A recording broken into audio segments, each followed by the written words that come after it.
We are live. Hello, everyone. Peter the Master Puppets here, joined by Brett, Myces, and our special guest, Tom Schaverhans. Tom is a brewmaster at the local brewery, and he's joining us today for the stream at Erlings Flaskebutik. We're sitting down in the store. You see the cool little sign. There we go. Yeah. Sign behind us that says "Food." But for you guys already watching, thanks for tuning in. Remember to share the video, like it, all this good stuff, so we can get more people watching. So the plan for today is that we're going to be drinking some beers. You guys are going to be deciding pretty much what we drink, and we have some different beers lined up that we'll be trying from the store today. And besides that, we also have a little bit of a competition, which I think you will be taking care of on the side. Yeah, I will. Which we'll be doing that towards the end of the stream. Yeah. And besides that, we'll get to have fun and drink some good beers and hang out here at Erlings Flaskebutik. Before we, let's get a beer first. So the beers, you guys, we haven't had any beer yet. Okay, so I've been waiting all day. There is some problems with the sound. There's a lot of echo. Is there reverb? Let us know. It could be the phone. Echo. I mean, what about now? Is that much better? Let us know. We've had some technical difficulties. That's why we've been delayed in doing this. Is this better, or is it still the same, or is it very echoey? Otherwise, we'll have to. I know what the problem is. Was that better? It should be much better now.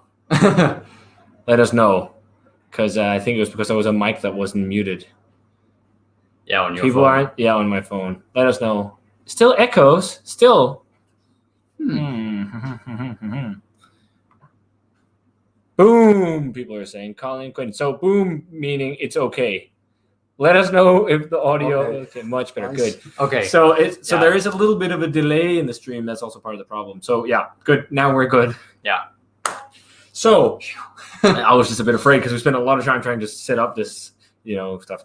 So yeah, as we said, let's go through it again. We got almost 10 people watching now, and we're going to say hello to all of you guys as well. But we're going to drink some beers here from the stores. You guys are pretty much going to be selecting the beers we try, and I hope you also have some beers to drink along.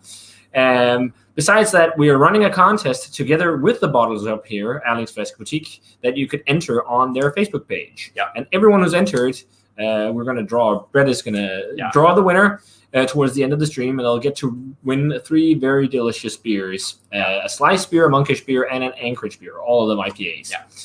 So I think what I decided myself is that if some of you catch on to this on the stream, you can still enter the competition until 9 p.m. But the thing is that you have to be able to pick up the beers yourself in this store. So people outside of, way outside of Aalborg or in other countries can't, enter because, we won't send them. So you have to be able to pick them up yourselves in Aalborg, Denmark, in this shop. Yes. So Brent works here. Yeah. So he's been part of this. So Erlings Flaskebutik, small little bottle shop here in Aalborg, serving different craft beers. So let's get on to the beers. Besides that, we also have a quick message from Casper, the owner, about what this place is and the bar they also own. But first, we need a beer in our glass. So we would like for you guys to decide which of these 3 beers we should try. These are the first 3 beers we have lined up. And you can vote. You can vote for beer 1, which is Casual Affairs, or beer 2, which is Maasbrau Pilsner, or beer 3, which is the Kölsch by Bad Seed Brewing. Yeah. Post Cologne. Casual Affair, what kind of beer is that? That's a double dry hopped India Pale Lager. Double dry hopped India Pale Lager. Yeah. So vote in the comments, beer 1, beer 2, or beer 3. That will be easiest for us. Okay, so we have one comment now that says pills. We have one for each so far. Yeah. So you guys should just be quick so we can get some beer in us. So let us know. But I'm very glad we got the echo sorted. Yeah. We got one for each. One for each. One for one. One for two. One for three. And number one, fresh palate for the hops. Interesting. So we got 2 for 1. How much longer should we give them? A minute or 2. Yeah. I can't wait. Yeah. I can't wait either. It's from left to right, of course. So yeah. We got 3. Okay, we got 3 votes for 1. I haven't had an India Pale Lager. We're gonna go for 1 Yeah. because that's the one with the most votes. I'll pick it up. So beer 1 will be the beer of choice. Thank you guys for voting. So this is a beer you of course can buy at the Erlings Flaskebutik. Can you also buy it in Aarhus in the bottle shop there? I'm not sure if it's available in the bottle shop there, actually. But if we have any viewers or Casper or Frederik are watching, they might know. And Gustav says, just drink it already. Yeah. We're Whoa, thirsty. it's Wow, foamy. it's carbonated. I also saw just there was a little cloud of something coming out when you open it. So maybe it's very highly carbonated. Really foamy. And it's been sitting in the fridge for a while, so that's strange. Maybe you can hold it into the camera so people can see. Be careful you don't Look. drip on the computer. Yeah, that's why I was keeping it away from. Yeah, I've had my old computer was a situation where we did a live stream and the can just kind of exploded or bottle exploded, and then my new computer died because we're sitting with my new computer now, streaming on this with the StreamYard. Yeah. So wow, a lot of head on that. Look at that. I haven't seen a beer this carbonated in a while. Like Crazy. this foamy, not even a saison. It's minimum champagne level, I'd say. So Yeah. At least it didn't foam out of the can. yeah. Onto the computer because we were worried that might happen. So let's see there. Casual affair. So this is a double dry hop session India Pale Lager. Yeah. And the hops are, do we know the hops? I don't think they mentioned them. Do And they? where in the world are they from? They're from the It's Czech Republic. Yeah, it's from the Czech Republic, and apparently Siberia is, according to one of my Czech customers in here, is one of the more hype modern Czech breweries. So of course this is a very modern take on a lager, but You guys should check it out. yeah, That was terrible. we'll check it out. Yeah. It's very lemony. Yeah, and it's quite hoppy.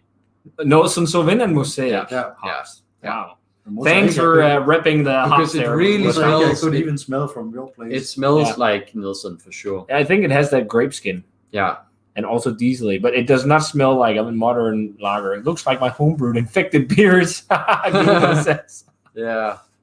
It's very cloudy. It looks like a It's saison. almost New England lager like. Yeah, But yeah, let's try it. that's right.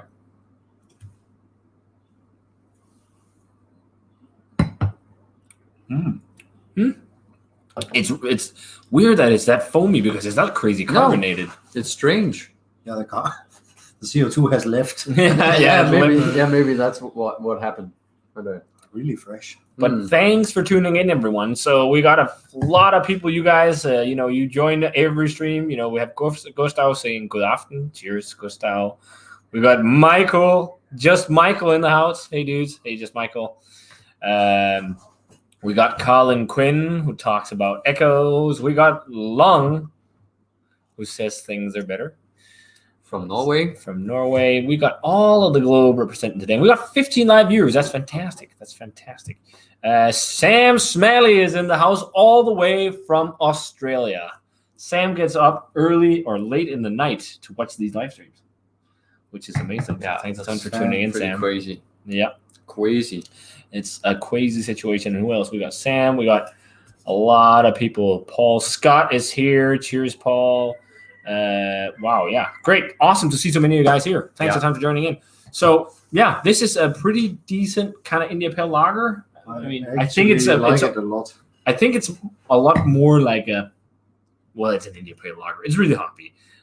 I think the lager But it's also double dry hop, so they don't try to say that it's not a modern take on the style. It's definitely well hopped, but yeah, it's still very crushable. I think It's still very has- crackery too. It still has the lager freshness, Yeah. the hint of sulfur in the smells. Yeah. Even if there's a lot of hops in between. Yeah. and really fresh. Yeah, it's really good. And I think both Mosaic and Nelson stands out in it. Like it's like lemon limey, but it also has a bit of that like slight Mosaic blueberry dankness and some of that classic Nelson vibes. It's really good. So if you guys are into lagers, that's definitely something you guys should check out. Yeah, and also if you want a different take on a lager, it's definitely a fun one. If you get a bit bored by the more traditional lagers. Yeah, for sure. So Michael says we should consider opening Gamma and Bad Seed Brewing's Coniferous. Yeah. Old school bitterness galore. Love it. Yeah, so that's an Imperial Red Ale, kind of like West Coast bitterness and everything. You guys will probably be able to decide that because that's one of the beers that's in the fridge here at the moment that we possibly can get to try on stream. So that could be fun. Colin Quinn gives the horns. Cheers, Colin. And we got Holla Yeti all the way from Atlanta, Georgia. Cheers, man. Cheers. 18 live viewers. That's amazing. We're doing quite good already. We just started. That's awesome. So, this is good beer. I mean, if you guys let's just keep it simple and thumbs. I'll say 2 thumbs up. It's very nice. I think for this maybe 1.5. I don't know. I'll just go great. I think it's actually worth maybe an 89 straight 90. Yeah, straight 90 was what I was thinking. Yeah, I'm actually, quite positive about it. But I also saw that it got pretty good grades on Untapped. So what was the ABV by the way? 4.4. Awesome. That's a great beer to start with. I even rated higher, but I'm not adjusted to your scale. No. Yeah, that's fine. So whilst we're sipping on this, we're gonna have a little word from Casper, who owns the bar. He made a little quick video for you guys. Yeah, he owns a bar in Aarhus. Yeah, and also the bottle shop, of course. Yes, and the bottle shop in Aarhus as well. Yeah, and he made a little video about the stories and what they're about. So here we go. Hello and welcome to Erlings Jazz and Beer Bar. My name is Casper. I'm the owner of the place. We are a small craft beer bar located in the center of Aarhus in Denmark. We've been here for 2.5 years and the concept is jazz and beer. So we have live jazz every Wednesday. We're part of a big festival here in the city that is running from the 10th of July to the 17th of July, just about now. We have 10 draft beers on tap, as you can see here. We have beers from all over the world because we're not owned by anyone, so we can put on what we actually like, which is really nice. Then the interior is, we've tried to make it look like a jazz bar from the 30s. So everything is old, looks really old, everything, but we're only 2.5 years old. Half a year ago, we opened our first bottle shop in Aalborg, where the Master of Hobbits is located. We try to make the same vibe there as here, which means cozy, down to earth. And recently we opened a new place here in Aarhus as well, a bottle shop. So small, cozy beer bar with 10 drafts, jazz, and that's it. Okay, we're back. Oh, where's Brett? Brett disappeared. Brett is on beer duty. So what are you guys up to tonight? Let us know. Sam just had some Wagyu with Slinkana Urbach. I'm pretty damn envious. That is not a bad choice of food. Well, we also had some really, really good beer or food. We had, pizza from La Locanda, which is a local restaurant that does, Italian foods and stuff. And they do wood-fired pizzas, and it was awesome. I had buffalo mozzarella margarita, but also with some spicy salami. And Tom, you had a kind of a pizza fungi thing with lots of mushrooms and anchovies and stuff. Really nice. Yeah, but really good. So we also had some nice. We should have had that beer together with the pizza. Yeah, that would have been perfect. Really well. That's this is a real pizza beer, actually. To be honest, I think pizza, though, in terms of beer pairing, is really versatile. I think pretty much anything suits pizza.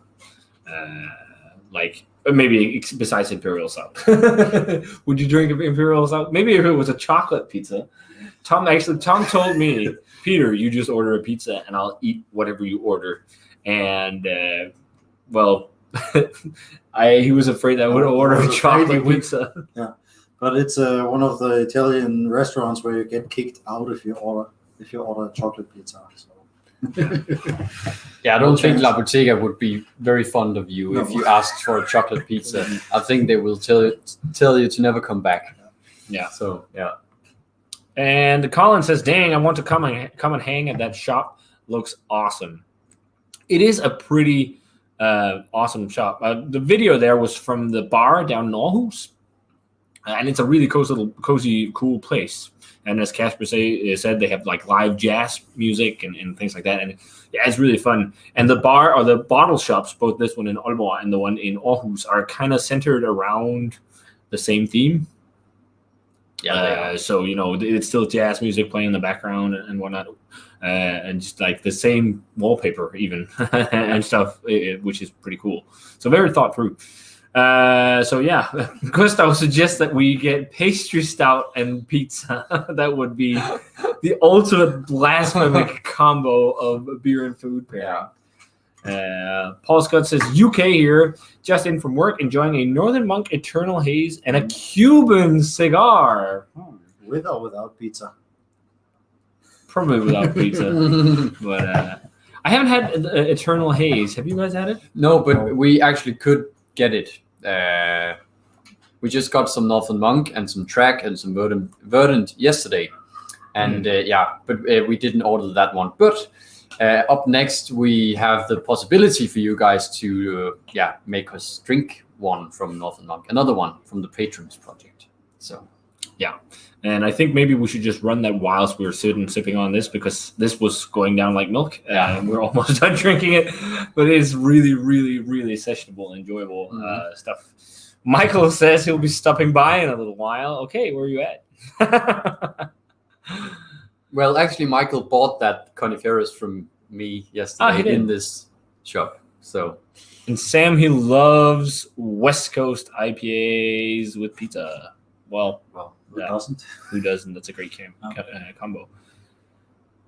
And then Sam, I think you got it wrong. So it's just does the jazz band feature a frontman named Bruce Dickinson? No, unfortunately not. That would be cool though. There's no jazz band. Like, it's just different jazz bands that play at the bar. Yeah, especially a lot of like newer ones and upcoming stuff. Whereas, like both the bottle shops have the same kind of theme, but as Casper probably told you, it's like this theme of visiting your grandparents and having all this retro furniture and all the jazz music playing and just good cozy vibes. The interesting thing is, like, talking of music bars, do you remember in Copenhagen, Tom, when we went to Inferno, the heavy metal bar? Yeah. Which was a heavy metal and barely remember, but I do. We were at a beer festival, Tom and I, because we used to be colleagues. And we were serving beer. And afterwards, we decided to go out for some beers. And we just randomly discovered this heavy metal and beer bar in Copenhagen. And we just fell in love with the place. That fresh New England IPAs and West Coast IPAs and all kinds of stuff on tap. But it closed, which is such a shame. Like, that was a perfect combo. I think in Copenhagen, the closest things you get to something of that sort is Fermentoren, maybe. But it depends on who's the bartender there in terms of the music. Yeah. But we're pretty much done with our first beer. That went fast. That was a crusher. That was really good. So let's show you guys what you can vote for this time around. Again, put in beer 1, beer 2, beer 3. That's the easiest for us. So we've got 3 beers. Brett, what are the 3 beers? Well, so the first one is the newest in Northern Monk's Patrons project. One of their double dry hopped New England IPAs. Then we have a New England IPA from Track Brewing, one they've done a few times before, featuring, from what I remember, Sabro and Mosaic, and a third one. And then we have a West Coast IPA from Gamma and Amager Bryghus, called Agemam, which is a joke from Gramsespektrum, which is like a Danish, old Danish, like, what do you call it? Satire, fun, weird program. or show. So let's just let that run for a bit. To be honest, I think no matter what, the Gamma and Amabokus one has to come into the vote once again or something like that. Yeah, because I we'll really just- want to try that beer because Maybe it's a we'll- West Coast IPA. Maybe we'll throw some of them in the mix again. It's real democracy, Peter. Yeah. Just We let them don't- vote until they vote what you like. yeah. Yeah. But so far, it looks like the track beer is getting the most votes. But Schmidt here has a comment. Where are you guys from? Well, I'm Danish. We can switch back to us then, so you guys can see who's talking. Oh, Helmut Schmidt is with us. Nice. Huh, maybe. But yeah, let's just jump back to us. Yeah. So I'm Danish. I'm from Aalborg. This is my local city that we're in. Tom is German. From what's it called? From Thüringen, Thüringen. just in the middle of Germany. Famous for sausages. Thüringen. What kind of Schwarzbier? and Schwarzbier? Köstritzer. Beer. Köstritzer. Great. And I moved to Aalborg 5 years ago, so I know Peter for Well, 5 years now. then. Almost. Yeah. 4.5. Yeah. And yeah, I'm from Denmark, but I'm also partly or half English. So I've lived in England for 2.5 years, but I was tiny. So yeah, I've lived in Aalborg most of my life. So yeah, half Danish, half English. Okay, and I guess we will call the vote then because everyone has voted almost for beer number 2. Yeah. So we're having some track. But track are also on track currently. Yeah, so they got great beer going. I and- get it. I can see that Gluma has it in his fridge right now. Awesome. Well, if you do, you should go to your fridge and get a can and Yeah. crack it together with us. Drink along. So Brett, do you want Yeah. to go pick up the beer? I will. Brett is the beer boy today. He'll be picking beer up. Also, sorry for the slightly shaky camera, but the computer shakes a bit when we walk around in the store. Soft floor. Soft floor. Before we open it, let's just show you guys. Yeah. Losing My Edge, an IPA with Mosaic, Sabro, and Amarillo. So it's not a hazy IPA or what? I think it is. It's interesting, a lot of times when these brewers, they do these beers and they don't call them hazy IPAs on the labels. I wonder if it's because they've had cans where yeast dropped out.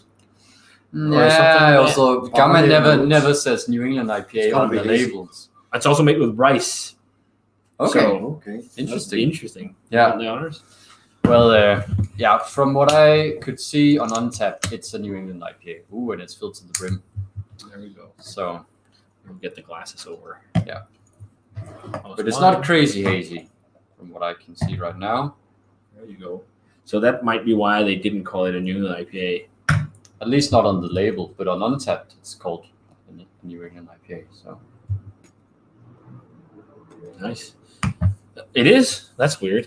Sometimes I wonder why that happens. Like with brewers, that it says different things on Untappd and stuff like that than it does on the beers themselves. yeah, You don't have to do that. Okay, just do it that way. that was mine. Yeah. And that was Tom's. There we go. Okay. Nice. Yes. Track. I'm So- really looking forward. So I think Track is making some of the best European beer or hoppy beer in Europe at the moment. Yeah. I would say their Gold Top series has been on par with Monkish when they've been really good. I haven't gotten to try the last few that was released just because we have too much beer.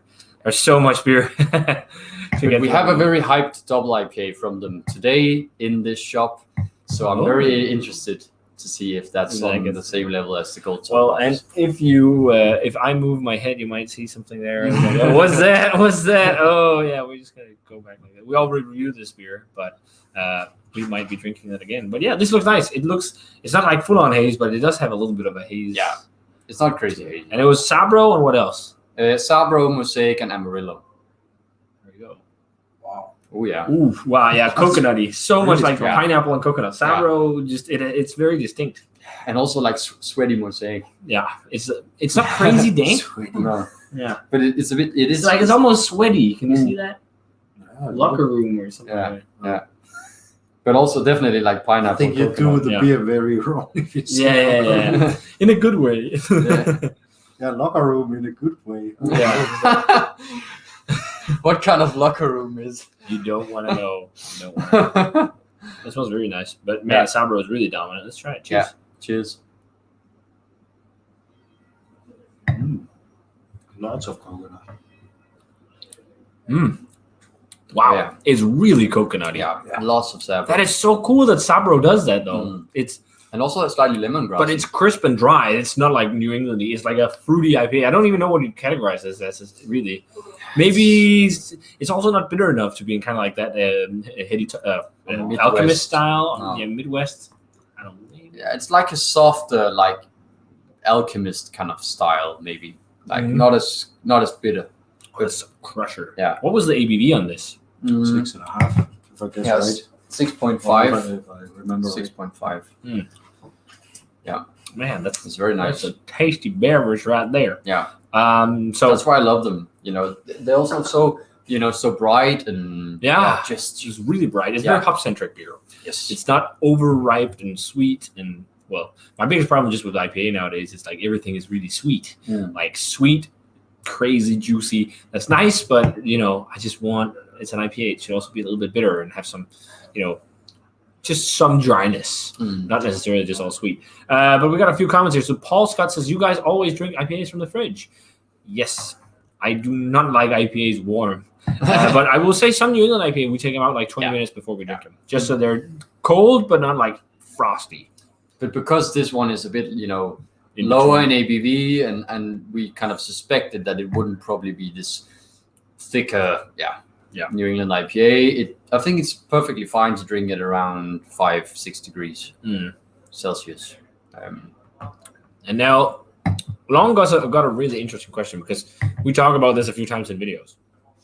Long says, more breweries today say the can should be rolled before drinking because protein and yeast suspension or whatever. What do you think about that? No thanks. The main reason with that is like, some beers I can see it. If you have made like a huge pastry stout, for example, and there is like caramel, whatever in the bottom, you want to roll it to get that in suspension again. I can kind of see that.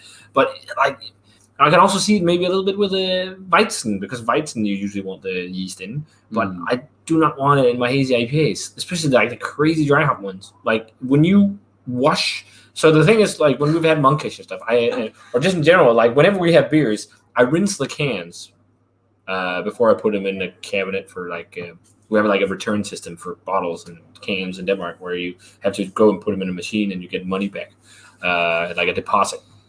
I think they have the same in Sweden and Norway. But I usually always rinse the cans and bottles and stuff because I think they smell. And whenever you rinse a heavily hop New England IPA, it's pretty much this color water that comes out of the can. And when you smell that, or if you just try and take a swig of that from the can, it's like really concentrated bitter hop matter. And I really don't want that in the beer. And I think a lot of times that's why a lot of people think some beers are too much. Because like they do that, and the whole thing. The reason why I think partly also why some of that came to be is because brewers tried to do New England IPAs, but they failed to keep the haze, so they wanted people to roll the cans so that the beer was hazy. And then if you look at a brewery like Alchemist, they said something else. They said drink this beer out of the can because they were afraid that when you poured out an IPA that was as hazy as like Weizen, people would be, not so intrigued about drinking it because it's hazy. So I think it's an interesting conundrum. What do you think, Tom? I agree. And historically, if you look at Hefeweizen, it's a matter of they had to have the yeast in there because otherwise they could not do the bottle fermentation. So it was sold very quickly. It was sold with the yeast because of the bottle fermentation and so on. But it was not something that developed just because the brewers thought it would be good to have the yeast in there. So in my opinion, Hefeweizen should still be hazy even if you don't do this. And it's exactly the same as the New England IPA, basically. So I think you should not make a beer hazy, or you don't get any better taste by getting the very rest out of the bottom. Yeah, I agree. It's like also like when you drink Belgian beer, for example. I remember that back in the day, it was very different from a lot of people, like because a lot of Belgian beers are bottle conditioned, so you have that layer of yeast in the bottom, and people like because they know it from Weizen, they like swirl up and pour it in. But I just remember every time I drank Belgian beer that was done like that, I thought it muted the flavor because you poured in the yeast. There was a whole debate about it, and it's perfectly healthy to drink and everything, but the only time I do it is usually when it says so, like the brewer says I should do it, then I do it. Otherwise, I just like, nah. I don't care if the beer is hazy or not, like as long as it tastes good. Yeah. So yeah. And Colin agrees. Colin, he says that he's fucked up too many IPAs and double IPAs by swirling or rolling cans. I never do it anymore. There you go. Well, it also sucks if you get a lot of that, hop matter and just, dry hop. I don't know, like leftover in the beer because it's just harsh and it kind of also removes flavor. I feel like we talked about it before. When you pour in a lot of yeast, sometimes it kind of mellows everything and makes everything less distinct. So yeah, it's an interesting debate. Yeah, but why do you do it for Weizens now? You tell it in the past. Yeah, they had to. In the past, they had to have the yeast, so they just poured it all out. It's also because people wanted to have the whole beer, and not like historically it was not as today that you just leave a rest. It was meant for being drunk. Yeah. So they do it, but usually also if you look at Hefeweizens, they are properly made that you don't need it. It's protein haze, just as in IPAs. It's the same kind of haze basically. So it has become unnecessary, but just people still like to do it. Yeah. It's just tradition.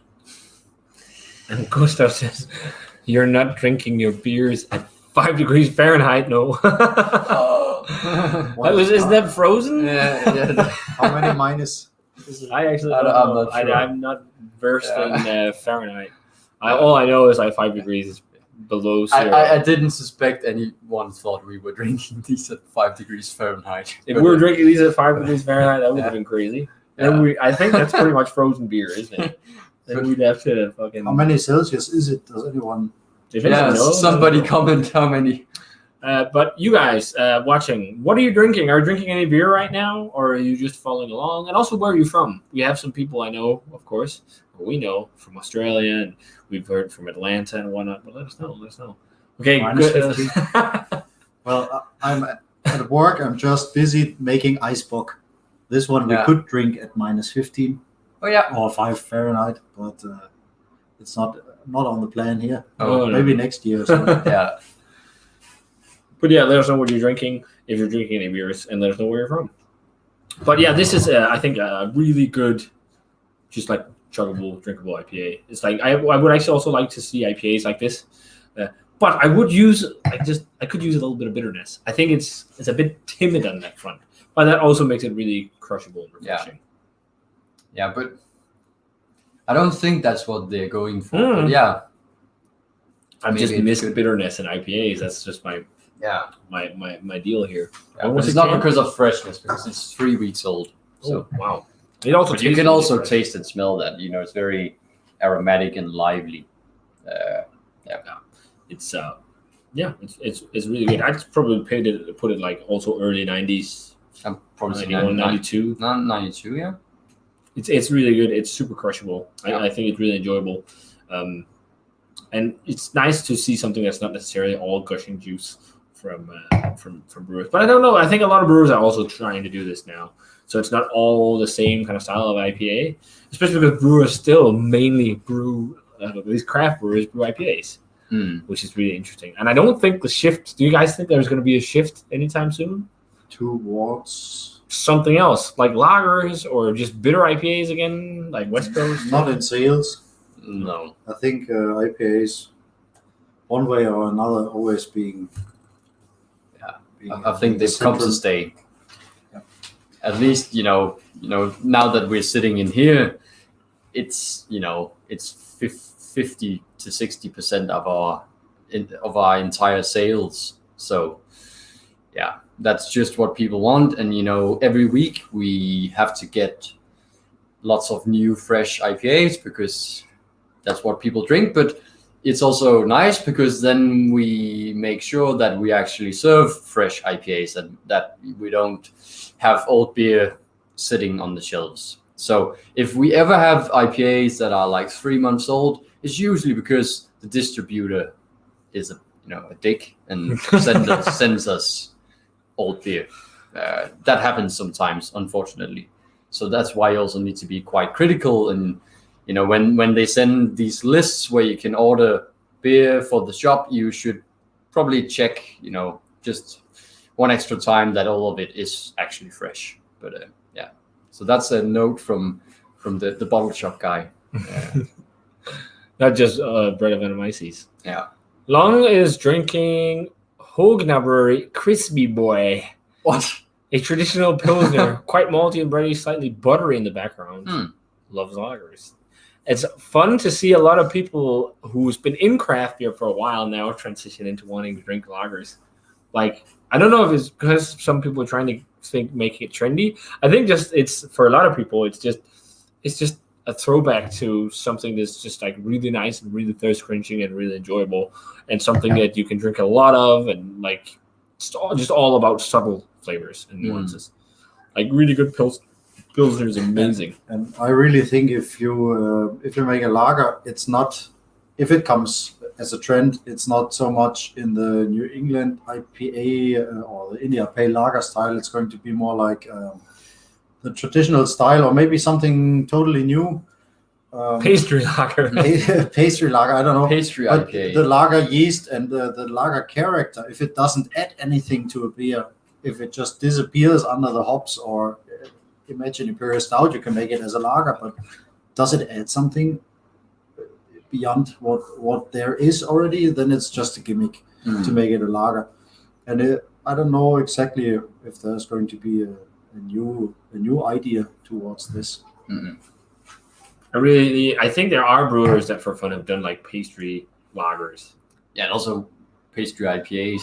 Like if any of you guys watching can remember Decadent ales. Yeah, I revisited some of that. It's like, no, I don't really want to drink that.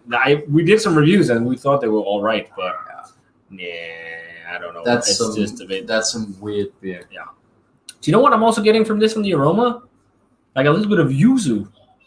Yeah, but I was also getting a lot of this limey thing, so I definitely see the yuzu. Gustav says he thinks that these New England hybrid IPAs with a bit of bitterness are here to stay. I think so too. I think a lot of people want some bitterness in their IPAs as well. Like, I don't think it's just us that want these IPAs to just have a little bit of a sing and a snap and everything. Yeah. Just because it makes the beer a bit thirst quenching and refreshing. And I think it's also just a matter of too much of a good thing. Like, if you only drink the same style for a long time, you will get saturated with it. Yeah. Like I would also, I don't know if I'd be sick of drinking. It's hard to say. But the main reason is because like there's so many New England IPAs out that and so many of them are like really sweet and just like crazy overripe, and it just seems like the same. But I guess it's just because the market is so flooded with it. That's part of it too. But yeah, but the thing is also sweetness. It's for many people it's more approachable than bitterness, for example. So that's also why I think a lot of the brewers are trying to make their IPAs slightly more sweet, because that makes it a bit more approachable for people who are newer or just getting into IPAs or whatever. Also probably people who just like IPAs or have fell in love with them because of this kind of slightly more sweet character. They want them like that, and because that also gives a lot of fruit character with a bit more sweetness, at least the overripe. I think it's fun to see all the balance arguments about IPAs. Where like 10-12 years ago, when I was in Germany and talking with some brewers, they were like those IPAs, it was totally new to Germany at the point still. Those IPAs, they are only hoppy. There's no other taste in it. It's overwhelming and it's very unbalanced. It's not good. It's typical American. We just put more of everything in and so on. Yeah, but and then it makes it better. Just putting more of everything. It can't be right. I mean, that I also do things like that. But now it changed. Now that some of them are more sweet and not bitter at all. So it's like the total opposite, and it's always going to be those extremes.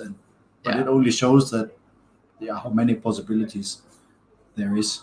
Yeah. So I also like this one, for example. I would prefer with a little bit more bitterness. Yeah, that's for me the same, but otherwise it's still very good beer. But I'm all out of beer. Brett. I am too. Tom is almost too. But maybe Tom and I should do two different things. One should clean our glassware because we probably need a different kind of beer now. Okay. And the other will pick new beers. Me. Okay. So Tom, you go rinse glassware. yes. And Peter will talk. I will try and to you. entertain you guys. We don't have any balls, so can't juggle. None of you have told us what you're drinking. Oh no, they have. Okay, I just okay. haven't gotten So to you'll go through that. So we'll talk about that. Sorry also for the light beaming up once in a while. I don't know what goes on. I think it's the focus or something on the webcam here. So Eric says he's sitting in Oslo at the moment drinking Pentridge Brewing Company Heavy Metal Jacket and an Imperial Double IPA. I've never heard of Pentridge Brewing Company. Where are they from? Are they Norwegian or where are they from? England? I don't know. And he says, that's for long. So we're from Tornado. Yeah. And then Colin says, we're out in the southwest of Colorado, so we don't get premier distribution, and it's pretty frustrating. How often IPAs show up with 2 months on them already? I blame the distributor. I understand why. I mean, that must be very frustrating. And I was out at a restaurant last night. If you follow me on Instagram, you'd see it. And I had the most amazing Latin American food that I think I've had since I studied in the States. It was so good. All kinds of different things like tostadas, different types of tacos, or ceviche. We went through 12 courses. And with it, there was 4 glasses of wine, an aperitif cocktail, and a cocktail for dessert, and a cup of coffee. It was loads of stuff. But because they had Mexican craft beer, I had to order one of those as well. But it was 6 days before its expiration date. That means it's most likely a year old. And it was an IPA. I was like, what? Like, it's like, but people don't know. That's also a thing I have a little bit of a problem with. Like in the restaurant business, most restaurants, they have a sommelier, at least someone who really knows a lot about wine, and they have like these amazing wine lists, and you can drink such great wines. And then beer is just like Carlsberg, Tuborg. It was like nothing. And then whenever there's like a variety of good beer, it's often macro-owned stuff or like anarchists, at least in Denmark, like Royal Unibrew's brands or whatever. And I think that's a bit of a shame. I know there's a couple restaurants that try to do justice a bit. Like if you go to, mainly in Copenhagen, this was pretty good. Like the fact that they had an imported Mexican craft beer, I thought was really cool, but it was just a shame that it was almost expired because it just tasted like an old IPA, and it had really good ratings online. So it was a shame. Like, yeah, I'm not gonna rate this because it's old. It's traditional IPA. It's been in India already. Yeah, it's been from Mexico to India, and then from India to Denmark. So that's a bit of a shame. But I think that's a focus that's missing in like the restaurant world and the like dining world. But I think it's maybe more in Denmark, because I know in the States there's loads of bars and stuff or restaurants where they do have at least a small craft beer selection, and we are seeing more like brew pubs with craft beer on the menu, like Wildebeest in Aalborg. They have some, but besides Wildebeest, there is of course the brewery I work at, Søgårdsborg Hus.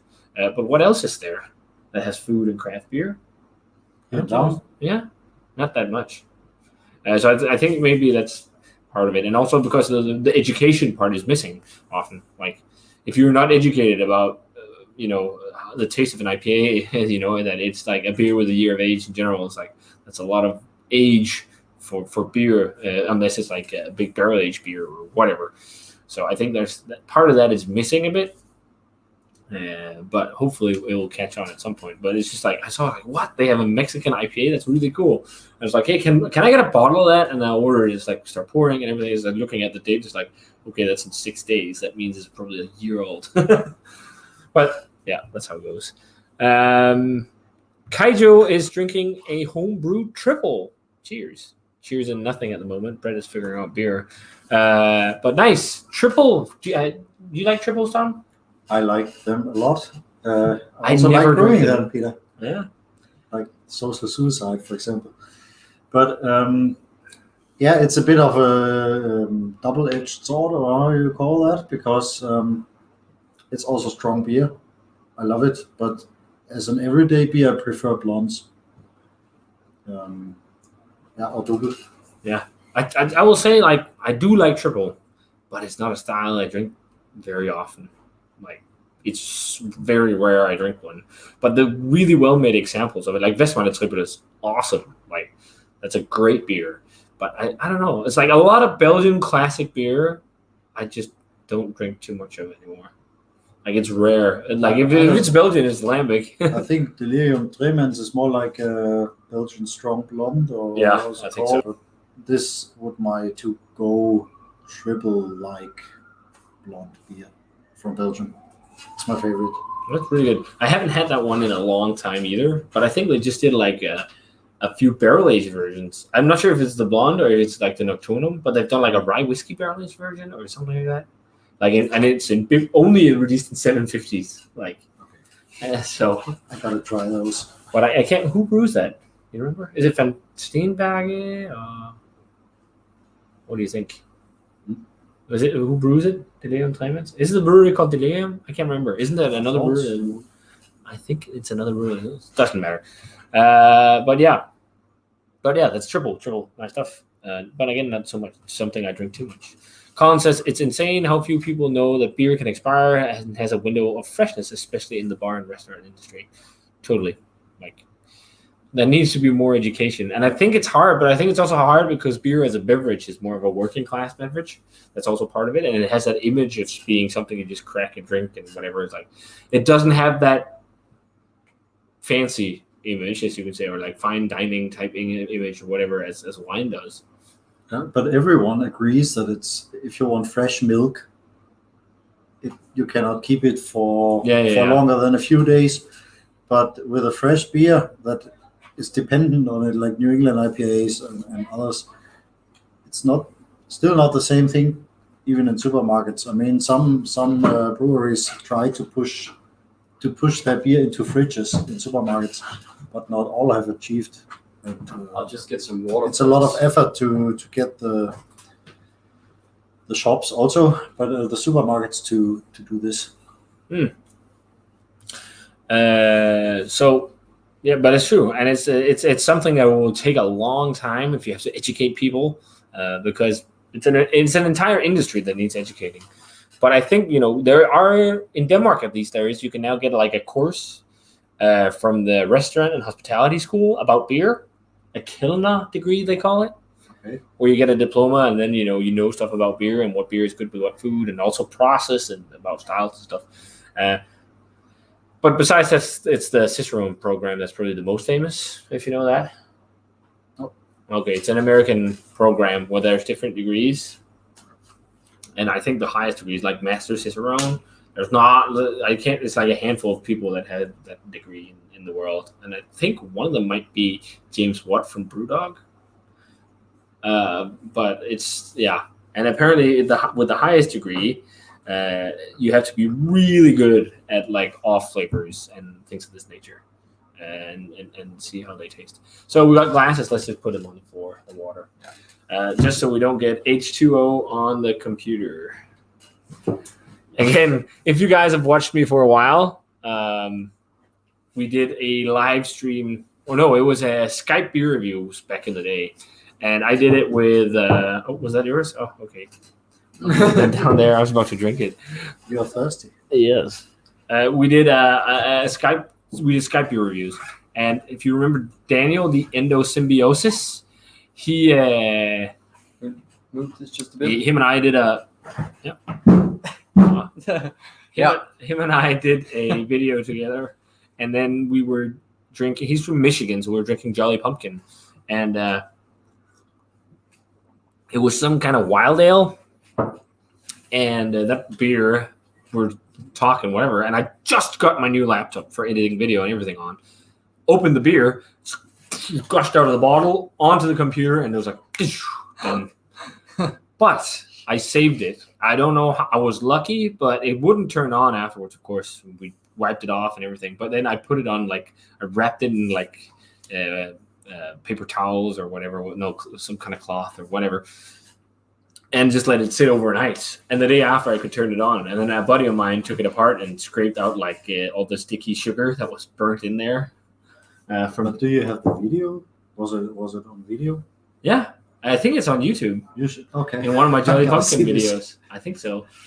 Where it cuts, and then we end up doing it from a friend of mine's, from Jakob's computer, maybe I think so. I'm pretty sure the video is there.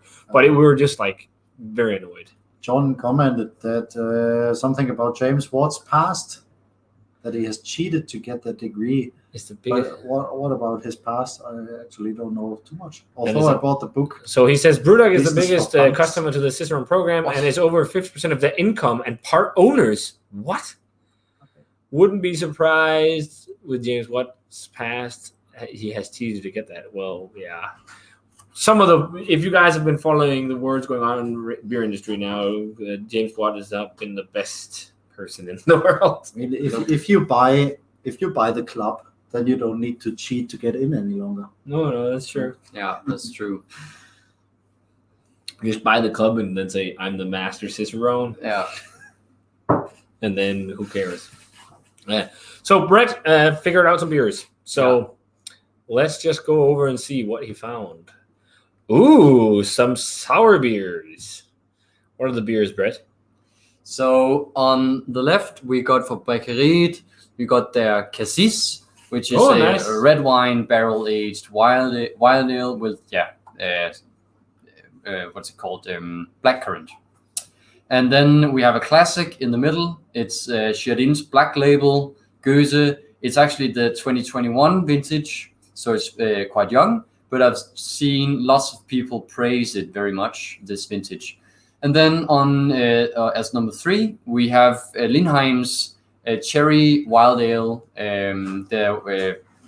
Cherry Reserve. I can't remember actually what it's called, the full name, but it's this Cherry Wild Ale Reserve thing.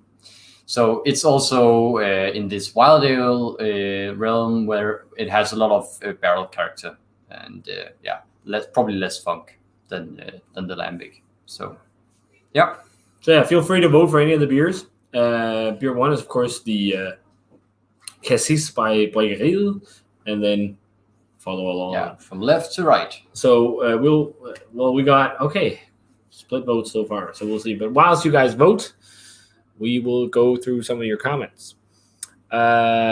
And Long says it's a nice bottle behind us. Don't worry. We promised Tom that we would crack it today. We will crack it. So we will crack it. And we won't crack it as the last thing. Maybe we'll crack it after this beer, maybe. So we get it fairly early. But be ready to be amazed, Tom. I'm looking forward to see your expression when having that beer. And Killer Dude 2000 said the brewery we were talking about was Hygge. When we're talking about Delirium. Yeah. I think it's a family. It's cool because it sounds like Hygge. Family brewery. Hygge. Yeah. We should start a Danish brewery like Hygge Bryggeriet. Yeah. And you don't care too much. You just hang out and drink beer. So at least in Germany, Hygge is something typical Danish. So I think it would actually work also for exporting beers. Yeah, I think so. Also because people all over the world know what Hygge is now.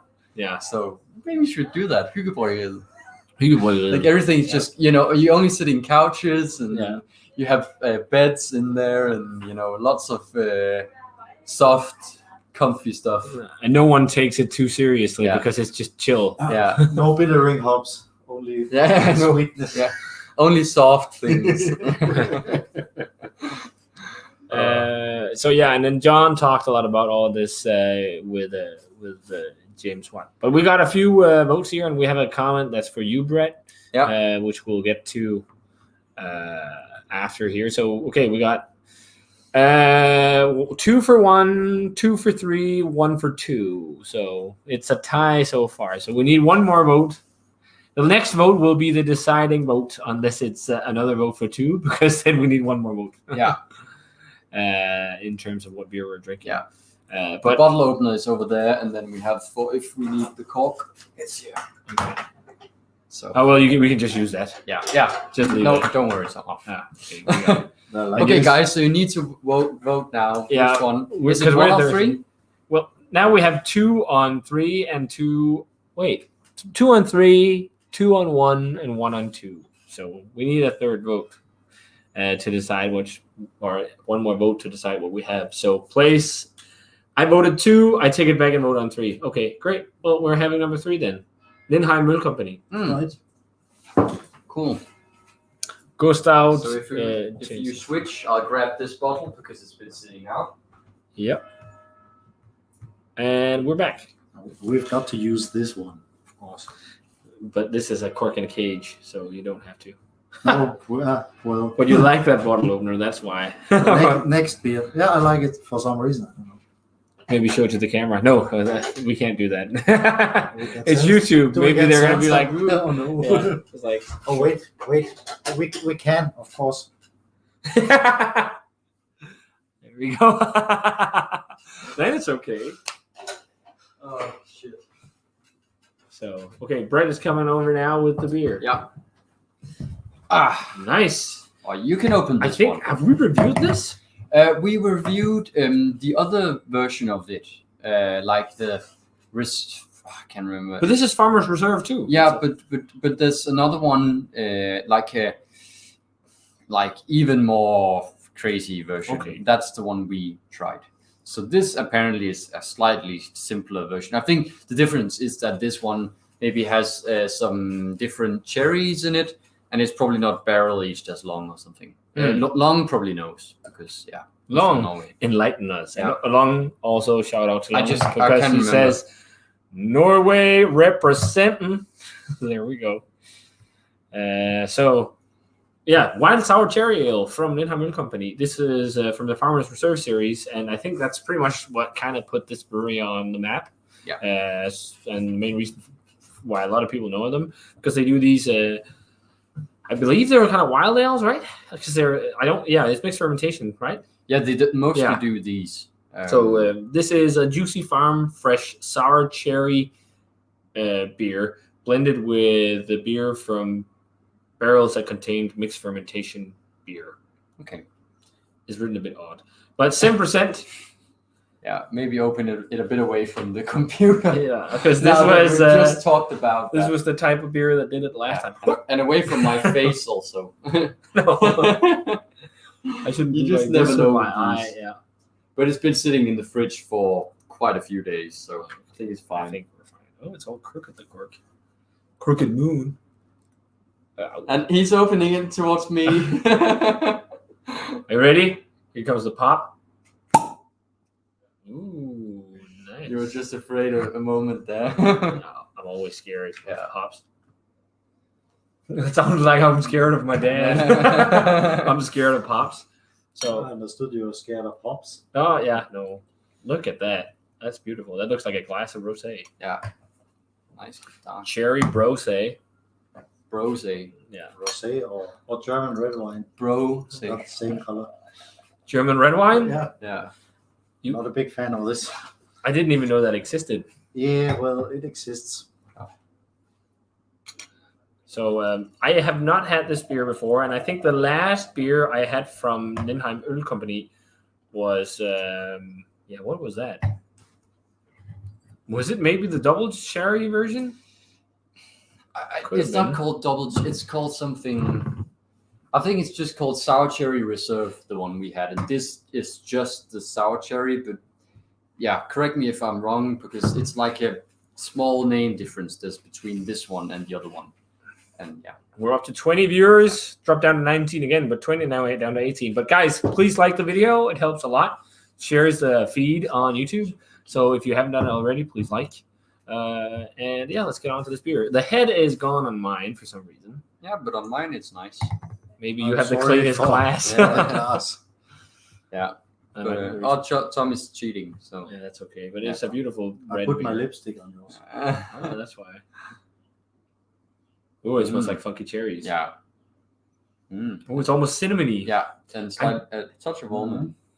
I wonder Definitely if funky. it's Still's cherries, because apparently they also have those in Norway. Yeah. Because Malo Bobo, the meadery, uses them. Yeah, Malo Bobo. Malo Bobo's Mega Bear. You have some of their beers, right? We have one. Maybe I should put it in the fridge just to. Yeah, it's Then like a give it a go. meadery that does spontaneously fermented mead, but they also do kettle sours and stuff like that. Yeah. And then the meadery is called Malo Bobo, and the beer project is called Malo Bobo's Mega Bear. Yeah. It is So really we have one beer left from Definitely them, fancy. and Yeah. one can also left. But Holy shit, look who just came. Someone came to say hi. Special We got a guest. special guest. we have special We have guests two special bringing guests. beers. Holy Gandhi. You guys, you feel free to come here behind the camera if you want. Yeah. There we go. Just Michael in the house. Hello, everybody. And Thanks Tim. for last weekend. Tim you can also come great. and say Yeah, hi. it was really great. Hello. Hey, guys. So we're just drinking, or we're about to drink Lindheim's wild sour cherry beer. The sour cherry. But hey, let's try it. Yeah. You guys don't have any? You Right, can too bad. just grab a beer from the fridge if you want. But Yeah. we did try some Did we? It's really well. Oh yeah. It's really well balanced, but then there's like a nice big. More whiff of- tannic than it's sour, I think. Yeah, it's not really Not that too sour, sour. but that's No. really nice. It's this long says Sour Cherry Farmers Reserve is the only one. They just updated the label, so it's the same beer. So we actually Is it the already same- tried this. Oh, okay. We've So got they just Chris in the changed it. house. Hey lads, how's it going? Hey Chris, Cheers. thanks for tuning in. As you guys saw, we just got special guests Tim and Michael just joined. Were you in the city or what when you wrote the No, comment? I was driving my daughter to a party in the other part of Aalborg, and then I thought, why not just pop by for 5 minutes and say hi? Nice, awesome. Yeah. Because I was thinking you said you were And then coming I by. asked Tim if he wanted to go, and he was not doing anything important. And then, let's do it. You can Nice. grab an alcohol-free beer. That sounds really nice. You can just grab one. Yeah, just another one. It doesn't have to be alcohol free. Yeah. I think Just it's okay. grab if you share whatever something. you fancy. I promise you, it's okay. You just take something. And you I brought trust some you. beers too. Haha. I wonder if it's from someone we know's new project. Yeah. And No. maybe you should put them in the fridge. Your own beers. But, maybe we'll yeah. check one out. This is really good. Yeah. It's super balanced. It's really drinkable. Like Yeah. it's 7%, but it's like a crusher. Mm. No, as I wrote earlier about Actually. the Imperial Red Ale you showed me yesterday. Yeah. Man, that was old school. Yeah. It reminded me totally of Arrogant Bastard. It did? Ooh. Yeah. We should check it out. Dark, heavy, and I think we really will. bitter. It was, I loved it. I have half of it at home just before I left. So Nice. I haven't had. Have you guys had Arrogant Bastard in recent times? no, it's a long time.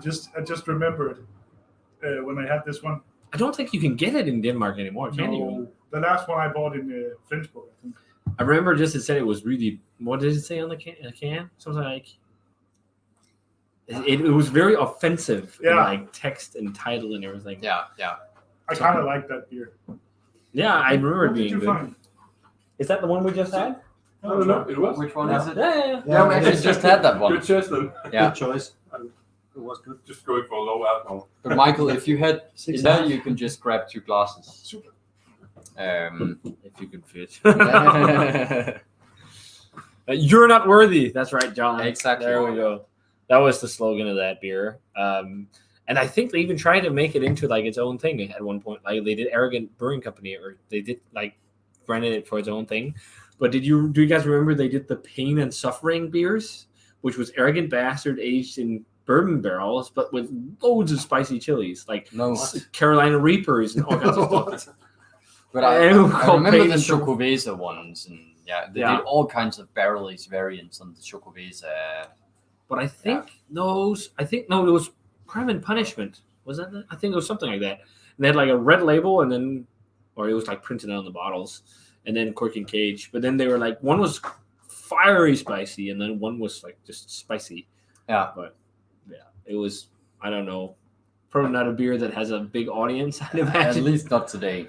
I think, but it's really nice. Those old days, like when nobody gave too much opinion on balance all the time. At least just try.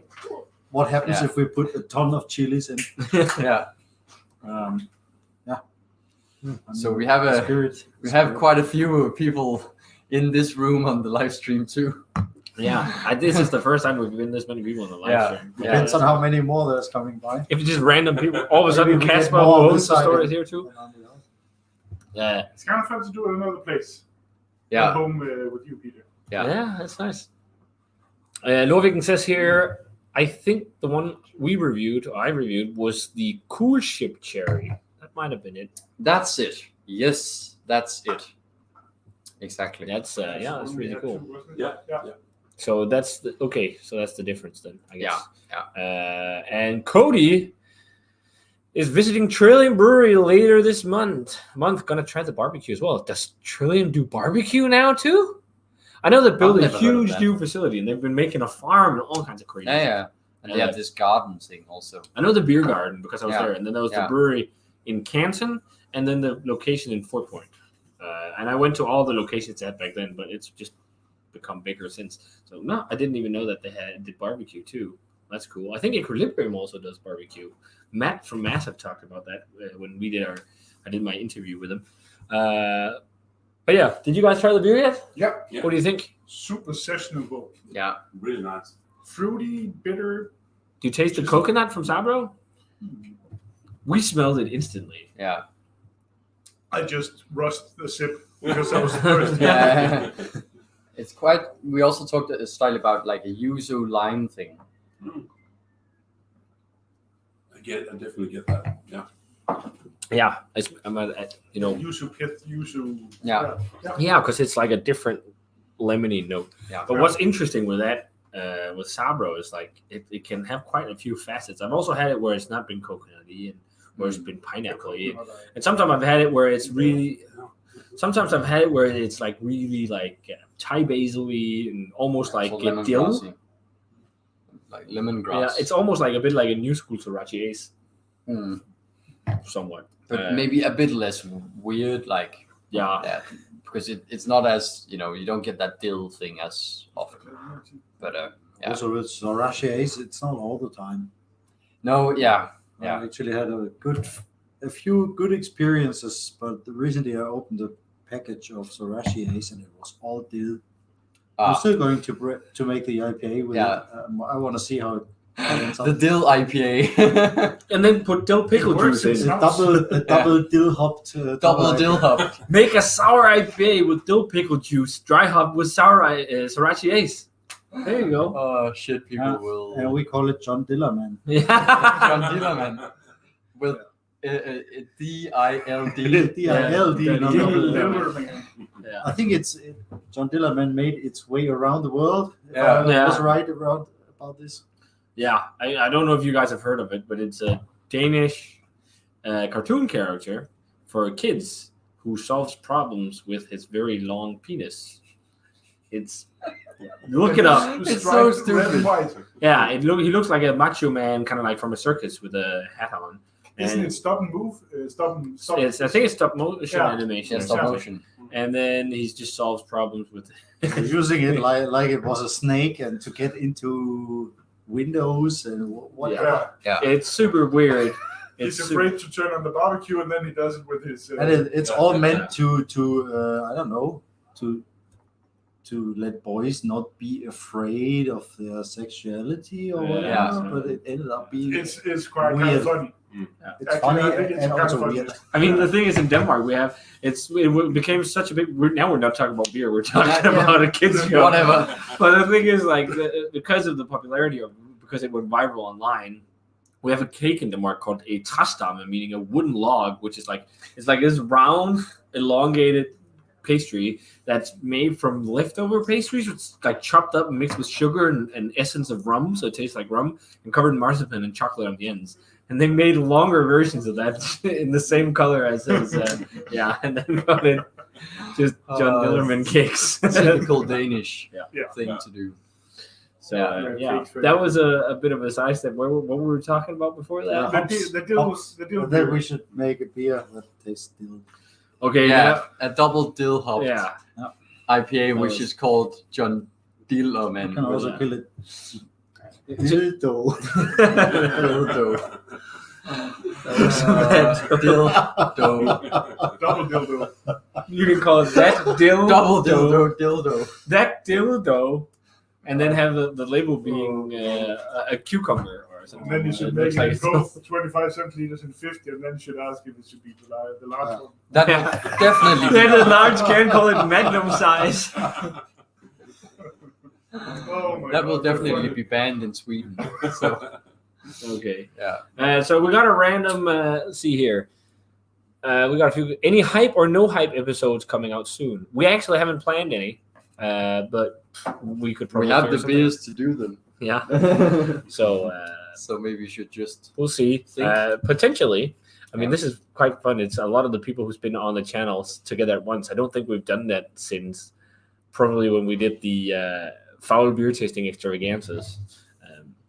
And I haven't brought that show back in a long time because All stars. but I haven't brought that back in a long time because it's hard to find beers for the episode. And I don't think YouTube will condone that now because in previous episodes we like threw up on camera and things like that. So yeah, it was like we just got the cheapest, worst beers and then we had to drink all of them and then saved bits of each one to do like a mega cuvee that we had to chug on the end. In hype and no hype. No, and just crappy beers. It was just because we haven't done hype and no hype in a long time. That's also something we haven't done in a long time. And we're sitting a lot of people on the channel. But yeah, we can bring back some no hype. We'll just figure out what we should do. I'll just sidetrack. This is an interesting question. So the European Cup, the UEFA Cup, we were doing really good.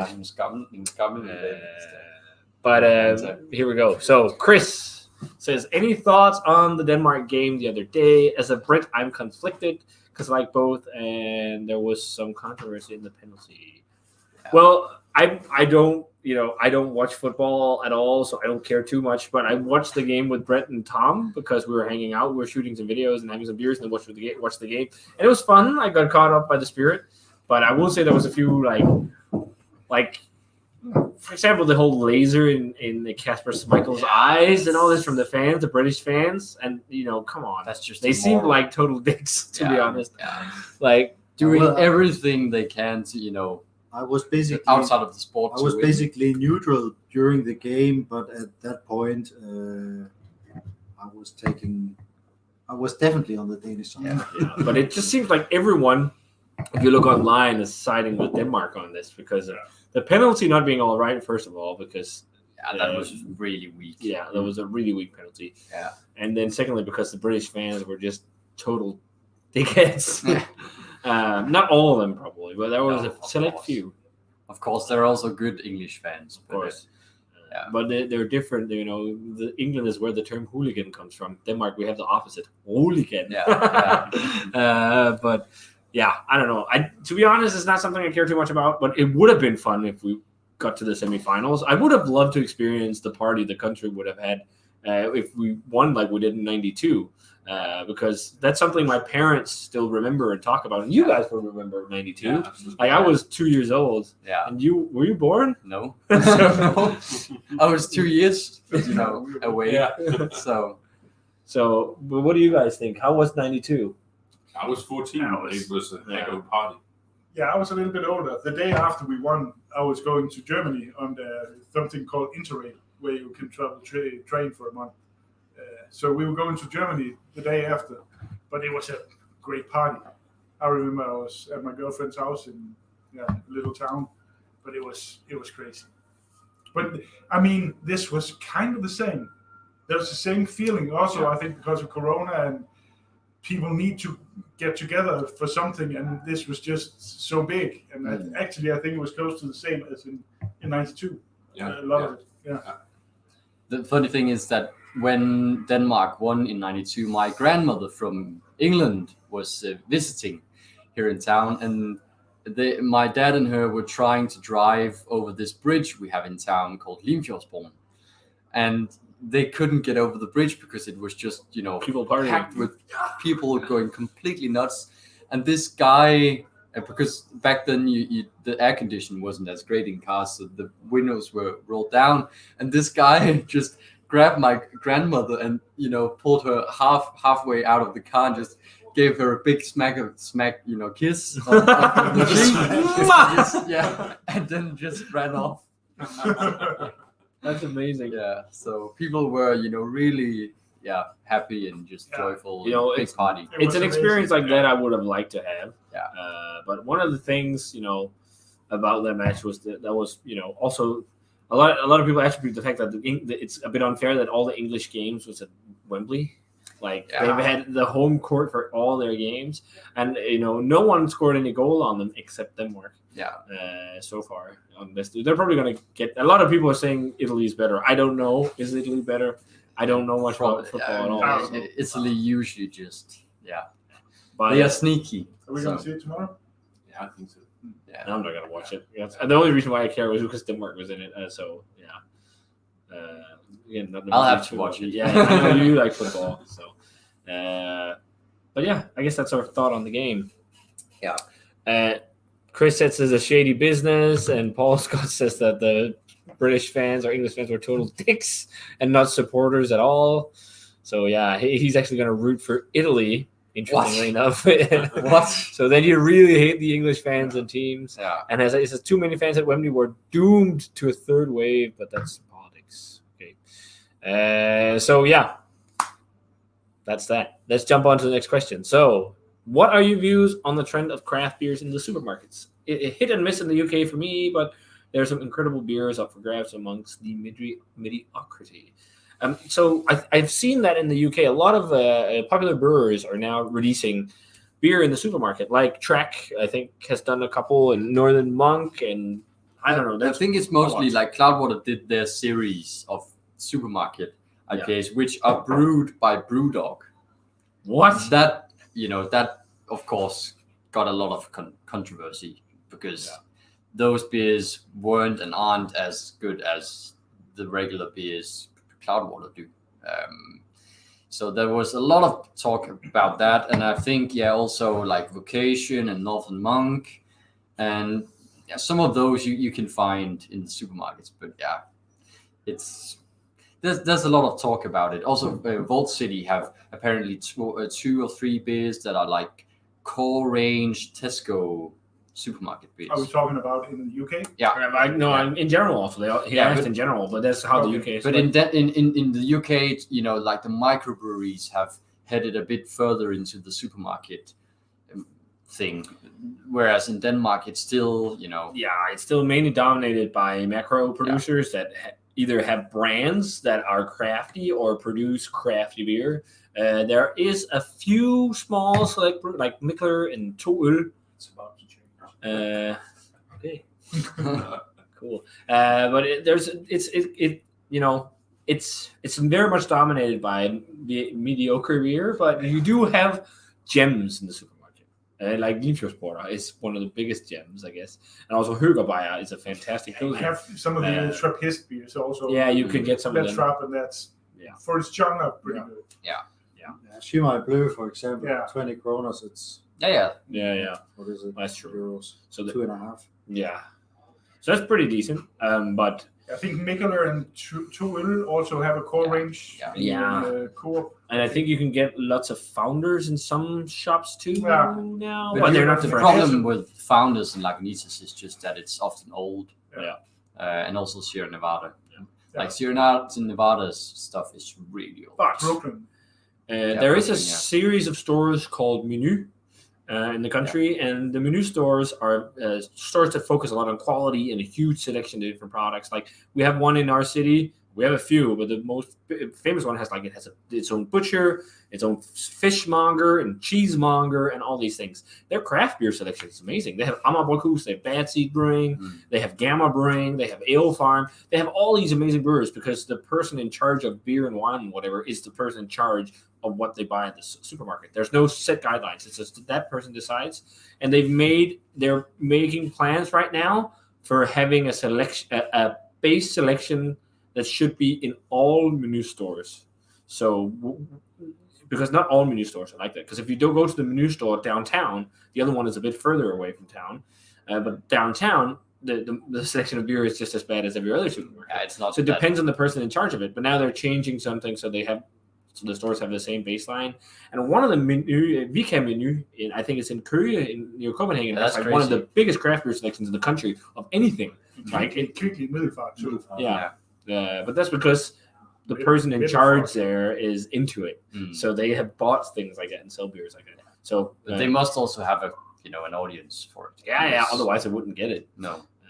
But it's So it varies a lot with supermarkets. But when I went to that menu for the first time, first of all, I was amazed at just the selection of quality products and the fishmonger and all this stuff. Like they had like all kinds of fresh seafood and even live lobsters, like things like that. And then you walk down to the beer aisle, it's just like filled with craft beer. It's like, what? Yeah. That's awesome. And then they had like decent prices too. I think it was like 40 crowns or something like that for a can of Pilsner from Bad Seed. Yeah. That's pretty good. So Yeah. Agree. but it's it really is quite different depending on where you go. And I don't know if it's the same in different parts of England or wherever you guys are from. If it's the person who runs the store that decides, or runs the drinks department that decides. So yeah, but people are talking about it here. So Chris says, yes, that's true. The supermarket scene is an odd one in the UK. For Scott, the supermarket introduced him to some good breweries. The London Beer Factory Sea Stout is wonderful and got me into their ales in general, such as Wonky Tonk, which he's now sipping on. Nice. I've never heard of those beers. London Beer Factory? No. So- I've probably heard of it like somewhere, but I've never seen it in Denmark or. Okay, and Sia is a 9% pastry stout for £3. That's pretty cheap. How much is that? It was 24 crowns? Yeah. Something like that. That's a really good price. And Morten is in the house from Norway. Cheers, Morten. Thanks for tuning in. I think I'm gonna say bye again. Yeah. To go home. So Yeah. this was just a pop-up event. So thanks for having us, guys, and it was fun to just. Thanks for crashing the party. Yeah, crashing the party. Party crash. Yeah. Another day. Yeah. If you guys caught did you guys see the video I put up from the? Yeah. Let me tell you, I have video I didn't add.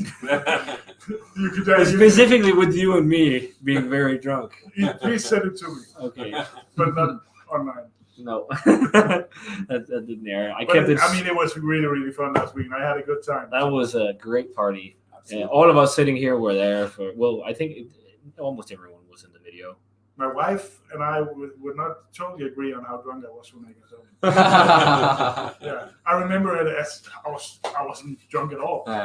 Perfectly fine. But, yeah, And you had that's something I don't remember. So. Yeah. And do you want to hear something amazing? One of our participants for the party, Lasse, that I've worked with, and you know, and not Lasse, but the other one. Yeah.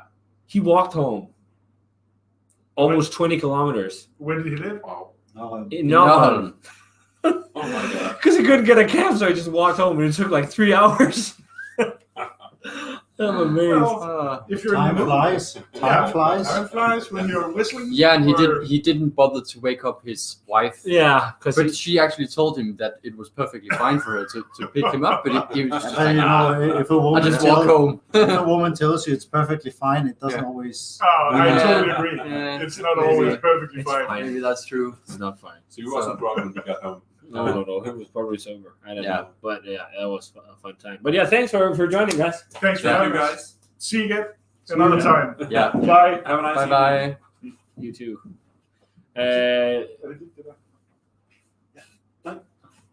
Vi ses.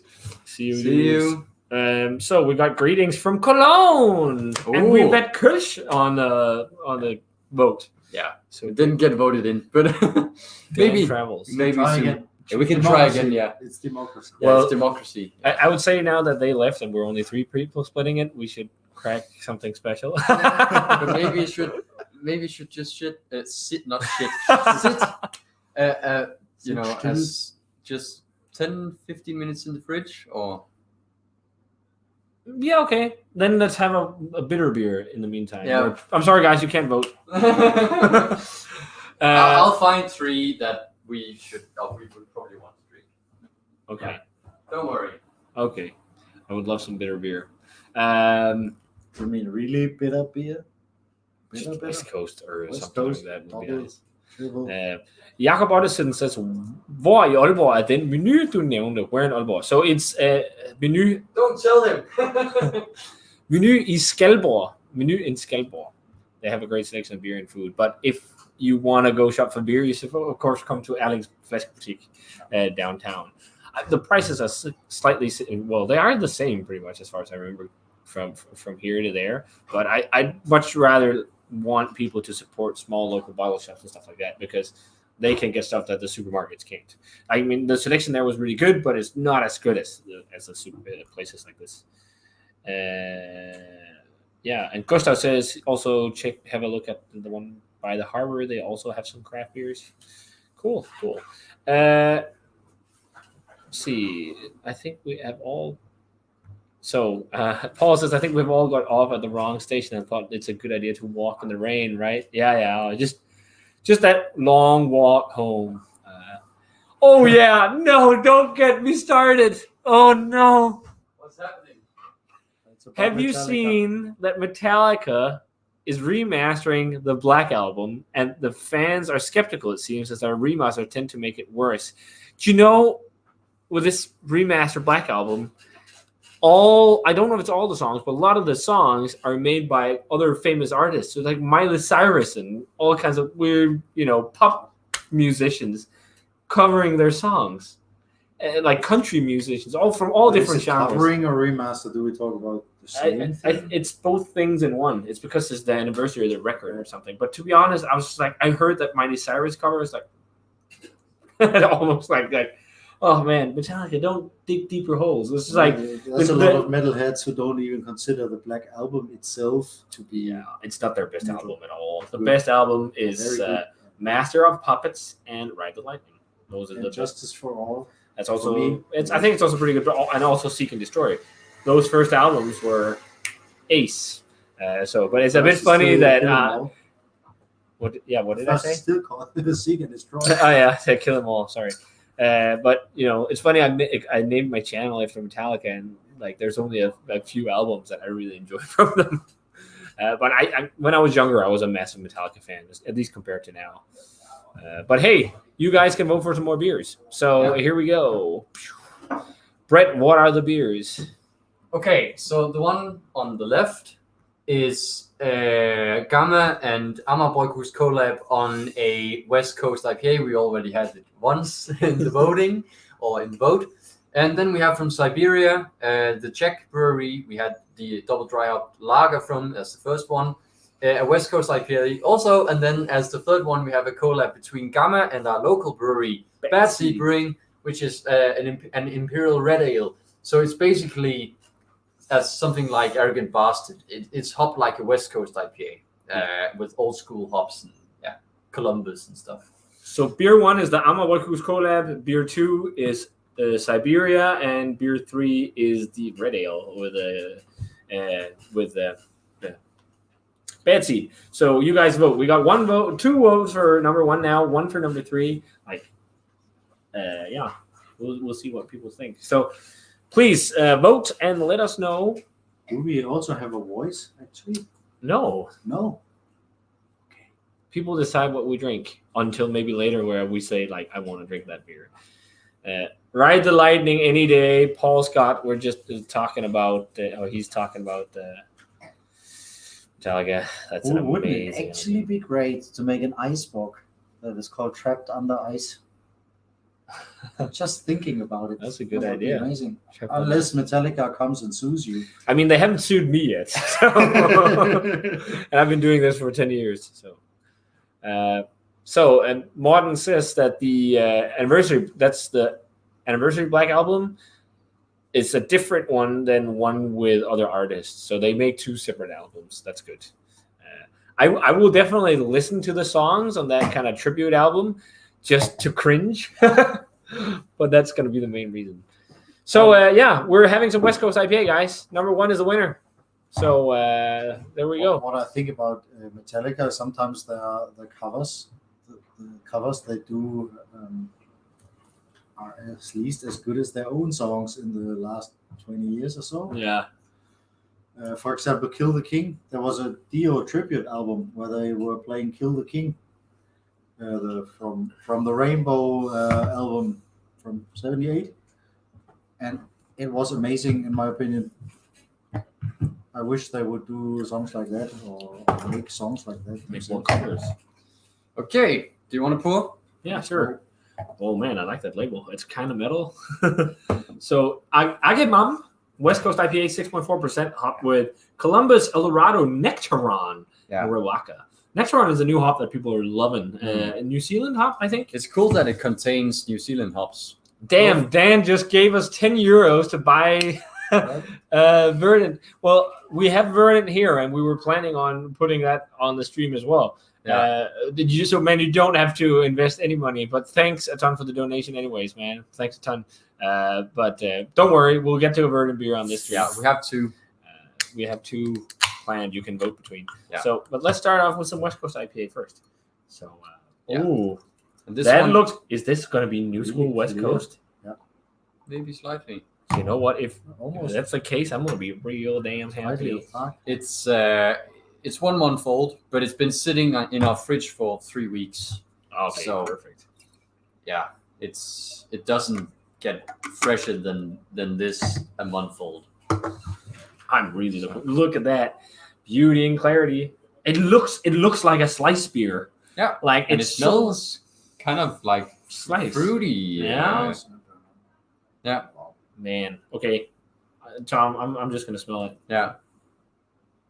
Okay, So so it's it slightly is a- more old yeah, school. yeah. It's like Columbus is definitely showing with that like chivy, oniony thing. But there is a bit of like an Also some candied orange. white grape skin esque thing. You know, but you can totally smell that it's Amma Boykus Yeah. that made this collab with Yeah. Gamma because it smells like so much like old school Amma, Yes. Amma IPA. yes, it's definitely not something like Slice does. There's a bit like the not toffee, but the creamy taste. Yeah. Yeah, like maybe they have like And a the little bit of aroma, like you mean? a light caramel malt in here too for color Yeah. because it's slightly Yeah. orange. It reminds me a little bit of the Mox. I was just one about to we say drank that. Yeah, this weekend. let's try it. It smells Yeah. pretty good. It's a bit Cheers. more old school, but yeah. Cheers. Yes.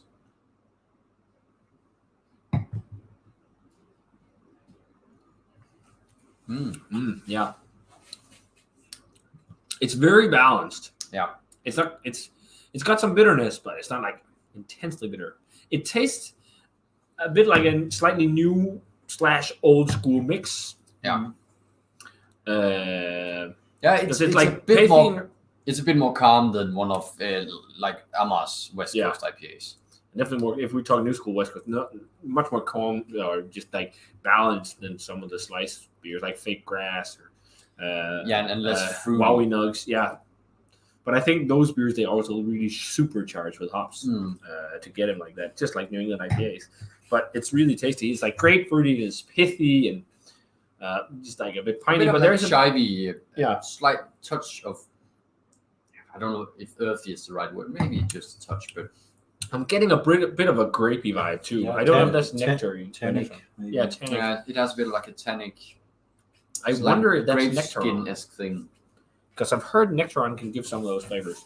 Yeah. Do you know of any nectar on single hop? Nope. Not yet. And I have a feeling that Nectaron is really hard to get. Mm.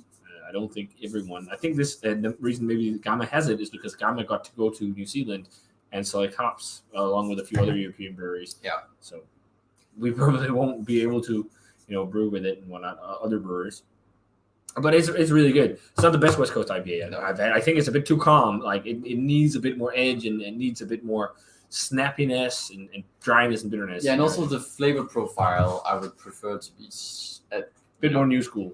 Yeah, and just I would just hop it to shit with Mosaic or something because it's so good in West Coast IPAs. But it's still really good. I'd still go 90, but it's not one of those where like, oh yes, like it's just a good West Coast IPA. So and it's been a nice mix up so far of styles and I don't know exactly, but I think I got a bit of a powdery thing. Yeah. I can't really describe it. I sometimes get it from certain hops. Yeah. Or maybe yeast, but I can't really say. You guys are really going nuts in the comments. That's awesome. Thanks for commenting and talking amongst yourselves. That's great. If you guys are just tuning in, please give the video a like so that we can spread this out to more people. So if you haven't done it already, please give the video a like. Brett, maybe you should also think about looking at the contest stuff. Yeah, I was actually looking at it before. Okay, I was awesome. just checking for new, contestants. Great. But I think we'll wait a little. The ones that have voted in so far, whatever you call it, I have cut them down to 5 people that I will do like a randomized thing between. So I started off randomizing between all the ones that have contested so far, and then I've cut it down to 5. And if any new people get in, I will do it again. But so far I have done this, so it doesn't look like we'll get any new ones before 9 p.m. So. Okay, maybe we'll say like 9:30. Yeah. We'll do the random draw and see who wins. Yeah. I have one now, and if anyone enters before that, we'll do another random. We'll do it again. Yeah. Okay. So we got loads. Yeah, tried Königpilsner. Got one question. Where is that? König Ludwig or König? Oh, König. Yeah. König. I don't remember how it was because when I've had it, I've already been drunk and it's been on beer truce with work. I've had the Schwarzbier. And I don't remember fancying it a lot. The König Pilsner, I have tried it when I was sober. Yeah. It was actually or is one of my favorite big German brewery pilsners. Yeah. It's not a Jever. It's way less bitter, or you could say balanced if you want, but I think it's wrong. But it's got hop aroma, which many of the others lack or have very little of. It's not a lot. Don't think of IPAs or anything. But in the brewing, like the company, it belongs to the Bitburger group. So there's Bitburger and there's Königspilsner, and Köstritzer also belongs to that group. I think back at the days when I tried it, it was like supposed to be the high-end Pilsner, and you could taste it. It got a little bit more love. Was also more expensive. And I put it on a level with Budweiser, like the original Czech one, of course. In terms of how much I like it. And also it's a bit similar. Okay, nice. Well, we got a random comment. Dan asked for suggestions for animated adult TV series like Rick and Morty and stuff like that. Okay. Well, you kind of already mentioned some of the better ones. I feel like go watch some Robot Chicken. That's maybe BoJack Horseman. Yeah, that's probably one I'm thinking of that you haven't mentioned. Okay, Long says that's back to the Metallica. You'd lose the lawsuit, but you'd win people's heart because fuck the big guys cursing the small guys. Yeah. Hopefully Metallica doesn't see this. No, they never will. Like one of the cool things with metal bands and stuff. Like I remember when I reviewed the Dark Tranquility beer in Sweden, or no, did we review it in Denmark? You and I, maybe. The barrel aged milk stout. I remember you brought it home, but I don't think we reviewed it together. No. But I'm pretty sure I shared it with someone. Yeah. But one thing I did a review on that, and they saw it and they just shared it on their page. It's like, hey, you can get this beer right now. It's like, what the hell? And then I randomly met Mikael Sten and like a little bit later in the year when I was in Gothenburg. It's like, what the hell? And we were just talking. Like, yeah, man, you're the guy who drank our beer. It's like, please don't. Oh, not worthy. Like it was amazing because I love their music.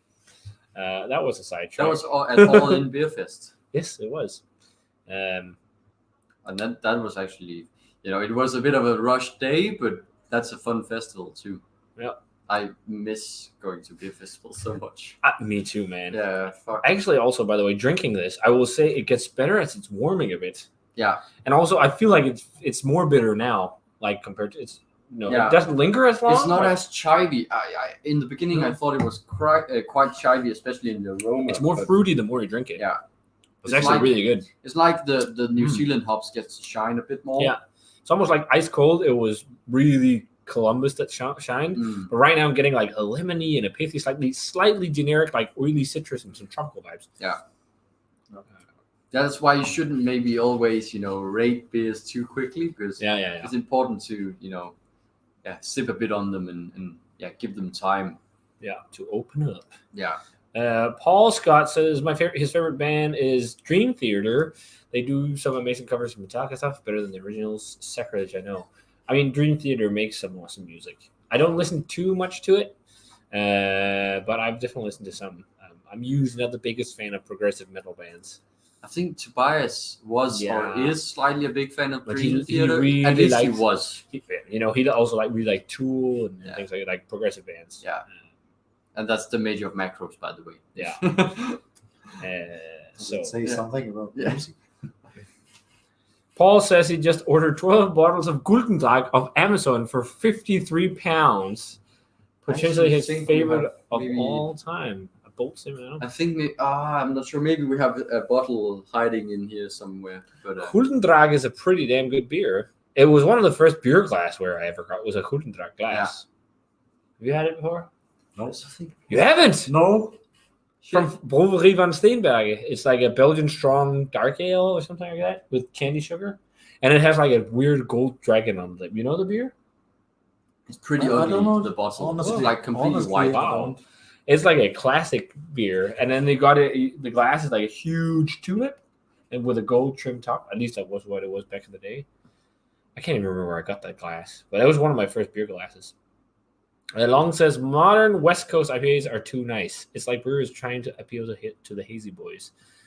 Well, I think modern West Coast, there's different ballparks of it. Like some modern West Coast beers are definitely they seem like people are trying to appeal to haze boys and hazy beer drinkers because they're not that very bitter, but they're clear and they're crisp and clean and they're sweet and fruity and whatever. But some of the ones we've been drinking, that we've been going nuts over, they've been dry. They've been the same bitterness as the old school West Coast and snappy, but they've just had huge fruity and flavorsome hop characters. But also really a little aromatic. Yes, really, just like in some of the really nice and well hopped New England IPAs. But they've also had some of that more classic flavor, just a little bit. But I think those are amazing. Like, I'd love to see more people do that. Yeah, do that stuff. And then they're talking about animals. Then Morten says he's out. I wonder if he means the contest. So, because he's from Norway, so he can't do it. So, this is a comment you got before, Brett. So, Long says you've been at the bottle shop for 2 hours now and talking about the bottle shop. Tell us more about Erlings Flaskebutik.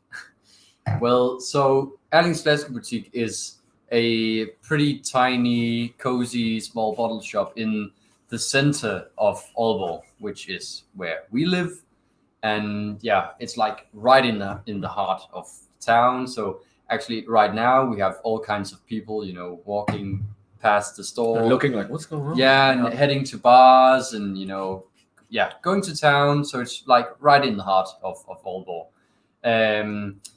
Generally, we focus mostly on like really good stuff at a.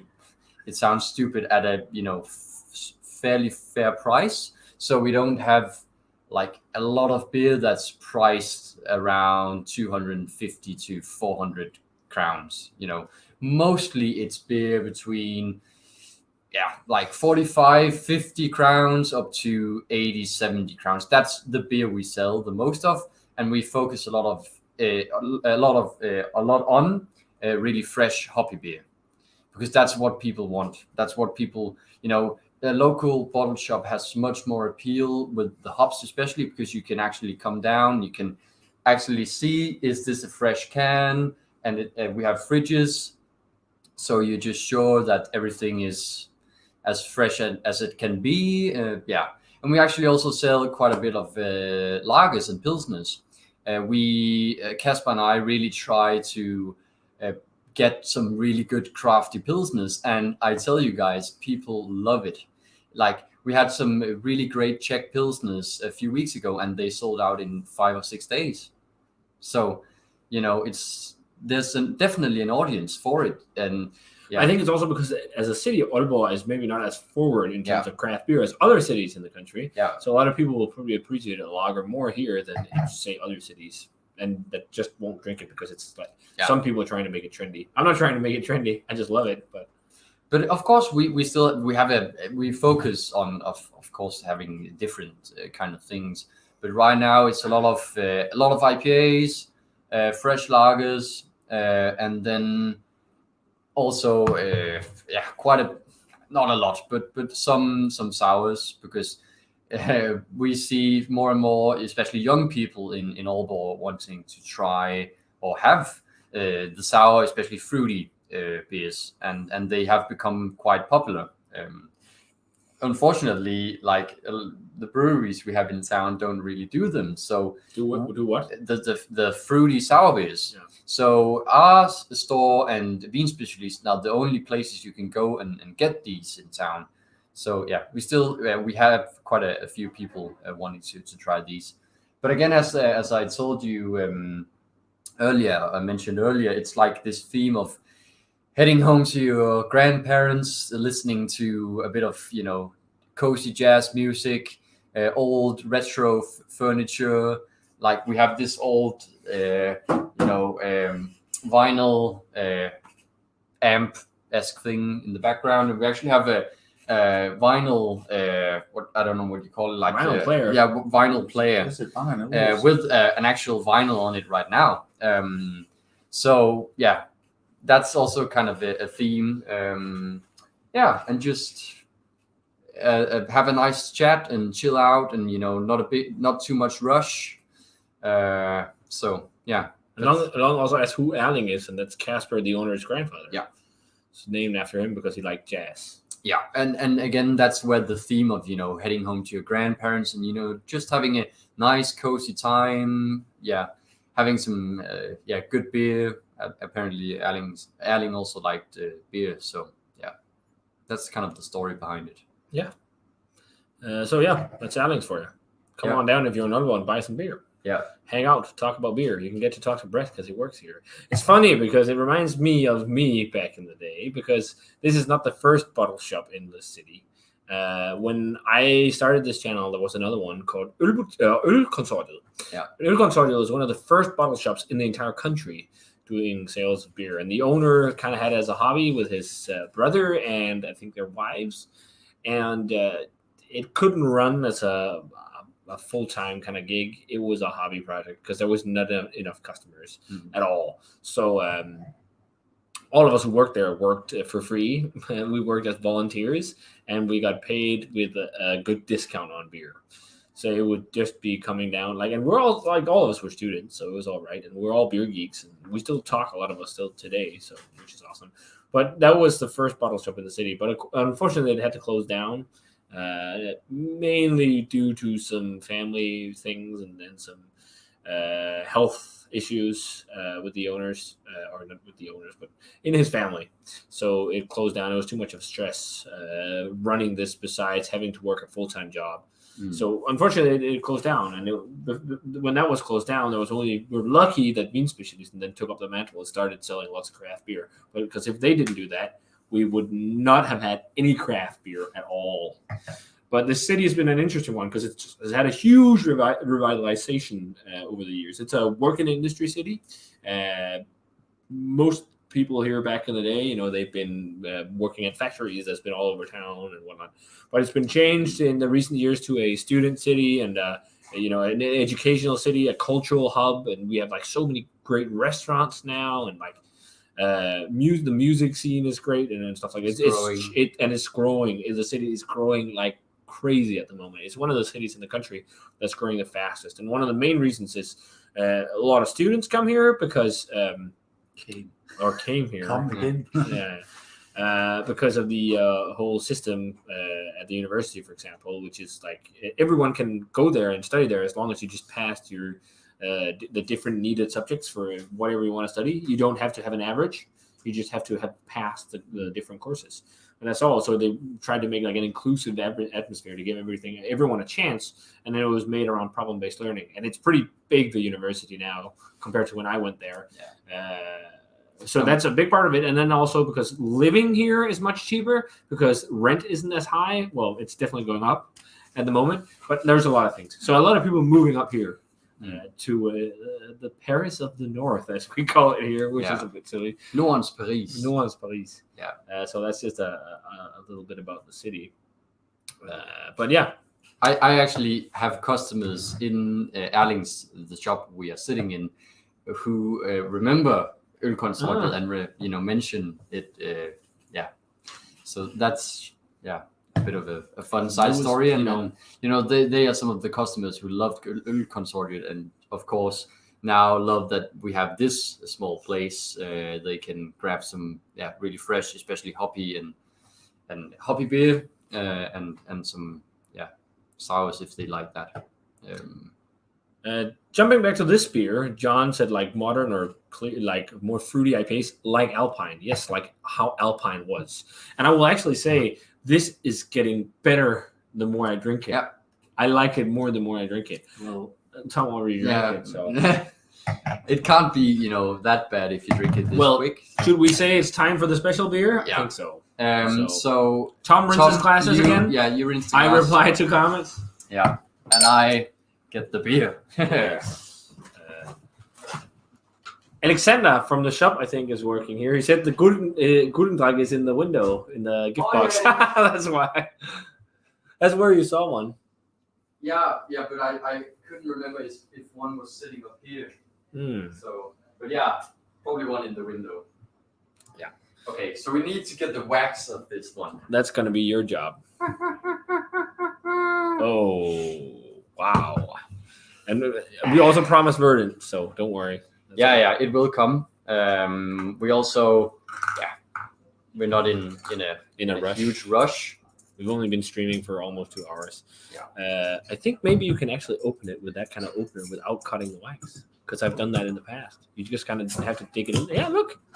Easy. That is why that opener is amazing. That's why I also had one of those. Yeah. I just used it so much that it broke, like it snapped. Fuck, I am hyped for this. Maybe you should kind of. So, man. Oh, okay, guys. Yeah. Tom, this is going to be so fun. Can you? I was almost drinking out of this glass, just the rest of the water. That's okay. I don't know whose glass is what. Do you know which glass is which? Fuck it. Oh, we're sitting right next to each other. Corona today. No. Don't talk about it. I'm vaccinated, so I have a negative test. Yeah. Tom was just negative a month ago. Just negative. Yeah. Okay, so pour it on camera. Look at that. So this is a blend of bourbon barrel-aged barley wine and bourbon barrel-aged imperial stout with cinnamon coffee. Okay, I think you shouldn't pour that much because it's a 33-cent bottle, isn't it? Yeah, it's his glass. I can understand. Oh man, you dripped on my knee, and my knee tastes great. So it's because of the beer. I think it's cinnamon, coffee, vanilla beans. Is it coconut nibs in there? Shit. You keep spilling special guests out there, I guess. People are curious. Tom, can you go get some tissues because he's spilling on me? Because he's dripping on your knee. Yeah. Okay. No, that was pretty good. That's pretty good, yeah. Podcast? So, are you recording a podcast or something? Yeah. Yes. Yeah. Oh, wonderful. We're doing a live stream. Yes. Yes. Oh, So- fun. And you're tasting wine and describing it. Beers. Beer. Yeah, this is a beer bottle shop. Yeah. Fun. So pop by when we are open. Okay. Well, Yes. You're very, very welcome. Okay. So- Thank you. Have fun. Yeah, Thank you. Have a nice evening. All right, see you. Bye bye. Sorry, Tissues for your knee. sorry, you. but the bottle was really annoying. Okay. Cool. We had visitors. That's fun. Yeah, I think from the they were US. from the U.S. Yeah, and that's American beer from Alaska. Eh? it was meant to be. You should have told them that they can take part in the competition or in the Yeah, Yeah. because they can do it because they're unique chance. But I actually put this pretty well. Yeah, you did. Whatever. But Where's the bottle? Okay, so where did it end up? Oh, I put it there. Shit. Yeah, I was talking to the woman. So Okay, Long said so- we should have invited them in to try some beers. Well, we Yeah. are not sure they have. okay, so guys, this is 10 years from Anchorage. Brett and I already did a review of this, and it's amazing. It's an insane. It's beer. this is one of the beers we gave 100.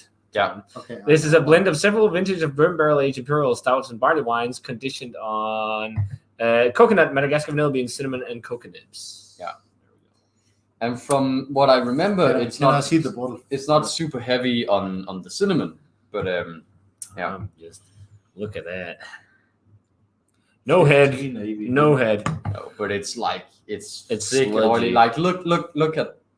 Can you see the chunks I don't think they can. of coconut? Maybe Okay, coconut, cinnamon, and it says here on the label. okay. All right. Vanilla, coconut, cinnamon. I want to see your reaction, so you smell it Yeah. first. As Woodford Reserve Double Oak barrels. Okay, should I talk as a German? Yeah. There's no Come foam on it. Stick your There's nose in it. weird things swimming on it. It can't be good. Can I live in this? Oh wow, oh, man. Oh yeah. Oh wow. Oh man. Oh man. Oh Oh wow. fuck me. So dense. Oh. So super dense. Wow. Uh, Are you crazy? That is so Yeah. thick and rich smelling. It's so decadent. It's like bone, the top of Dormicay. Yeah. Yeah, the coconut Oh. cake, not the bounty. It's less vanilla than in a bounty, in my opinion. It's like a more different, like baked Oh coconut. my god, it's so good. So chocolatey and Yeah. fudgy bourbony. It's so rich smelling. Like so decadent. Yeah, and it has this kind of also like soft, spicy thing. So it's not like in your face cinnamon. It's just this Almost like spicy ice complexity. cream with a sauce on it. I want to drink this. Caramel sauce. Or, But I think we should, Chocolate sauce before we or- taste or- it, Brett, or because we coconut tried ice it, we cream. should just see Tom's reaction. Yeah. I'm very curious. yeah. Stare at him.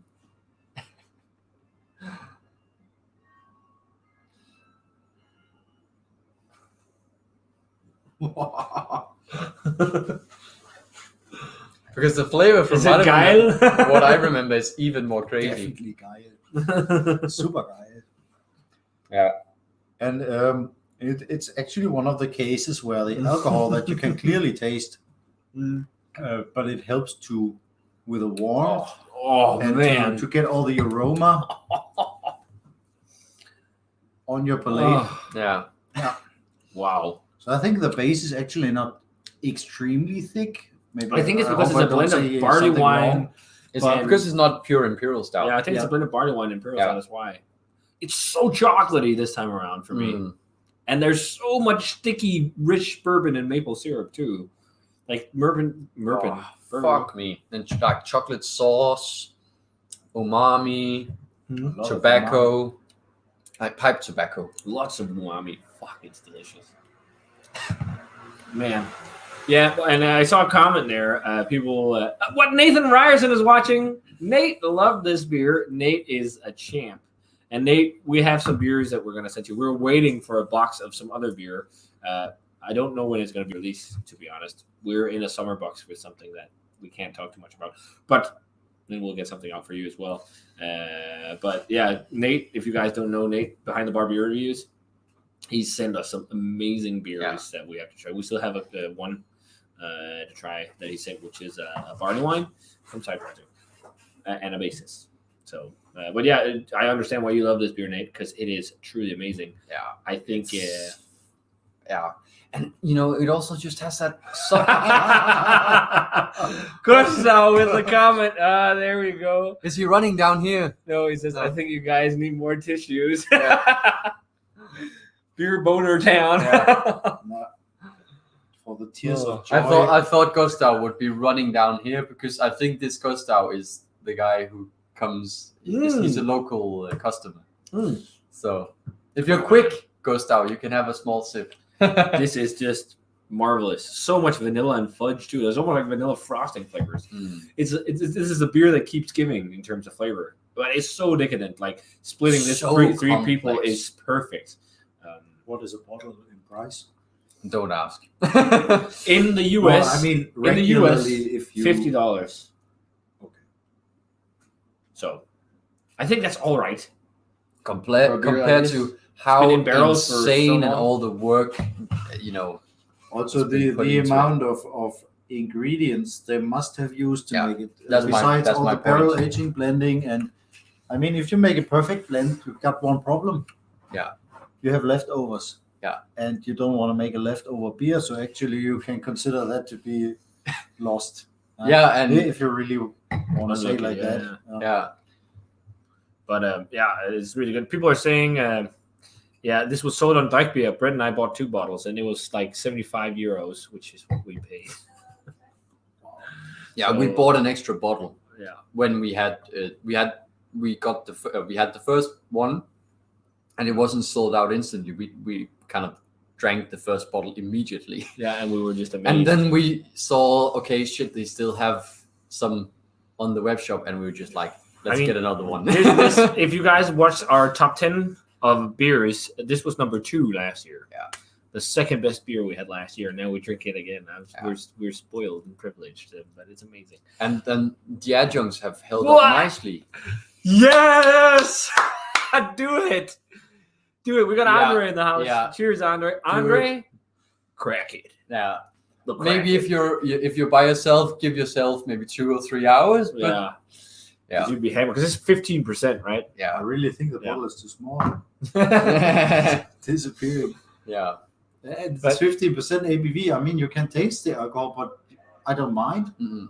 If it was a regular imperial stout, I'd say it's a bit boozy, but not in this. Not in this one. It only just contributes.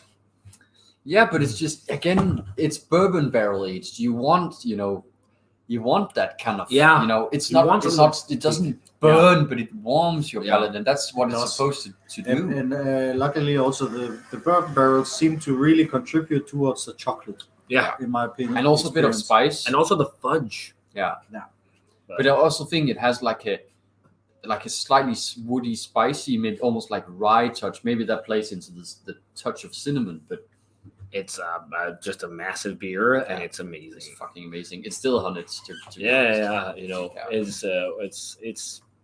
It's absolutely It amazing. is amazing. It's kind of like you mixed Endless Ending and Deal with the Devil, which I'm guessing it is.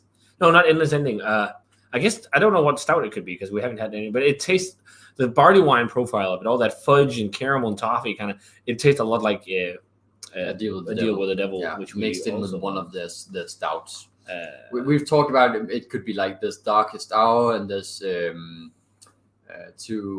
yeah. Time Waits for No One, and Yeah.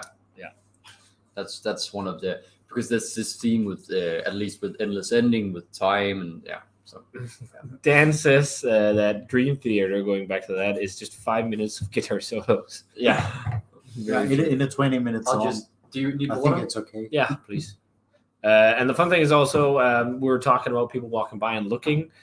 Paul Scott says, you guys are so lucky in the UK. We are overrun with lager louts peeing in doorways. And I think Paul also just had to leave to join his better half. So thanks for tuning in, Paul. Yeah. It was awesome having you. So thanks for checking out the stream. I got that off to work. But yeah. Time to answer to she who must be obeyed. I like that. So yeah, thanks for tuning in, man. And people are asking also about the people just wanted us to offer them beer, but oh well.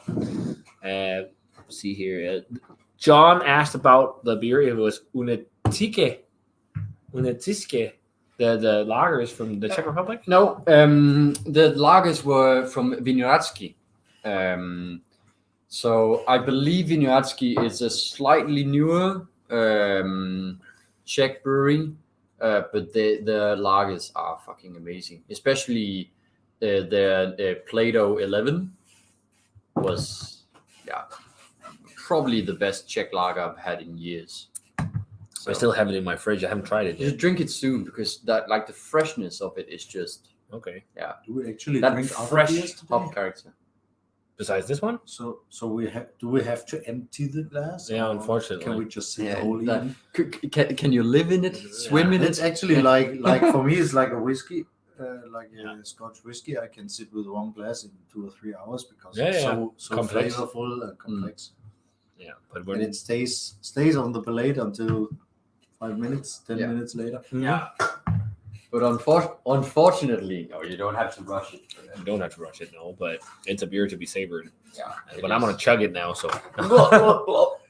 And it's Long on the session- edge of making those. What is it called in English, by the way? Gardena Yeah. Curtains. curtains. Yeah, you Okay. see, this is like a crazy curtains. Yeah. Long says he wants to visit Aalborg someday. You should, dude. And if you are, hit That's us up. not too far away. Or I don't know where in Norway you are, but I think you've been at NBCC, so Yeah, yeah. I guess you can fly to Copenhagen, so that's a different thing. But what Tromsø in Norway they also called Nordens Paris. What? Interesting. Okay. what? I didn't know that. I didn't know that either. From their standpoint, this must be I don't know, the southern Paris. Maybe Mm. maybe this is Nice, the Nice of Yeah. of the north. And then John Hedlund is telling It's us time. that the old brewmaster of Alpine is opening a new brewery called. They opened, and we know about this. So McElhenney Brewing is a thing now, and Joe is making a trip there eventually.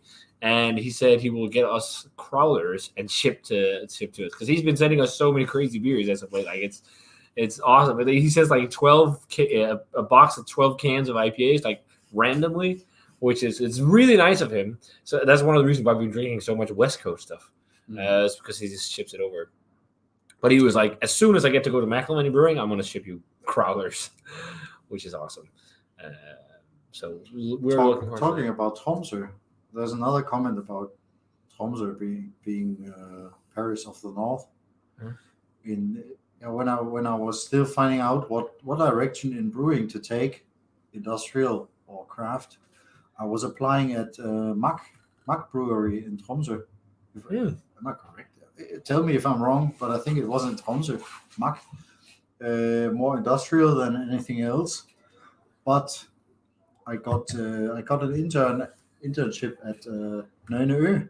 So this is where the route was set. Instead, Mack Yeah. was changing their or building new or whatever, so they couldn't. They had no space for me that year. So So you ended up at Nugnui. That's not too bad. no, definitely not the worst thing to have. No. But I knew you worked with the old brewmaster of War Pigs, right? The Chinese? Yeah. or what? I can't Yeah, remember her name. no, not Chinese, but Singapore. or Singapore? Oh, Singapore. Yeah. I can't remember her But name. what about the guy who? Seen? Yeah, but I don't know where she's a brewer now. But what about the guy who started Seven Island? Isn't he from Nugnui also? No, that's you're mixing Seven Islands up with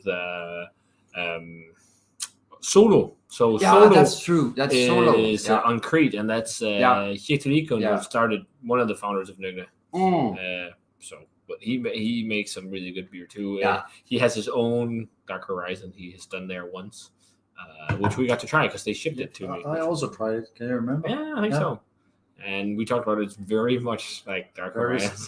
diabetes. Yeah. Did you say? Yeah, this is also diabetes, but it's really good. It's a completely And as Colin Completely says, different. it's always fun to be able to revisit beer that blew your mind, and that is so true. Especially with like this stuff, like the fact that we had another bottle we could pop now and sit and share. It's awesome because it's also just such a because good beer. it kind of blows my mind as Mhm. much this time Mhm. because it's just You get so excited when you Fucking drink one of these insane. beers. It's so it's decadent and it's rich and it's. I mean, you don't like sweet decadent beers, you might not like it as much, but this has a spice in it. slays all pastry stout that is fake ingredients. Everything is just like it's the execution chopping do up they heads. mention something about the real ingredients, or It is real ingredients. Only 100% real real ingredients. That's also why we don't have heads, I think. And you also, if you look at the consistency or the texture of the beer, it's oily. It's oily, and that's a sign of it containing like the real thing. Because also look at the chunks, at least in mine. That's coconut. Yeah. Or coconut oil, basically. Yeah, and also did it contain chocolate also? Yeah. Coconut. That also adds fat. Yeah. So. Simon Nielsen says hello there. Hey Simon, cheers. Thanks for tuning in. Long says he just had Polly's. We've lost dancing. Double dry hop IPA with Citric Galaxy Mosaic and Big Secret. Trouble, slightly grassy, less of brightness from New Zealand hops. Do you guys like Polly's? I've had some and I've liked it, yeah. But it's not something I've tried in a long time, actually. I haven't heard of that beer. But the main reason is because you can't follow all haze. Because everyone does it and everyone does a lot.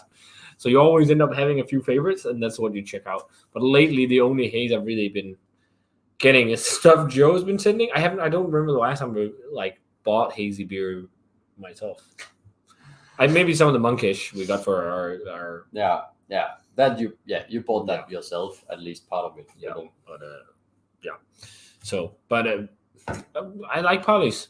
I just haven't revisited them or checked them out in a while, but maybe we should. But the one you got you did this live tasting with Orton. Like this, we have this local bar that has this like rock metal theme. Yeah. And they are one of our customers here in the bottle shop. Yeah. And they like to do these tastings where Peter I've been involved. Takes them through different beers and stuff. Yeah. So in that tasting, they had one from them that wasn't their best. From what I remember, it was which one was a bit harsh, and it was the one with like this kind of canvas on the label. It wasn't the best. And I also had one, Oh My, I think it's called, most like, I think it was like a coconut Sabro IPA or pale ale. It was okay, but I've had a few before them that were quite a bit better. So I think they can do some really good stuff. And usually Polly's add some bitterness to the New England IPAs. But sometimes it gets a bit earthy and But we talked about metal and beer bars before. Actually, Aalborg locally, I think they will be allowed to open in September because they're technically a nightclub. But they've been doing live streams during the whole situation, and but they are going to be selling a little bit of craft beer there too, local craft beer, which is awesome. Like I haven't been out at a metal bar or music bar in almost 2 years now, like because of this situation. I would love to go to a metal concert again. Where you don't have to sit down. Now, where you don't have to sit down. Yeah, but soon you're able to. And I think Aalborg Metal Festival is happening. So, but during the summer you can stand up. I'm pretty sure you can. Okay, but I think Aalborg Metal Festival is happening, and I know one of my all-time favorite local bands is coming, Mercenary, and I would buy a ticket just for that band. So Tom, you saw them live with me, but we shouldn't talk too much about that show because we were very drunk. Drunk? Yeah. Yes. Not only drunk. Yes, we were just drunk. We were also tired, right? Yeah. Something like that. John said he tried Vino Ratsky 10 and 12. Yeah. Was that the ones we got? 12 is one of them, but I liked 11 more. 11 is a bit more hoppy and a little less sweet than the 12. But 12 is still really good. It's still a brilliant Czech Pilsner. I just prefer when they are less sweet and a bit more dry and hoppy. So, yeah. John also said that if we saw Hill Farmstead has done a collab with Pilsner Urquell. No. Yeah. I saw but I saw they were there. I didn't know that they were making a collab. Well, that's really cool. But Pilsner Urquell is really trying to get on the American market. If you didn't see it already, if you follow Darwin's beer reviews, you got a huge merchandise box with like a beer mug and a shirt and a hat and shoes and all kinds of crazy stuff and cans of Urquell. And like they're really trying to push it in the States. Yeah. And Nate is saying he's thinking about popping his last bottle of of 10 years. Do it. But you're right, Nate. They've been killing these kind of beers, and I know you try a lot of this really crazy beer. So, but yeah, this is definitely it's as good as side definitely project beers. You know, I mean, and it's it's more extreme. It's a different style, and I see why it doesn't maybe get as like it's still very highly rated, but I see why it doesn't maybe get 4.8 or 4.79. I think because it's a bit more extreme and it's not as But I think it's also because Anchorage isn't crazy hyped. It's Yeah. also because it's a and brewery that's not. and it crazy also gets out to more people. hyped. Yeah. That's also So- part of it. Often a hype goes hand in hand with not being but- able to get a beer. The ratings Anchorage stouts and barley wines are getting, considering how many people it gets out to, is insane. I think. I agree. But if you manage to crack it, Nate, let us know what you think. Yeah, because You I like don't it as well? think. Yeah, it will still. It won't decline a lot. I don't think, but I don't think either that it will improve from being aged 1 or 2 years. No. Mac is being mentioned. If you age it in barrels, it might, but not as it is. No, don't age it like for a year or two in the bottle. So we got a question both for Ryerson and Colin Quinn. It says, is it worth the price? I mean, even something like side project isn't that pricey per ounce, but it just seems crazy. It's true though. Is it really worth the price? I think it depends on how into it you are. I think you also have to be into hunting these beers. Not everyone is into hunting hype and slaying whales. It's like it's the collector's mentality. Like people who collect baseball cards or Pokemon cards, whatever. I don't, Yeah, not in the same or way. wine, or it's like a spirits. It's the same kind of thing. It really depends on how into it you are. But I totally agree with Nate's comment here. He says that he thinks it's getting out of hand. MJK was 125 a bottle. And secondary is just what it is. Secondary, when you trade and stuff, price is just like It's a bit difficult. For example, it's a pretty extreme beer, both in alcohol and in ingredients and in the way it's made, it's blended and everything. It's a piece of art, and this is basically what you pay for. Yeah. All of the each component you can find in other beers. You can find the alcohol, you can find the flavor sometimes, but it all blended in this beautiful way and barrel aged and chosen and selected. It's this you pay for. I mean, you can, if you look at a painting, you can see all the colors in almost any painting, but it's just the way it's put together, and you pay an extra for the. I think it's okay to say the genius that is in this taste. Yeah, and just like the art of it, but it is, But what's okay? it's just, I just think when you go into barrel aging, especially these kinds of beers, it's just, it's another stratosphere of beer to me. Like when you start making like the most insane like projects within like lambic or barley wine, like barrel aged barley wine or barrel aged imperial stout, it's just it just takes beer to another level, that in like with complexity and like the whole process behind it, it takes so much effort and time and I think you taste every bit of it, like that huge effort and all the like expensive ingredients they put into it, and just like the care and the passion for it, it just shines in a it's not that an IPA doesn't shine, but it's still, it's not, you don't put maybe the same kind of effort into that kind of beer. It doesn't take you 2 years or 3 years to make. So these kind of beers are something you really, you cherish, and also as a brewer, you really nurture. Nurture, and just But I think we got into it in some of the beer, like when we finally got to slay beer barrel time, which the three of us tried, which we all three just that for me is probably a better beer than this, but just because it's one of the best beers I've ever had. It's also a different style. It's a totally different, but it's just one of those experiences when you sit it and you're never going to forget it, and it's that that's pretty much almost priceless, right? Like so. But I totally see the whole price factor. I've often said like price is it's a good argument, but it's also one of the worst because a lot of people will always find something where they say it's good for the price. That's like one of my problems with the argument. Like anything, I think if it's cheap, a lot of people will say, it's quite all right because it's cheap. But even though the product might be kind of bad, you excuse it because it's not really expensive. But I totally see it with the price with these kind of beers because it's a treat and it's a privilege to try and get them, and a lot of people really dream about trying them because they can't afford it or it's just nuts to try and trade for and whatever. But that's just how it is. But that's one of the reasons, for example, that the whole situation right now has been amazing in terms of getting some of these beers. I know it's been tough for the breweries, but like it's killed a lot of hype from a lot of breweries. So someone like Monkish, you could buy cases straight from the brewery, shipped to your doorstep if you lived in California.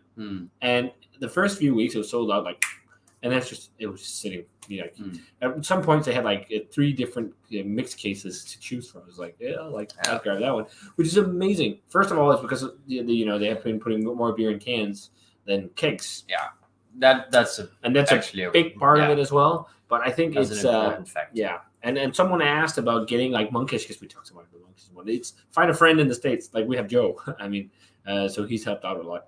It's a lot about that. And then otherwise, it's looking up Facebook groups online, Google, on Facebook, and see what you can come up with. And you can find some people there who can help you out often.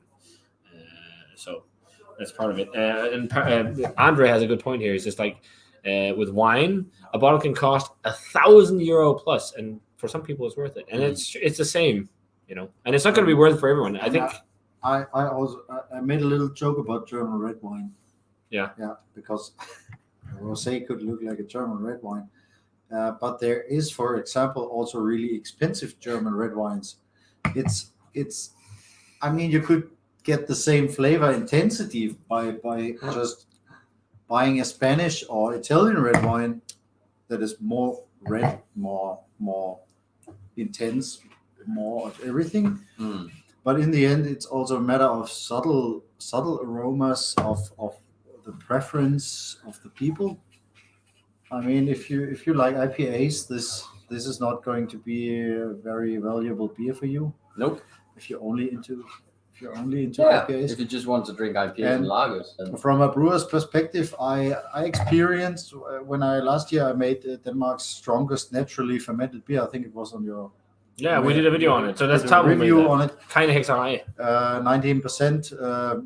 Let's say it's not an imperial stout. It's more like a dark Belgian ale.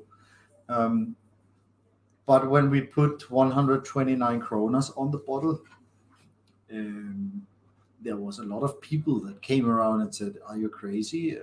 It's totally, you're out of your mind, and you need to be the local brewery. We want to get drunk for little money from a local brewery and whatever."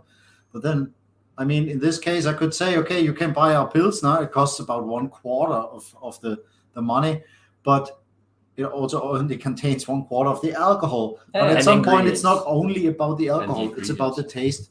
And what do you enjoy more? Drink 4 or 5 craft pilsners, or a high caliber imperial stout, maybe barrel aged? Just one.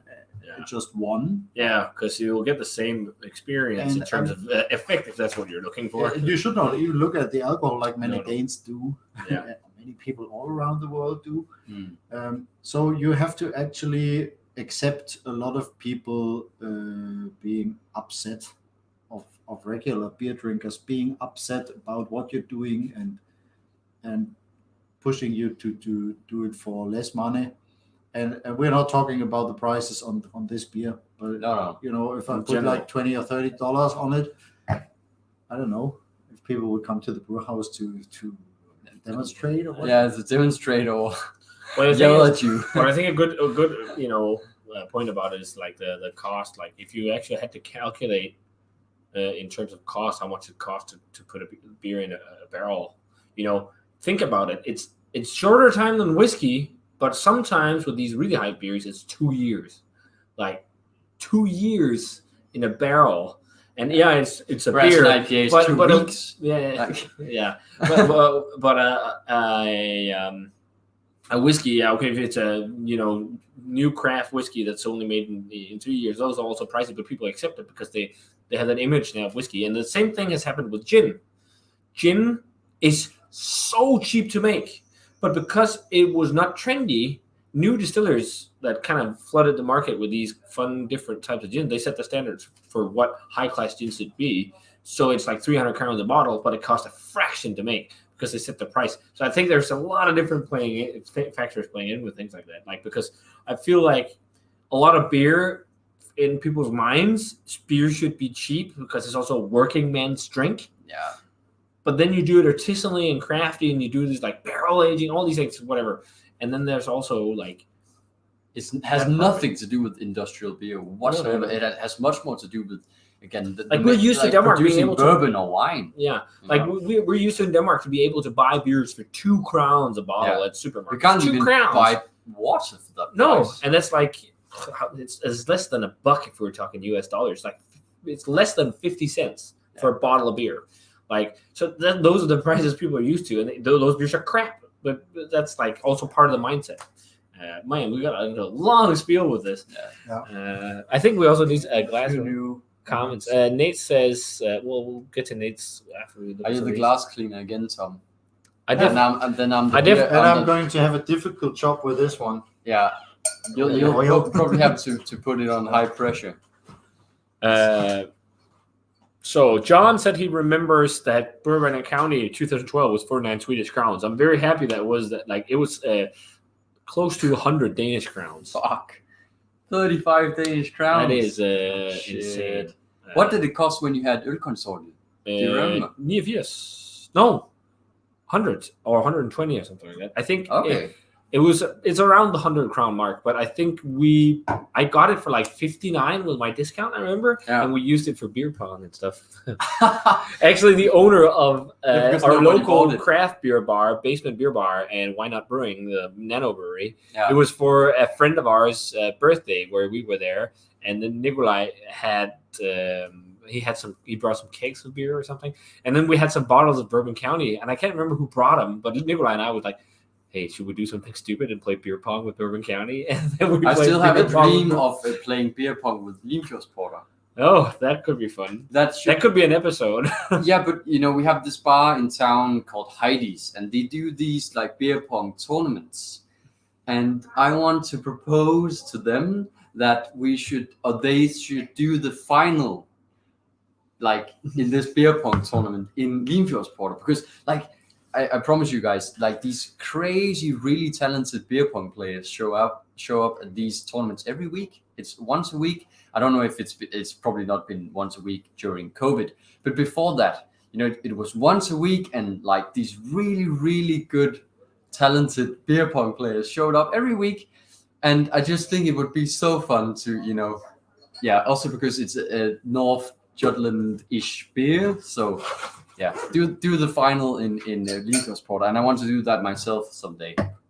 And that's, by the way, a Baltic porter at 8%, 7.9, 7.8. Isn't it 8.2? No, it's almost 8. What? Okay, It was 7.9. 7, Right? 8. Okay. But Well, what I will do. Andre had to leave. Thanks a ton for tuning in, Andre. Cheers to Switzerland. Yeah. Hope your coffee shop has turned out well. Yeah, he just opened a coffee shop. Oh, damn. Awesome. So I'll pick some beers, and then I'll have to check. I think you already picked them, didn't you? No, Okay. those. I'll pick some new beers. Yeah. Remember some verdant. Yeah. People ask for I'll pick some we new even got beers a for you guys tip to from vote between, and then I'll also check the competition for Monkish, Slice, and Anchorage IPAs. And then if none of the new entrants, or if there are none like new entrants, or what do you say? Yeah, entrants. Entrances.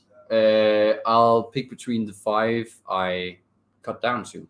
So Right? Yeah. Do you frequent Heidi's beer bar? No, Okay. but in a period I went to it to play We this beer have? pong tournament once a week.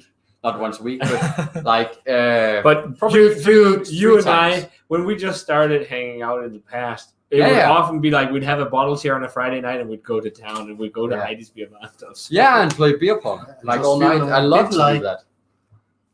It could be a lift off, but I don't know. Yeah. I love to play beer pong when I'm drunk. Koyala, yeah. Okay. Yeah. Koyala actually. So Nate talked about Euro brewers making great stouts, and that's true. We should get some Euro stout for you in the box. But people are mentioning Pajala, they're making great stouts. Also, Nerd Brewing, they make some great stout. those, but they are What else? There's also the Pihaste beers, but there's none really specializing in blended barrel aged stouts yet, is there? I know Moorsluitel, the Moorsluitel, yeah, in the Netherlands. Pihaste, yeah, we mentioned them already. Yeah. But actually, a new brewery, Creature, I pronounced it Cracker in the video, but it's Creature. It's just spelled oddly. They Why Not Brewing? Yeah, I haven't tried the Black Peg yet. Nikolai was so kind because he had such few amounts of these barrel aged beer because it's such a small scale, and he did a Black Peg release with like barrel aged beers and stuff, and he was kind enough to give me a pack to review on the channel. I haven't gotten to it yet. I will get to it soon, but people are saying those are nuts. Is it still brewing on a 200-liter system? Yeah, Okay. so it's So tiny. really, really small. But yeah, those guys. But Creature are starting to do. They're making IPAs and kettle sours and stuff now. But they are planning to do blended barrel aged beers like side project. And Ellen and Martin behind the brewery, I know them, and they're great people. They started Savisium that some of you guys might know. They're not part of that anymore, but they have been drinking some of the crazy hype stuff in the States, so they know what it should taste like. And now they're trying to do something like that themselves, which is really cool. You never know what happens to brewers who drink the crazy stuff from the US. Maybe he's gonna try to do I something. got something in barrels. Oh. Something. Oh. Too early to talk Actually, about. I tried some of it with Brett. Yeah, so we're gonna leave it at that. It's not this is No, not, no, not no, this no. year and not next year, but let's see what happens. So let's Okay, so actually I have a winner in the contest because there haven't been any new entrants. okay, wait. So have you randomized? Yeah. Get the cans. I- So people now get the Oh, cans for yeah. the. Okay, well, I guess we're gonna reveal the winner now. Yeah. So on Facebook, we did a contest with Erlings where you could win these 3 Oh, cans. secret can. Oh, So no, you there's could win label a on this. can Okay. of. Yeah, You should you get. have I have her here. I'll just find her full name. I'll just enter the this one. Claudia. Okay. Yeah. So Okay. the beers you can win are Where Is Tomorrow from Anchorage, which is a Phantasm IPA. Yeah, we had it this Wednesday, and it's great. Yeah, it's double dry hop with Motueka Nelson Savin.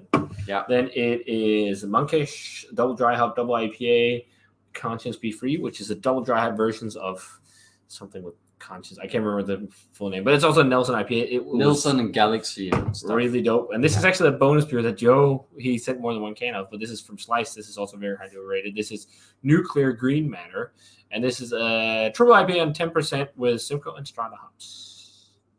Yeah. Yeah. And so the winner of this contest of a total of I think around 75 entrants is Claudia Simone Huse Pedersen. Nice. So I don't know if she's watching, but I guess you guys will make a post. yeah, Because we it's will. running their Facebook page. Yeah. So cheers to Claudia. You're gonna So, drink some. But awesome maybe you beers. can just post in the in the comments. You can put Yeah. these in the fridge yeah. again. Yes. So You have her name here. see, I'll put a comment here with the winner and Claudia Simone, who's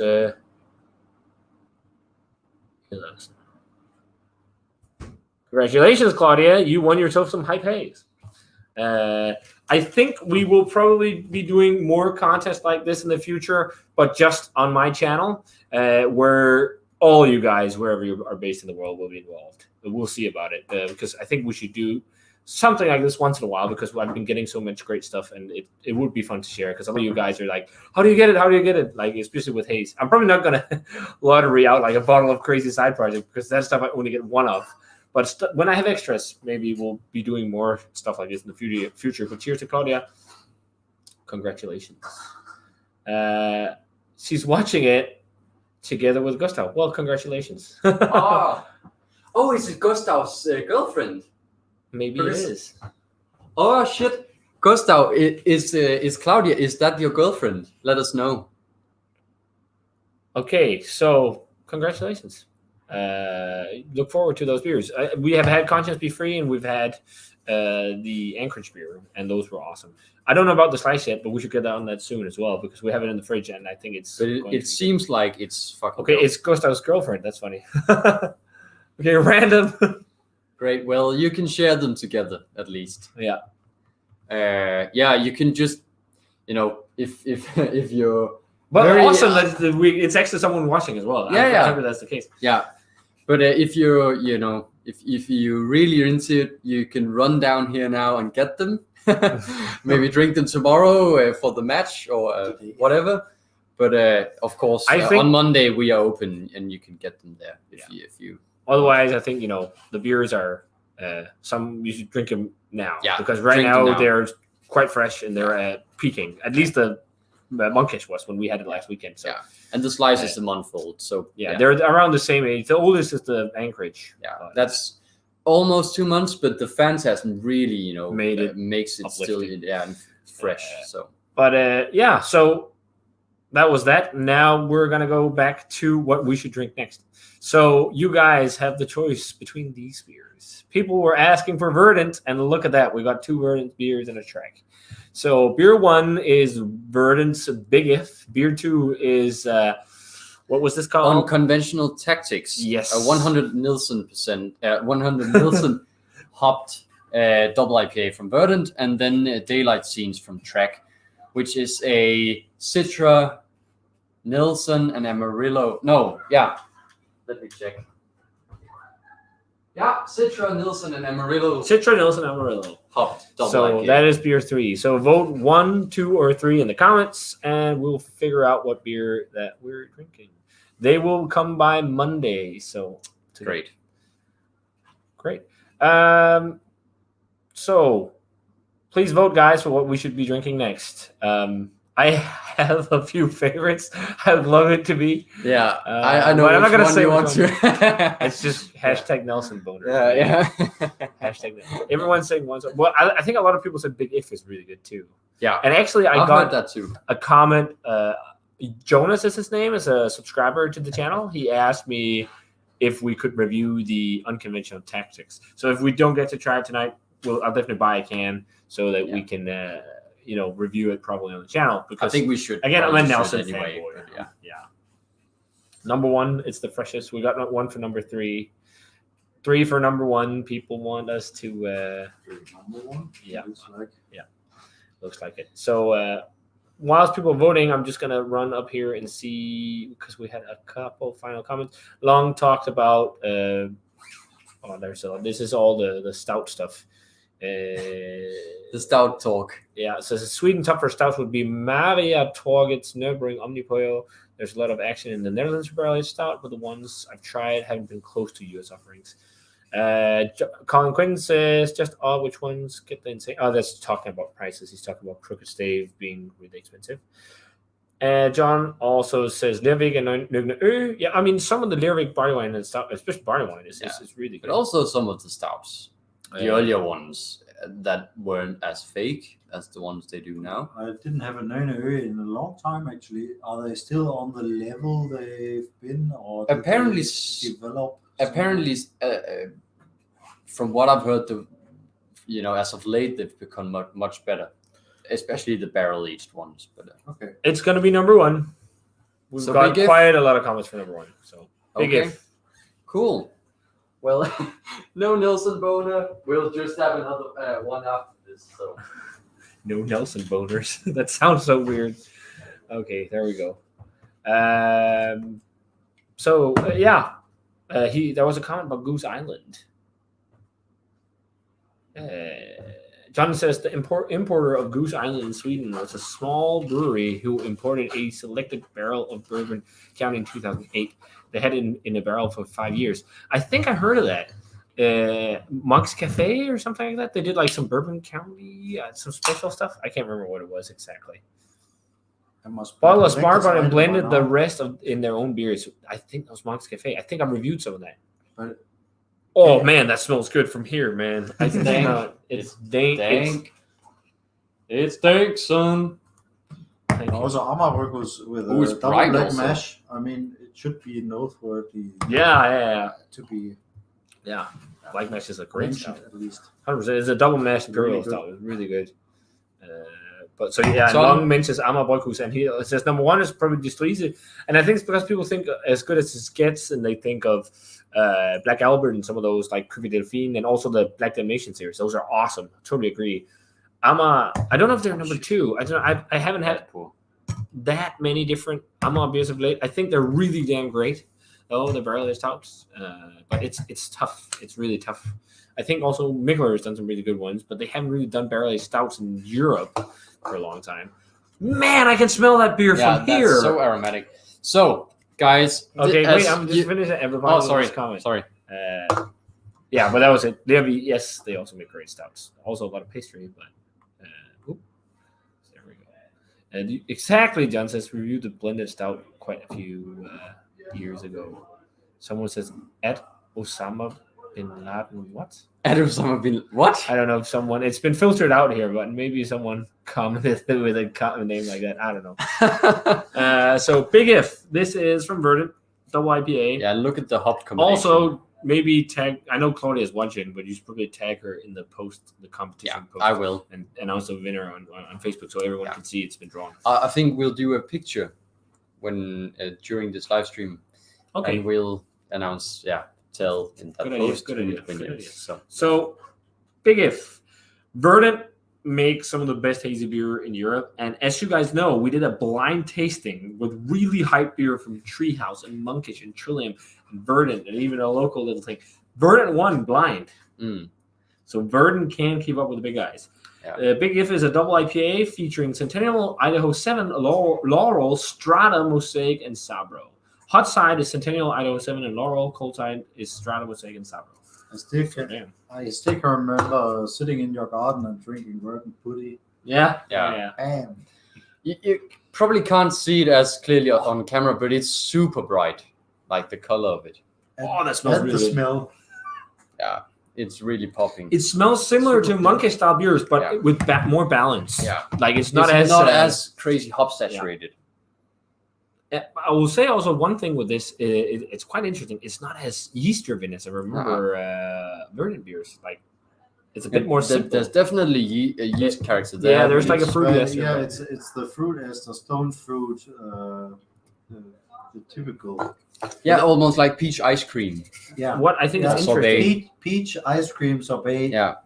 Exactly I that. can totally Yeah. see that. But what's interesting, they don't mention the yeast anymore on the cans from Verdant. No, But- but that's I think it's just because it's their own yeast, Maybe. and they are known like all over the world for their yeast. I've seen that you can get the yeast as a brewer. You can Yeah, order exactly. it. Was it, I don't know. But was it I wonder Weinheim how- or I think- yeast? I don't know. Their house So- yeast, I guess it's a variation by now on maybe London Ale 3 because that was what they used most in the beginning. But it's like peach sorbet and like passion fruit, almost like passion There's fruit. definitely passion fruity things, and there's also Mosaic Blueberry, but Yeah. Sabro isn't too forward. No. It smells Laurel really good. is floral, but It smells real good. Let's try it. Cheers. cheers. Cheers. Cheers, fellas.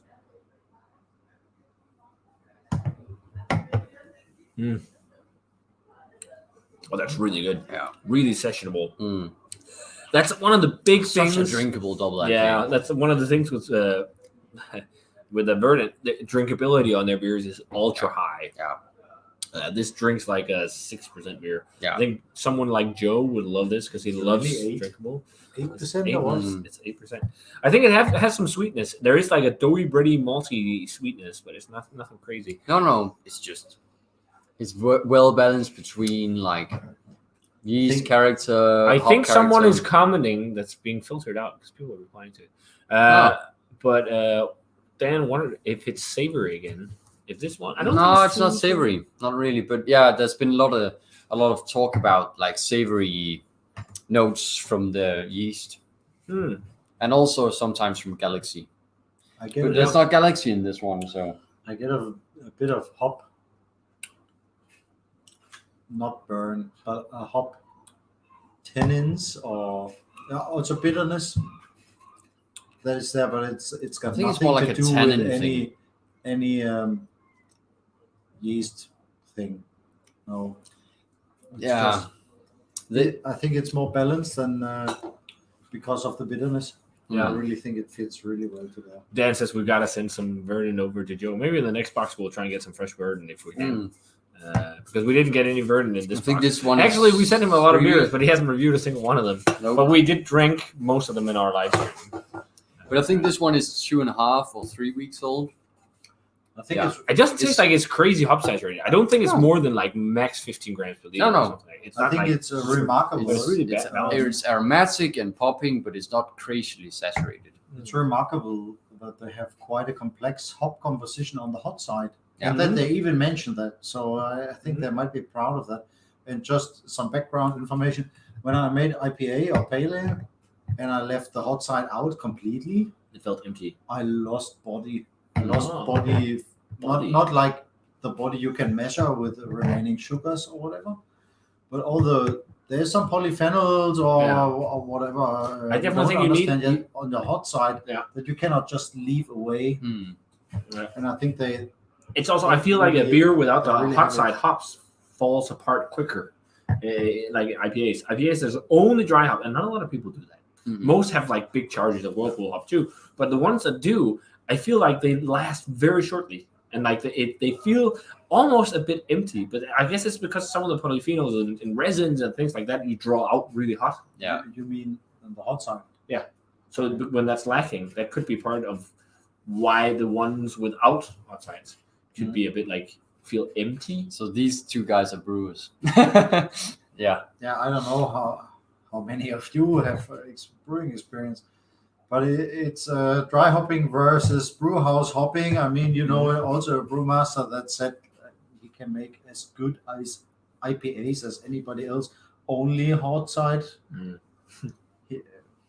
We But- did not agree, No. but it's very difficult to find the balance in when you add the hops, and it's not only lagering and during fermentation and in the brew house, and there's several occasions. And I think this is really on the spot. This beer, whatever they did. It's really well balanced. Really well. And I'm also that's getting what an they- interesting melon vibe on this, Yeah. which is weird. I have no melon, but that could also be part of the yeast. I think it's part of the yeast, to be Yeast is honest. definitely important in this one. Yeah. And that's why they are known for the yeast. Oh, But that burp some tastes people- like some passion people fruit. Some people don't like the yeast. They think it's too, prominent. They should drink it India pale lagers instead. Yeah. Because I think But they're not hazy, I've bruh. always thought that Verdant's yeast, Just put oats in. yeast is just awesome. I'm pretty sure it's possible to make hazy lagers, but Yeah, just But don't why? lager it. Just have it after Mm. fermentation. But yeah, I don't know. We made that joke about hazy beer. I just thought of pastry stouts and where they've gone. Do you sell a lot of pastry stout here? Not it kind of no. I see you have one of the worst rated pastry stouts in Denmark. Yeah, and that's a penalty beer we have in our store for when we have parties at Erlings.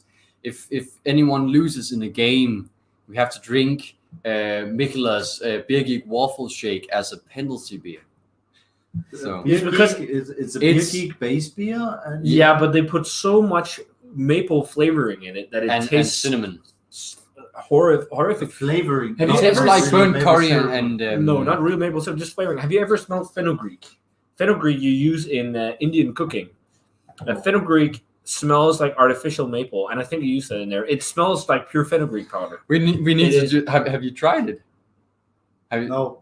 We should just open one just for fun because it's Yeah, like burnt okay. curry and it smells like cumin curry. and burnt cumin. It smells You more might like curry. destroy one of my idols because But the other Beer Geek beers are awesome. most yeah, of them, but you this know. one is just a We had mess. the Beer Geek Brunch Weasel aged in Isla barrels. We did a video a while back, and it was still held up. It was awesome. It was so good, and it's been in that bottle for like 5 years. if was I had fantastic. to name one of the most influential beers on my brewing, it was the Beer Geek Weasel aged in cognac barrels. Yeah. Mhm. So That But was this awesome. beer is just a huge miss, and it's brewed at Lervi. But yeah, for some reason Mike fucked it up. Or I don't know if Mike I don't brewed know. it, but at least Lervi fucked it up somehow. Yeah, it could also be that and the now I'm curious. So the recipe Dan, could also just Dan, be are you bad. asking where we got the? I'm trying to get the cans so they can see it. The waffle shake. Yep.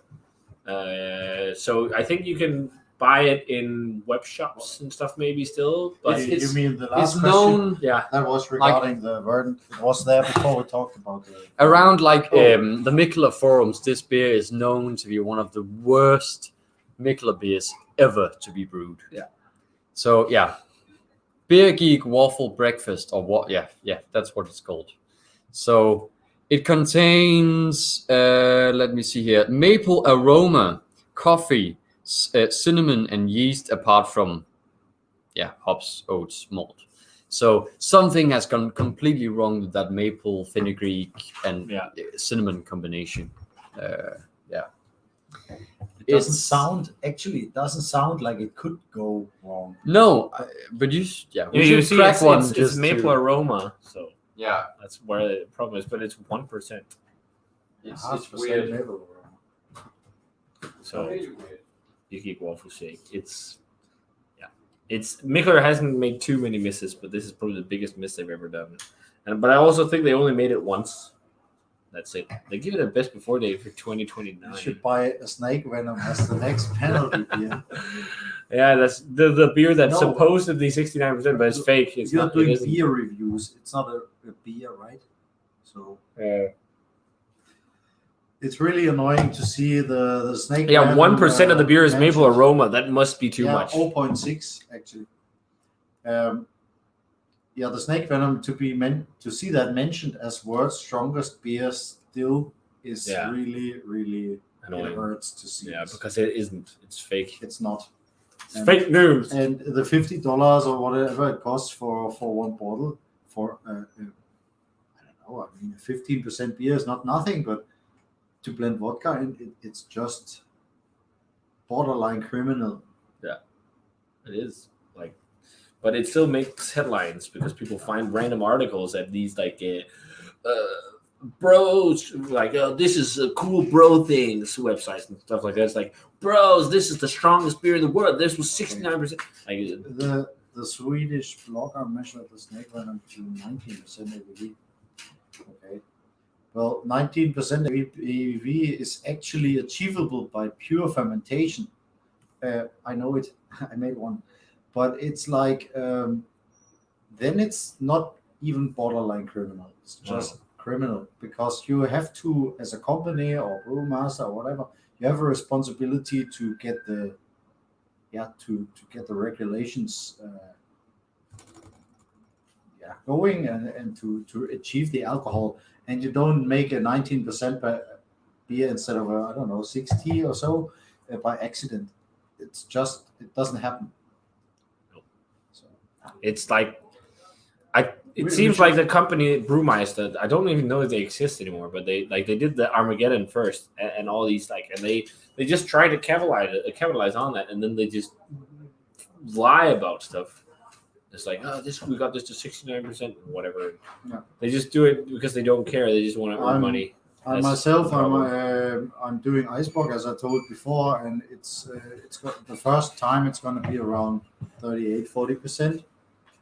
And it's immense, the amount of work, the amount of beer you have to put in because you only get very little out and so on. And if you want to take shortcuts at that point, it's really, you can't. You can't. I mean, you can take shortcuts, but then you can't call it beer. You really cannot call it beer. I mean, in Germany, it's way more strict. But you can make Eisbock and call it beer. But you cannot just put vodka in nowhere. It's just wrong. So Listen to this. John says that they even admitted that the first Armageddon, which is the one I tried, was 15%. Yeah. What? What a bullshit company. Yeah. Like, seriously. Wow, you must be douchebags to do that. Long also says that waffle breakfast is hype because it's always fun to taste shitty beers because you'll appreciate the good beers more. That's Yeah. true. That's true. But I don't know. Should we open it so Tom can try it or what? Just for fun? yeah, Yeah. Yeah, why not? I'm in. But we should probably Yeah. Drink that first. drink this before. I'm just. I raise the glasses. I don't want to rush it just to No, drink no, no, that. no, no. I'm just. Maybe should I put it in the fridge? No, fuck that. No, fuck that. It's gonna be terrible. It's going to anyways. be shit anyway. That's gonna end up being a chug challenge or Yeah. something. No.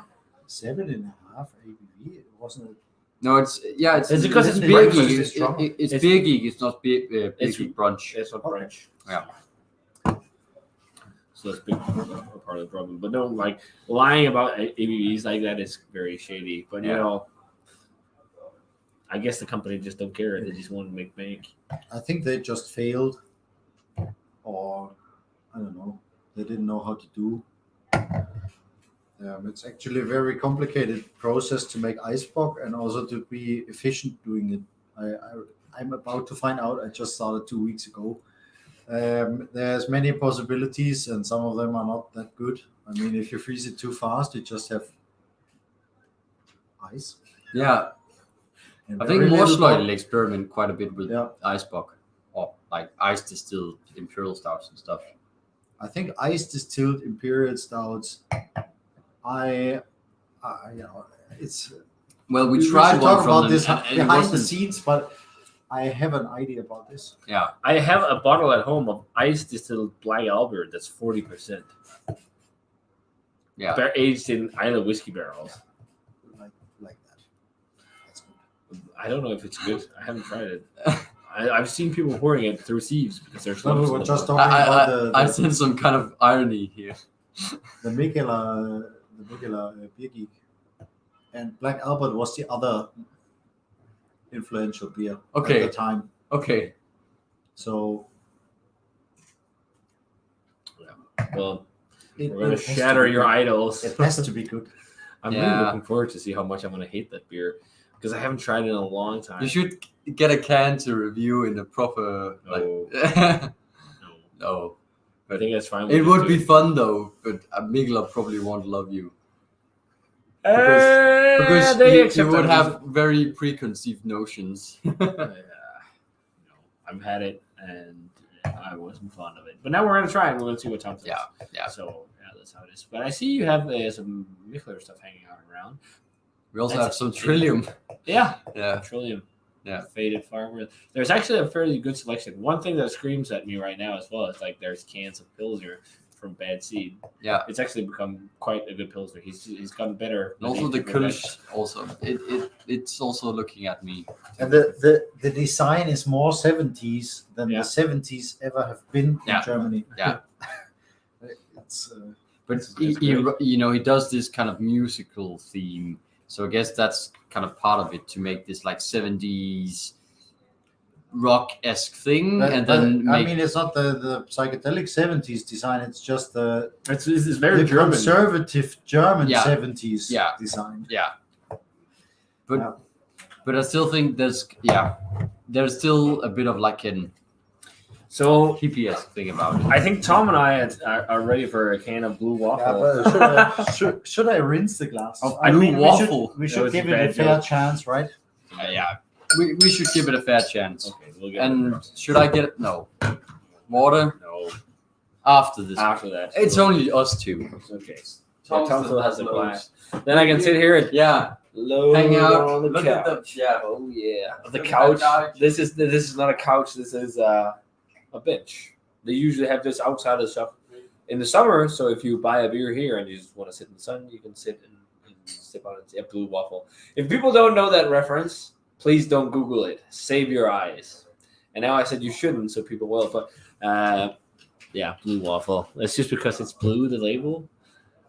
Man, I haven't had this in a long time. 1% of maple flavoring is a lot because flavoring, if you don't know that, in beer, if you use flavoring, like a lot of pastry stouts are made with artificial or natural flavorings, and they're so saturated. Like if you smell a bottle of it, it's like, oh, like you just need such a small amount. And to be honest, a lot of brewers has done that to a lot of success, like Omnipollo, and like in the beginning, I really enjoyed it, but I got sick of it, like totally. Like when it smells really artificial, I'm like, nah, no thanks. Like I'm not into that anymore. Like it was fun for a while, but not anymore. I think a lot of people have come to the same conclusion, but one of the, like Omnipollo being one of the main brewers doing this, they've gotten back into making really good stuff. And actually, the new brewery they set up in the church, I'm really stoked on trying some of this stuff. Henok actually is sending us a package, Henok from Omnipollo, with beers from the new brewery, the church. I'm just talking about. We're talking. Me and you guys. So that'll be fun to try. But he's making also more and more stuff with real ingredients now, and not just flavorings. So, Tom, are you ready for blue waffles? I don't know. Or not blue waffles? Well, technically I am. Man, I'm. Why? We're actually helping them getting rid of it. Yeah, that's kind of the idea. So, wow, it's foamy. Yeah. And that's because it's been shitting. What's wrong with me? Sitting on the shelf. Yeah, it's been a very long day. Henok is a really Why is it strong in you? It's been shitting on the shelf. It's also been shitting on the shelf, to be honest. Yeah. But yeah, it's a shelf shitter. Yeah, that's what we should call bad. I can smell it already. That's what we should call bad shelfies nowadays. Yeah, shelf shitters. You know, in chemistry, that's also okay. If you do chemistry work, you only do like this, so you never hold your nose in. Okay, there we go. Oh shit! I can. It is black. It is. No, don't spoil it. Okay. Oh, it smells like curry. That's what I told you. It smells like curry and cumin. It smells like curry. You know what? I've been cooking Indian dishes. I love cooking. It's one of my favorite other hobbies besides beer. And I cook many different things, and I get really into it. And this week I did butter chicken from scratch, making pastes and everything. And we did a palak paneer from scratch. And my girlfriend is actually making korma today for a friend, so like from scratch as well, because we got so into Indian food. This reminds me of cooking Indian food using fenugreek, because it smells like, or garam masala. But why does it smell like this? Because it's the maple flavoring is fenugreek. Yeah. And then combined with cinnamon. What is that for kind of a... Fenugreek, it's a spice. This smells like it's when you smell that, like it's often fenugreek. Is it a plant or what? Yeah. If you have traditional curries, that flavor you associate with real curry is often something I can't remember the full name, but it's crushed up fenugreek leaves. Yeah. And that's you put that in a lot of traditional Indian curries. But why is that maple aroma? Because in small amounts, pure fenugreek smells like maple syrup. Yeah, but obviously in large big amounts it smells like curry. It doesn't. I mean, is that? But you see, like spice common. Yeah, cumin. Yeah. Oh my god! Fuck! This is such a weird beer. It reminds me of something very. From what I remember, the flavors even worse. So. But you know what? Actually, speaking of curry beer, back in the day, Ballast Point in San Diego, they did a stout called Indra Kanindra. Yeah, which was we tried that one. Yeah, and we actually kind of liked it. Yeah, it was actually okay. Well, what is weird, I even get the if you smell curry pulver, I even get the powderiness in it. It's mind. It's kind of mindfuck. Let's just try it. Yeah, I know it's gonna be terrible. Fuck this. Cheers.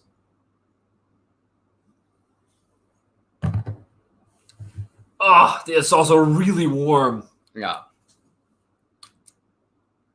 I told you we should chill. That is like one of the worst beers I think I've had. One of the worst craft beers I think I've had. Yeah. Wow. It's really bad. It doesn't taste like maple. Burnt kind of thing to it. Yeah. Almost like burnt curry and burnt cumin. Okay, now I got to tell you a story. Okay. When Story time. Also slightly When burnt I coffee. was a child, That's I'm weird. the oldest of us three, so I'm the one to tell stories from the old times. When I was a child, I sometimes made like You fell into curry. also You fell into curry with this. no, but when I was You at swam in currywurst. my grandparents' place, then I sometimes made drinks. Like I mixed random spices, Yeah, like all sorts of spices, because my grandmother had like 30, 40 different spices. yeah, And I just put it in one glass and gave it to my grandpa. And I was just having fun with the faces he made when he got to taste it. And then I also tasted it myself, what I brewed there, and it was this beer reminds me of this. Actually, it's a really weird way of getting a childhood memory, yeah. but Just mixing all kinds of yeah, random all spices, with kinds no of random meaning. spices that. like with no goal at all. But I intended to make it taste bad. Yeah, Yeah. That was the difference. I don't So, think I don't think this they is just intended. a case of too much maple flavoring. But is it only that? I can't see what else it is than fenugreek. Like it tastes like pure fenugreek. It doesn't taste like taste like cold. It's coffee. also really It could warm. also be a mix of like a It's weird also- coffee or flavor. Cold. Yeah. Because to me it also has more like almost like a burnt coffee edge or like burnt cinnamon edge, but it's weird. I It's sometimes really get a flavor like this, the burnt thing from black malt. Yeah, The darkest malt you can find, but it's not usual in this beer. So it's also like interacting. Things are interacting in a weird way. yeah. Devor is in the house. Devor says he's drinking Fuck Art Winter is Coming by Tor. And he says it's made with cardamom, coriander, and orange peel. But that sounds good in like a light session beer. An imperial, or like a milk stout with coffee and so much fenugreek. Big Eat Waffle Breakfast. Yeah. Yeah. If any of you are new to the stream, Mikkel has actually given this beer away for free. Just Google Blue Waffle for free. Well, I understand why. Just to get rid of it because it's terrible. Yeah. Like I don't even want to rate it. Like and not finish it either. you're gonna have to. Yeah, because we have so little of it, so it's you can, but But Did still, you get it for free at least? no. you do too. Well, we So- get to. We don't have to like But the shop was kind enough to sponsor this. Yeah. But it's wait, we tried it. It's not the best. Yeah, well, at least we tried or helped get rid of it. Get rid So, of it. So yeah. and Long says Indian food is the best. Mm. The best. That's awesome. This guy is a big fan of Indian food. I agree on that. Like That and Italian food. I love all kinds of food. Yeah. Mexican, I could never American. choose one favorite. I'm not too fond of Greek, but Greek done at home when And I've done things in my Chinese? life. Well, just because you haven't. Szechuan yeah, I know, food is amazing. I know. It's just because we have so much average Chinese food. In Denmark. Yeah, at least locally. It's much more because of that. I'm sure. Yeah. Let's see. What's up here? I like that almost all the beers have been chosen by democracy, but the very best and the very worst at dictatorship. Oh yeah. It's true. It's like no. Yeah. It's truth right there. Where did we come from? Mikkel, actually, yeah, we got that one. Long says without Omnipur Yellowbelly we wouldn't have had all these pastry stuff that popularizes these kind of beers. It's true. I think Noah came before that, didn't it? Maybe, but I think that came for before some people Yellow Belly, but there was also one about Omnipoyo. Yeah, what do you think about? Here we go from Dan. What do you think about Omnipoyo's beer descriptions? This is one of them: extra dry hop, extra vanilla, crispy fries, burger bun, triple IPA with. yeah, I know which one that is. That's Hilma. That's yeah. It's marketing. I actually That's what it tried is. that one when we were visiting Göteborg, Gothenburg. Yeah, it just tastes like an IPA with vanilla, and then like the fries thing is just a gimmick. Yeah.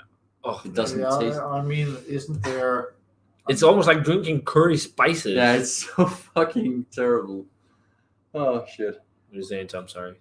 No, but the IPA description, it's I think you're not allowed to make misleading descriptions.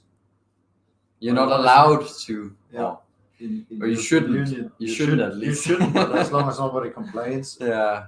at court. At- But actually, Oh fuck, man, that was so stupid.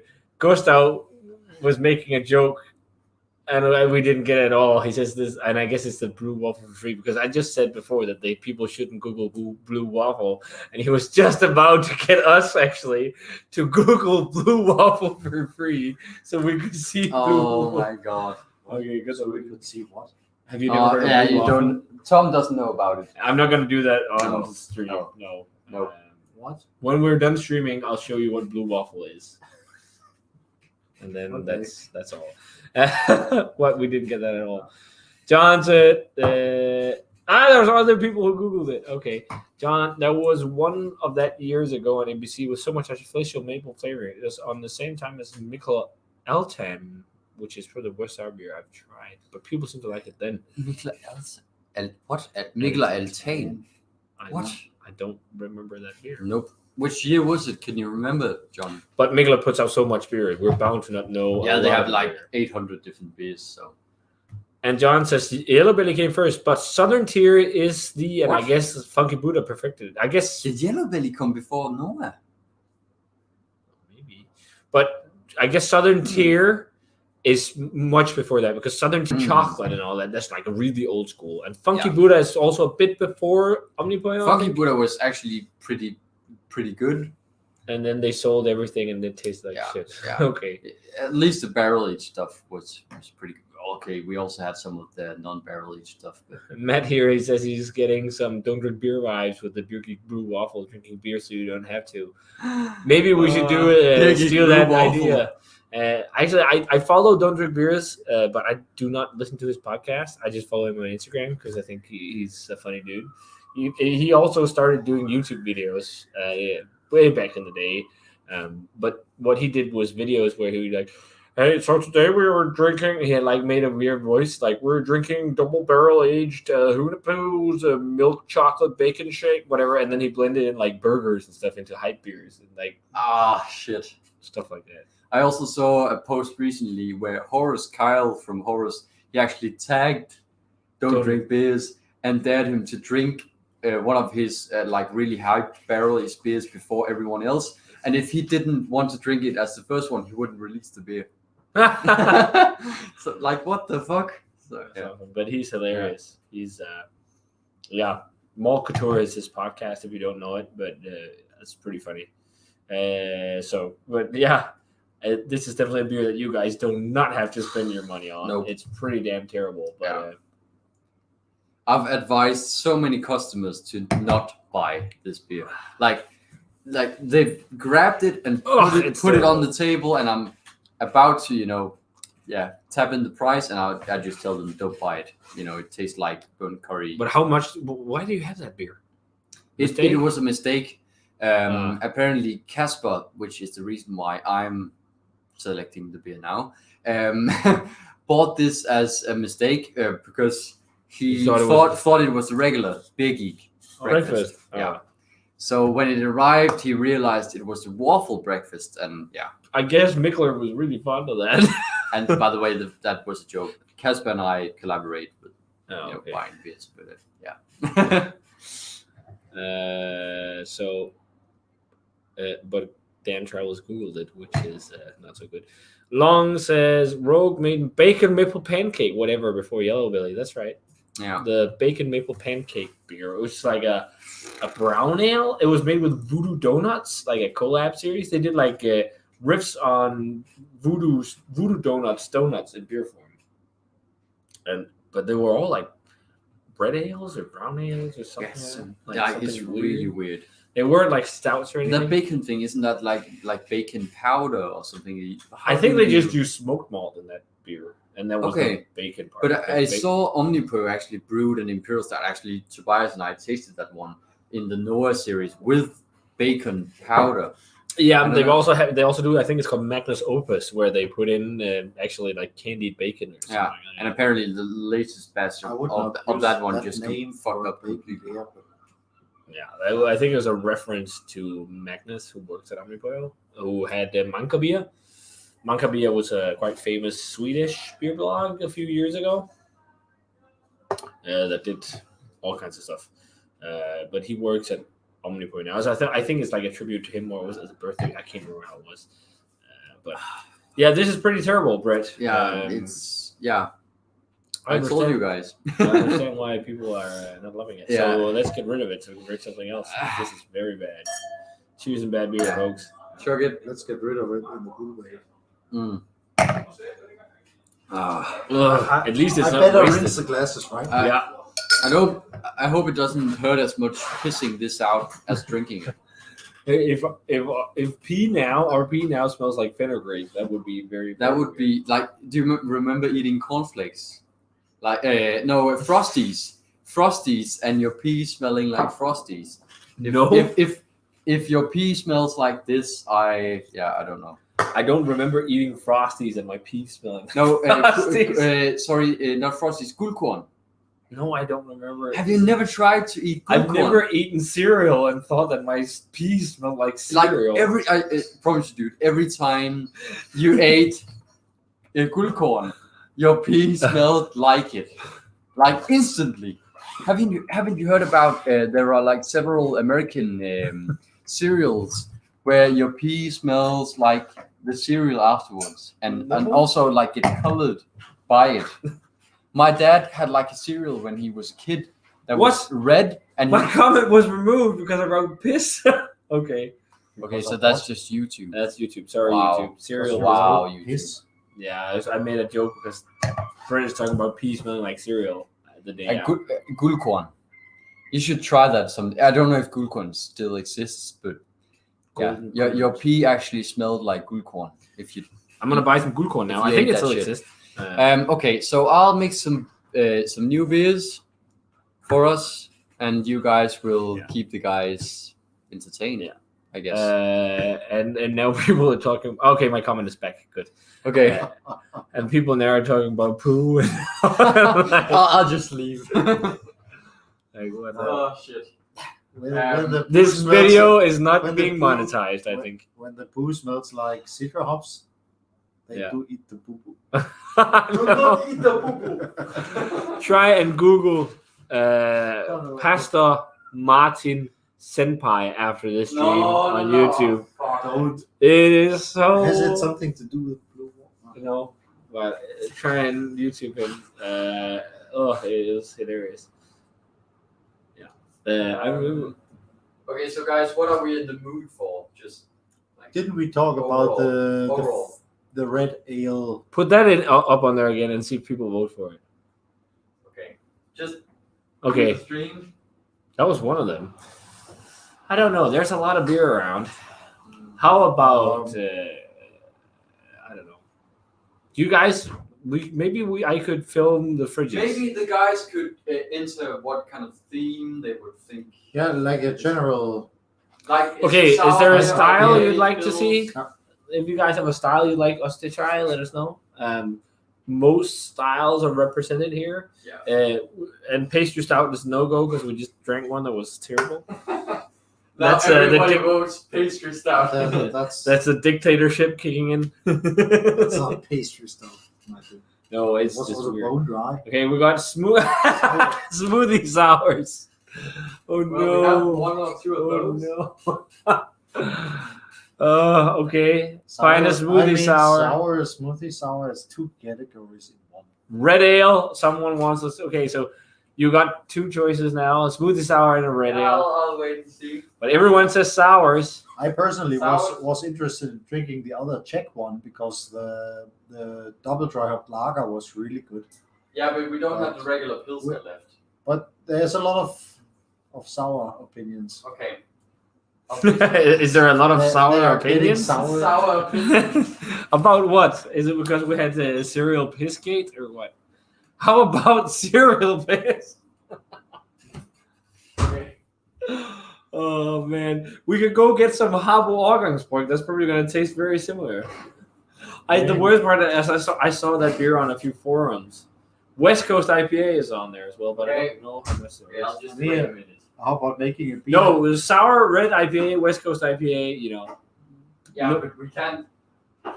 One style. the most votes are for sour / Okay. smoothie sour, so that's one. And then there is red IPA and West Coast IPA. That's all that's been asked for.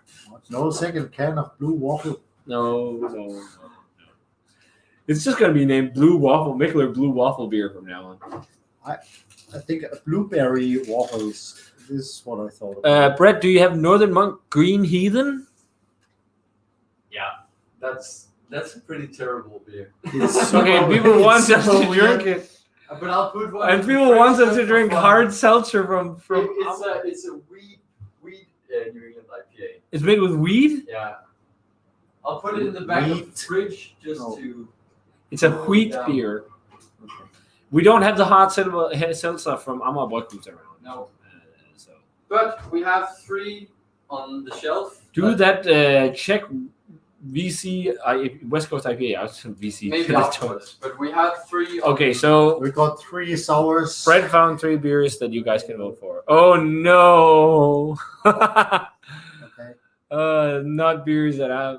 That choice. Is Uh, made. The so choice. what are the beers, Brett? So Come over here. okay. Uh, So the beer on the left is Tiki Moi from Seven Island. So it's like a tiki drink in beer form. that could be okay. Yeah. So it's blueberry, it's blackcurrant, and it's cranberry, and then with just a bit of vanilla. And then we have raspberry skies, which is like a raspberry pie-esque thing. Was it with- strawberries, guys? We had. No, it was another one. So raspberry skies is like a raspberry pie-esque thing with a bit of vanilla and hibiscus, and then we have the blueberry lemon drizzle thing, which is what it kind of says. Yeah. So the first beer he mentioned is number 1, second, number 2, and 3, and that's it. Yeah. Gustav voted for number I 3. got only one problem. I cannot get that blue waffle. No, the We'll bring some- Sorry, the Tom- waffle breakfast out of my mouth. Tom wants the blue waffle. Yeah, because the can is blue and Yeah. yeah. So now he just wants the blue now I'm. Tom can't get the taste of blue waffle out of his mouth. I still have to Google it. I don't know what I'm saying. Oh, this stream is just getting better and better. That versus Bold City is super solid. I know. The only reason why I said oh no is because I had another Pies in the Skies, and I thought it was terrible. It was a pastry sour, and I don't like pastry sours. So, It was very sweet. but number 3 is so far very much in the lead. Okay. Yeah, number 3 totally won. Totally. Okay. So it's So 3, yeah. Everyone's Okay. voting for 3. okay. So Okay. Are they a bit too artificial though? Vault City? I don't know. I mean, it's like when they do the pastry stuff, it's like from what At least they the one I had, from but what I- they claim, they use local berries, and local fruit. I mean, this sounds like it could be good. Blueberry and lemon. Yeah. What is it? Blueberry lemon drizzle sour. There we go. Yeah. So this is a modern sour beer inspired by baked goods. Okay. It's a blueberry lemon drizzle cake tart in liquid form, whatever that is. So it's made with a heavy dose of local blueberries to create a deep, rich berry backbone. It's got sweetness from the berries and malt bill that's topped with a vibrant lemon drizzle. Zest bursts from the aroma and lingers on the finish, where together with the acidity of the house mix culture, the citrus turns the spotlight back onto the blueberries. Okay, well, and you open that away from the computer because yeah, but it's been sitting in the fridge for several days, so no I problem. think it's actually nice to see the scripture on the beer of how it tastes. I think Yeah. one of the reasons Not why many Vault breweries City are popular is because it's very easy for people to understand what it is, because they just name the beers. What is it? They, But I know this is a brewery a lot of people talk about, and I've gotten a lot of requests to review it. And I think they probably do some beers that are nice, mixed firm stuff, but Yeah. like pastry sours, man. Like, if I want to drink sour beers, give me funky sour beers. yeah, and something barrel aged mostly. Not necessarily, but like saisons. Yeah, barrel also, aged. yeah. Farm like sour saisons, tart saisons can be nice. So, Hmm. but The color. Oh, Oh, that's chunky. We come on. Okay, so actually, let's so actually, compare- this let's contains. compare this Wow, to the others. was this a low fill? Ah, come on. Because No, no, no, no, no, no. They needed to see the color, bro. Don't put the good one into the other one. wow, that is ugly. Just compare those. I try not to put it on the computer. I Fuck, got that the is ugly. ugly duck. You got the ugly duckling. That's almost gray. Like It is the not rest of that almost, beer is but just oh, Peter, that's why just do you do this? Why do you add even more? it's That's all like you just want. brown blueberry chunks. Yeah, it almost looks like the New England IPA. Are you sure it's game? No. We shouldn't be dicks about our colleagues. What? Colleagues? No. In the industry? I don't know. We don't. But at also least make from fun. that pour you can tell it's real blueberry We because you also can say see that like our the chunks. opinion about the Mikkeller beer. If it's Yeah. I mean, I'm just being silly. Yeah, Oh man, you have doo-doo water. We've talked so much about that is poo and blue stuff. waffle in beer form. Okay, that smells Oh, really refreshing. yeah. It smells like lemon meringue. Really flat, yeah, like a really fresh lemon. Lemon meringue, Yeah. like What's it called? the filling of the key lime pie. Yeah, It's like key lime lemon pie. meringue pie. even something like a mojito. Yeah, Yeah, that smells nice. I will say that smells really nice because Yeah. it doesn't smell like fake and artificial. Okay. yeah, What it's with- not heavy. The color is not representative of the taste. It's really a lot better. But it I don't smells know more how- like a how yours cocktail is. or something. Not the smell. It's the same, isn't it? Yeah, yours is a bit brighter. But Okay. Yeah. Well, you can see. You got all the blueberry, so You got the blue waffle beer now. yeah. But it smells kind of like a cocktail. Don't you agree? and it tastes a lot like Ooh, it's sweet though. sweet, but also really sour. I don't think it's really that like that. It's so sweet. It's just hidden But behind it's- the sweetness. I think it's too sweet, man.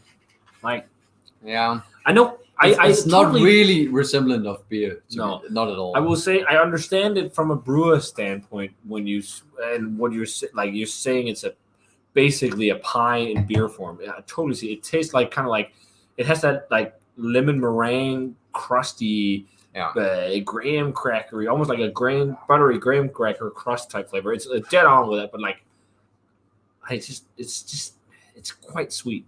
Mm. It tastes good. It Yeah. tastes good. I would just want less sweetness. Yeah. Really, Wow. really we have some fine. flies going crazy about this fruit beer Yeah, right now. Yeah, So like, I'll just I want to have a look at the bottle. please. okay.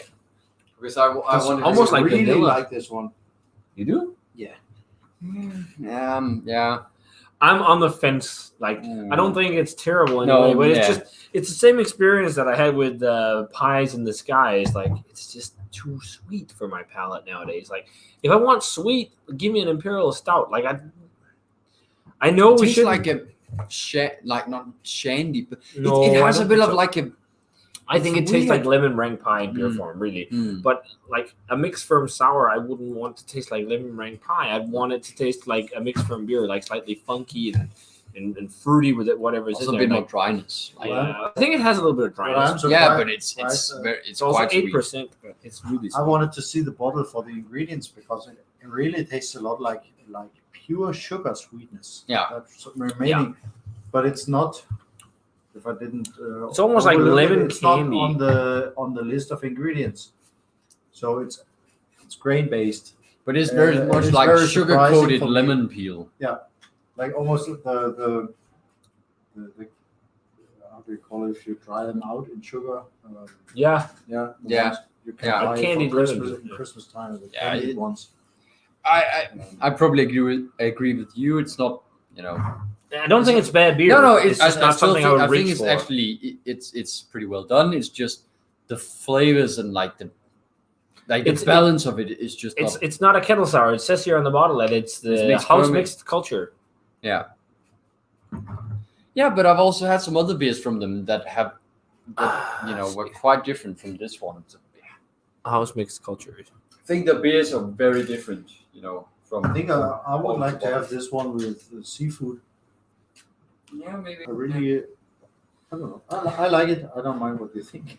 No. It's also beer is subjective. I also don't hate it. Definitely don't hate it. I like it much more than Pies in the Skies. Pies in the Skies was for me like a 3.5 on tap. This was maybe a 3.75 for me, just because the sweetness draws it down for me. But that beer was just so cloyingly sweet. Like it just beats the purpose of making a beer that is supposed to be like a sour beer, at least in my mind. It doesn't necessarily mean that it has to be scrapingly sour, but like it's just like I've just had enough of beers being overly sweet. Like I think there's IPAs are now overly sweet now. And stout already was new school stouts have been sweet, and I think it suits stouts.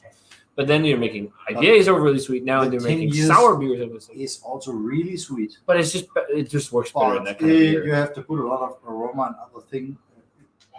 The taste needs to keep up. But I still agree, this is a good beer. But it's, I don't know. I'd probably give it like an 88, 87. It's a good beer. Don't get me wrong. It's like a B in terms of grade, I guess, for me personally. But it's just because for me, I think the sweetness is a bit too much. That's all. I'm not too like. I think it smells really good because it smells like a lemon meringue pie, which I love. Like that really singy lemon thing, and almost like the lactic sourness of it. It makes it like slightly meringue-like, and I love that. I'm only But I'm just loosely like- connected to It's your just- rating system, but 93. Well, that's good. I think you'd really like a lot of their beers if you like this one, Nice. because a lot of them are similar to this, I think. And I totally see why it's a type of beer a lot of people like, because it's really approachable. Like it's really approachable, but this is something you definitely need to It's share. also Like the I couldn't drink a price bottle they on my paid own. was- I could, but I wouldn't want to because it's so sweet. What are you saying? Sorry. The price they paid is the sweetness. I agree. It would not. I think I would not rate it lower if it was more dry. This is not it, but it's also not really a problem for me. So, I think it's just because I've had so many beers that have been like this sweet. Maybe that could be part of it. Like that's also maybe one of the reasons why I'm getting really into I lagers. just think I would like it more if it was like 6.5% instead of 8. Yeah, and maybe just a tad less. I keep saying it. It's quite and sugary. I'm sure a lot of you guys probably like It's it, and quite that's awesome. sugary. You should definitely, if you enjoy it, go drink Yeah, it. Drink whatever yeah. you like. But for my palate nowadays, I'm just not that into like beers like this. Yeah. I don't know. It's not a bad beer at all. But it I is just said something- quite resemblant of a cocktail or something Yeah. more than a beer. Yeah, but it's also sweeter than a cocktail, dude. Yeah, I think yeah. so. Like it's almost like you put in if this was a cocktail, you put in a bit too much simple syrup. Mm. Because Yeah, I think it does have Yeah. some balance, I'll The- say, the but simple- it finishes really sugary. the simple sweet. syrup is really getting me, and it's not on the list of ingredients because I'm using dextrose in brewing a lot for the extreme beers, so I know how it tastes, and the remaining sweetness in this one doesn't really taste like malt sweetness. So, but it might be the bacteria or whatever that turn it into the simple sugars. Yeah. I don't know. What do you think, Brett? You have to rate it. I gave it like an 88-ish. Like I like it more than Pies in the Skies, but it's just. But Yeah, it's- I also like it more than that one. Sure. I think that was very that was even sweeter than one note Yeah, but sweet it seems sweeter. Than and this. really crusty. Like Yeah. this the lemon saves this one from being too sweet. But yeah, I wouldn't go higher than 87, 88. But I think it's just because both you and I have gotten a little bit. I'm just much more into the barrel aged stuff, and then also the drier mixed firm, kind of thing. I would much rather want to drink a sessionable saison, or I don't know. What's the next sessionable thing? We had one at the for the Christmas calendar from American Solera. Also like that just Belgian mixed? style, even like more sessionable than saison. Grisette? Yeah, exactly. I'd rather drink those if it had to be simple, because this is pretty simple beer. It's just higher in ABV, Yeah. but but it's still tasty. Yeah, I think so. And if someone offered me a glass, I wouldn't say no. It's just probably not something I would buy myself. Exactly. But that's why I've been and I think I'd love to hear you guys if you have recommendations from Vault City that you think we should try that are not this sweet, because I think that's why I've been scared off from Vault City, because all the beers I've tried from them has been kind of in this style. They've been like really Quite sweet sour beers, and it's like I just don't want beers sours to be. It that reminds me a bit of the cheaper Belgian ones. The yeah. the strawberry. The Belgian, it's almost like on the leaf verge ones. of being sweet fruit. Leaf Yeah. ones, yeah, it's almost on the verge. like the more aromatized leaf ones. In this way, with the sweetness and the artificial aromas, but this is not as artificial, at least. No, it's true not what they like. artificial. But the approach, and this could be a total. How do you call this in I think English this- or English? I don't know. Like the beer you give your girl in the evening to take. Oh home. yeah, okay, that yeah. So Simon says you're seeing as its residual sugar, it's for you, I guess, Tom, because you're talking about Yeah, sugar. yeah. Seeing as a residual sugar is probably 3-chain or more maltotriose. Could bacteria really convert those? I assure you there isn't lactose or a pasteurized product. Only pathway I can see is bacteria turn those are exogenically. It doesn't mention lactose. No, So- it doesn't mention the. And I know lactose. they use that in other beers, so they would mention it if they And, use lactose. it's definitely the way that lactobacteria can break down starch and dextrins or all the long stuff and eat it. If they need oxygen or not, and when they add their culture, maybe the bacteria get the oxygen to do it and so on. It's really difficult and not even fully understood how bacteria and yeast work together and so on. So it might be that the simple sugars are built up but not used for whatever reason. I would have difficulties to recreate a beer like this, because my yeast would usually eat all the. If there was simple sugars, it would eat it up. Mm. I don't know what they're doing and how they achieve this. No, but they kind of achieve it like. They You know. achieve it every time. Yeah, every and time, it's kind yeah. of a trademark. And So do they just kill the yeast or? yeah, but you also need to kill the bacteria because it also likes to eat sugar. Yeah, But but probably usually they do, just but do that. maybe they just pasteurize it at the spot where Yeah, it has yeah. reached the sweetness. So they just have samples all the time, and then they just kill the whole thing. But that's also a very If they pasteurize cool it, process no. and it takes a lot of skill to do stuff like that. It doesn't Not say. mentioned, no. So maybe they don't. I don't know. But Because it seems like it's their But I- style. yeah. But But a lot of them are also quite high in ABV. So Demo says last night he had a beer from Alvin in Belgium, which was called Vaccine 4.0, and it was a I'm fruit vaccinated. infused. It was a fruit infused dark sour ale, clocking in 8% infused with blood oranges and coffee beans. Nice. That could be good. Wow. Yeah. Not orange coffee. I mean, some of those, like we had not too long ago, the Destruise Admonic. That was amazing dark sour beer. Mm. Like it had leathery flavors and almost like chocolate and things like that. But it was just really good. It was just that makes me think of a guy who walked into this particular store yesterday, Erlings Flaskebutik. A guy who apparently worked at Jacobsen Brewery, which is a part of Carlsberg, and he sat at the same office as the head brewer. And he walked in here, and he looked around, and he was kind of curious, and then he spotted. We had a bottle, we still have some bottles of Rodenbach Grand Cru. You guys probably all know Rodenbach, which is a Flanders red ale. And he mentioned, so a couple of years ago, Jacobsen went to Belgium because they wanted to experience new beers and get inspiration for brewing their own beers and just, get to know the very best. And apparently they hated Rodenbach and thought that everything Rodenbach did was a complete mess and was completely out of control and unbalanced and terrible. So I was just like, okay, so you're walking into my store, looking around, and then you spot Rodenbach, and then the first thing you tell me is that you've worked at a brewery where all the brewers hated the beer I'm having or that's sitting on my shelf.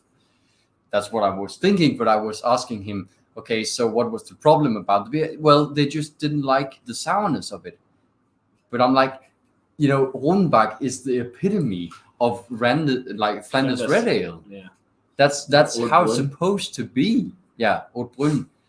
It's slightly spicy. It's sour. It has a balsamic kind of vinegary Oaky. note. It's really oaky. And he was talking about, it's spontaneously fermented and No, stuff. it's not. I was just saying, no, it's not spontaneously fermented. It's just barrel aged.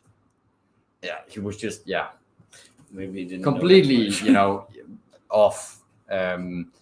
Oh well. But it's just like sometimes it's just weird the people they have walking in, and Always. I'm just like, why are you in the store? Are you just here to kind of provoke me or But this guy was a huge Jacobsen fan, obviously. Gustav says all they know is how to make money, nothing about beer. Apparently, he told me Jacobsen has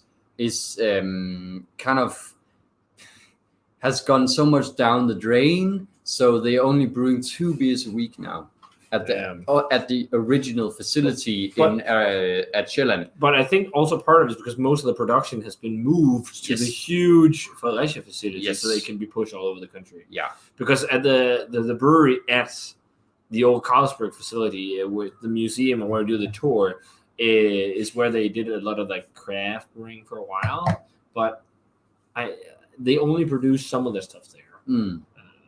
So I think it's just because a lot of smaller scale now, or bigger scale now. Yeah. Yakima was originally made there, but I think part of that is now also made in Fredericia. Yeah, but it's just, Jacobsen has, was supposed to be slightly small scale, and now it's just become big batch macro, even more macro than it was. Yeah. So, yeah. And we also got a it. very interesting comment from Eric. He says, Eirik says, I love candy, and some of the Vault City beers reminds me of candy. And this gets sweeter and sweeter. But I think I totally get it. Like, and that's it's totally personal preference. For me, I'm not a big candy guy. Like, I'll eat candy if it's around, but I prefer savory food. So if it's chips or popcorn, like I'm all over it. But when it's like a trough of candy, not so much. Unless it's chocolate, that's like maybe a little bit of guilty pleasure. Or like if it has sweet stuff, it's ice cream. I really love ice cream, but I'll always, of course, have a slice of cake or dessert, whatever. But it's never like if I had to choose between a slice of dessert or an extra entree, I would always say like, I'll have more extra entree, like more steak or whatever. So I don't, but it is totally a preference thing. And I used to like sweet in beer more, but I think it's also just because I've had so much of it. I've gotten a bit fed up with it. One of the things that's really cool about like beer and drinking different things, your palate really changes over time. Like you start appreciating many different things over time. And, I've been drinking craft beer for probably like 12, 13, maybe 14 years or something like that now. And of course, my palate has changed to different things. If I still like the same beer as I got in when I got into craft beer, that would be pretty amazing. But I can still taste when, something is good. And Eric says he's the extra dessert kind of guy. So there you go. Like it's all preference. Like, what about you guys? If you had the choice and you're sitting at dinner, would you have more dessert, more main course, or more of the starter? My main course. My younger me would say all the desserts. My son is the same. Desserts, and maybe 2 more. Yeah. But it changed. It changed a lot. Also, sweets I almost don't eat. Me neither. Very little. Me neither. And it's very uncommon in Denmark. You have to know if you're not from Denmark, it's slik. Yeah. Friday. Candy. Where everybody eats, all the kids at least, but many adults also, they buy as much candy as they can eat that day and maybe the next few days also. Yeah. And Interesting. Gustav prefers the starter. Yeah. But that's also a bit more light. And that's true. I prefer that. And Gustav also asked you, Brett, if you're going to be at work on Monday. Main course. Unfortunately, I'm Yes, not. Main course. I just You ate know. a coq de boeuf at home 2 days ago, just all alone, Yeah. just because I like it. I think this starts to taste more and more, begins to taste more and more like lemon ice cream. Well, Just Yeah. another beer. Yeah, that's But, also a good idea. Costa, I'm not at work on Monday. I'm off the whole next week on vacation, just chilling. But The beers are still my here for very you. nice colleague Jan will be in here, and the beers will be chilled in the back of the fridge for you guys, and yeah, so you can just grab them. Mets, Monday. by the way, he's the same as you, Tom. Desserts when younger, main course now. Interesting. Yeah. I think I was also a thing. With I sweetness. agree on that one. I think it's actually true because I remember when I was a kid, it's like candy, but now it's like For example, the potato dumplings, Klöße. starch. Now the klöße. That's what I you have could in eat German. 6 to I 8 love chocolate when I though. was 16 years or Me so, too. and only a little bit of meat. Now it's the other way around, and also with the desserts, it was the same. It completely disappeared basically. That I make them, like them. There's also a comment to you about the whole sugar from Simon T1. Easiest bet is pasteurized product, which is true. I think that makes sense. Every walled city I've tried has been sweet. Complex sugar should be too hard for bacteria to break down unless bacteria produce enzymes outside the cell.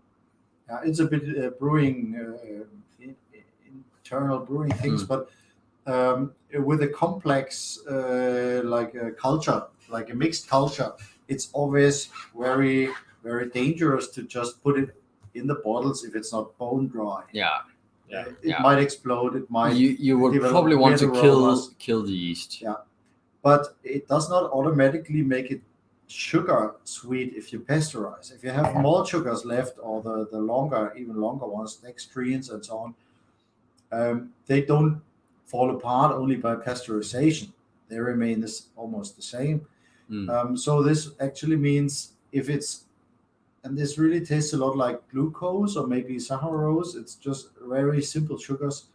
That's Either also why it tastes it's like not- a lemon ice cream. Like it's very Yeah. simple. Yeah. Really simple sugar, and either the ingredient list is not true, which I don't want Just think. to think, The- but they might just stop at a point in brewing where it just happened that they were broken down but not used yet. I mean, there's yeast like diastaticus yeast that produces enzymes. Maybe they use artificial enzymes in brewing, so the sugar is broken down faster to simple sugars than it's used, and then they pasteurize, and then you only have simple sugars left. I don't know. There's different possibilities. I don't know. I have no clue. But Tom, I think you're By the the way, glass this cleaner. dude has a degree from VLB in Berlin, so Actually, he knows what he talks about. Yeah. Wasn't I supposed to get a nickname too? Yeah. Yeah. Oh, yeah, you don't have a nickname. Tom the Yeah, I don't have scientist. Oh, I actually suggested one. Can you remember? No, I can't remember. What was it? It was Doom Lord of Yeast. Doom Lord of Yeast. Because I'm pretty busy most of the time recently to make extremely strong beers in fermentation, not Pushing by, yeast. by technical means, and so it's about nutrition and all the yeast, the varieties and so on. So usually, but it ends up dead. I kill it every time. So I'm the Doom Lord of it. The Doom Lord of Yeast. So, are you gonna find more beers? I think so. If I Tom write is the the glasses. glass cleaner, I'm the beer finder. The beer finder and the Okay, glass. so should we include the crowd or? They said West Coast, and they said red ale, and they said, what else did they say? They also said regular sour beer. So maybe don't pick 3 pastry sours again, Yeah. and maybe pick an imperial red ale. Ding, ding, ding. I know which one you're looking at.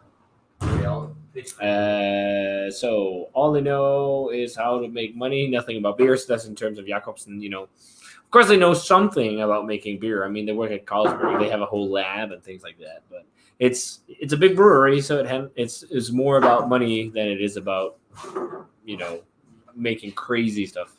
It must be really hard to be an industrial brewer because you always have a price margin you have to look at when you brew. Like this is how much it can cost. So it must actually be quite difficult, and you must actually push boundaries a bit. So Dan Travel says the only Jacobsen beer he bought in Denmark on the island of Rømø was very, very bad. Well, actually, if it's fresh, the Jacobsen Yakima IPA is quite all right. To be 100% honest. Yeah. And then Gustav, they should pour all the bears in the drain and then quickly corrected it to beer because you can't pour bears down drains. And Tom is laughing. So are you commenting on the stream? I just Googled blue waffles. Good that you did that on your own. Well, now he's been spoiled. Spoiled? I've been spoiled? Do I get it now? Yeah. Okay, and then let's go. People also say instead of dessert, just another beer. I love chocolate, but I'd eat potato chips for the rest of my life if I had to choose. I think I'd be the same. Like, fuck, man, cheesy potato chip or like cheese curls or something like that. I never eat stuff like that. Only like if we're partying and things of that nature. But often, I try not to snack unless it's fruit. And then I save myself for the weekend with stuff like that and beer and whatever. Let's see. Another beer is always a great option. Okay, Tom joins the show. So let's see. Got some more beers you guys can choose from. So that was not any red ale? No. Okay. What do we have, Brett? Okay, so on the left, Beer one. yeah, we have a double dry hopped lager. Another one, actually, the first beer we drank today was a double dry hop lager. Is that from Dry and Bitter? No, it's from Nerdbrewing's side project. Oh. So yeah, that's the first one, and then we have, of course, a local German style, northern German style Pilsner from Bad Seed Brewing, and then They sound the same. yes, And the font looks the same. yeah, and then we have a actually I think it's the same font, to be honest.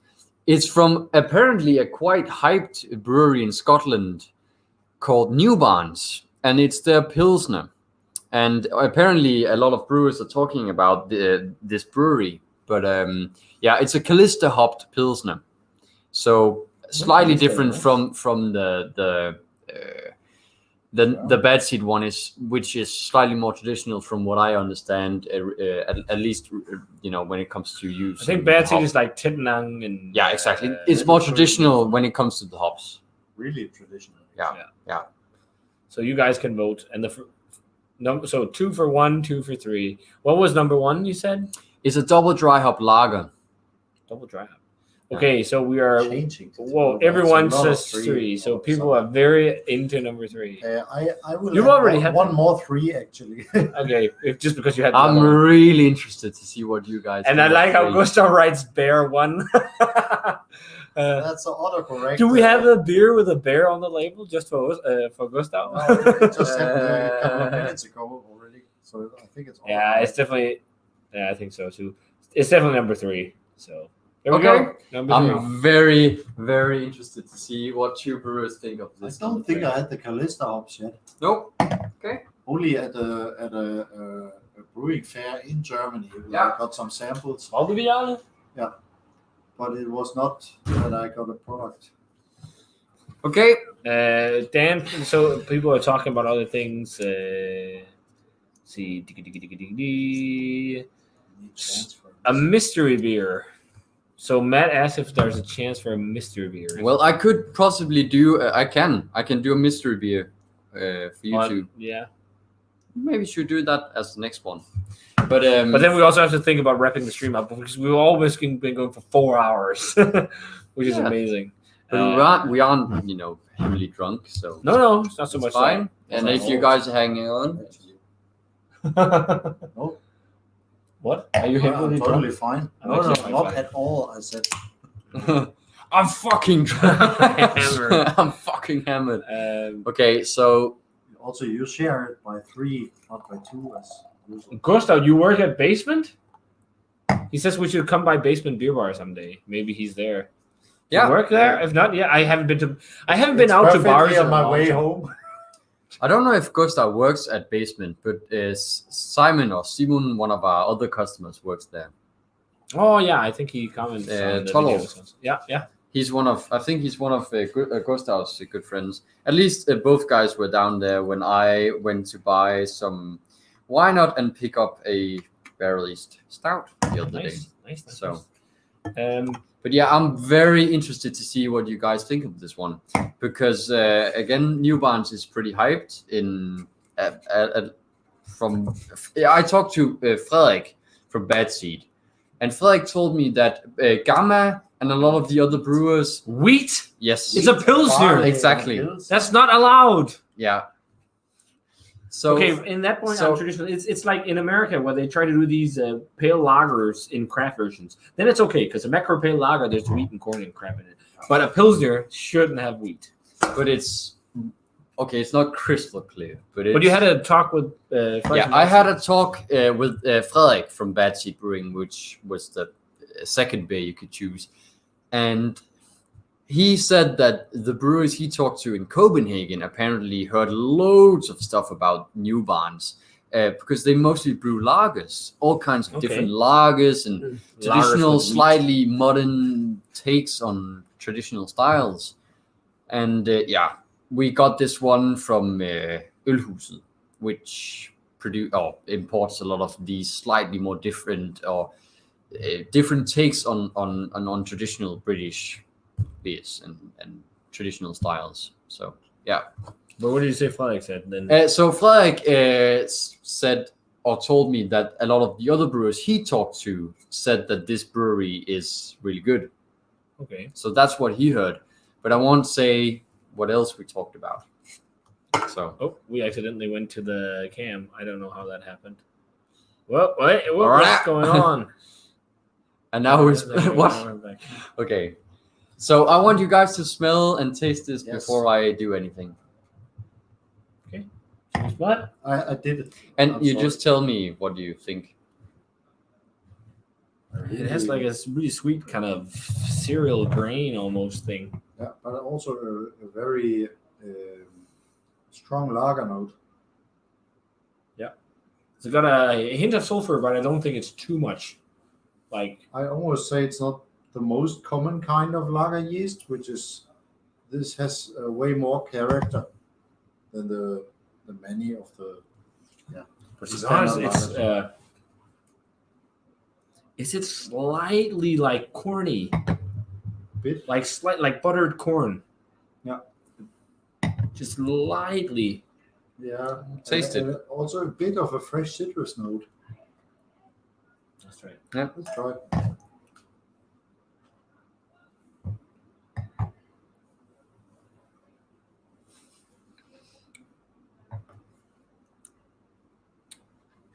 It's like it's like a bit sweet corn, a little bit. I don't think this is amazing lager, but it's Definitely, yeah, it definitely doesn't have the peppery like the I think it's almost a bit like American macro, like in a craft interpretation, a little bit because the sweetness. I think this is much sweeter than a lot of like European classic pilsners, maybe, or just a little bit. I don't think It just that- like almost like has the same cereal sweetness I find with some kind I of. don't think it's really sweeter than an old Jever, but it doesn't have the bitterness. Mm-mm. It's not too bitter, and the Calista, or what was it, Calista hops?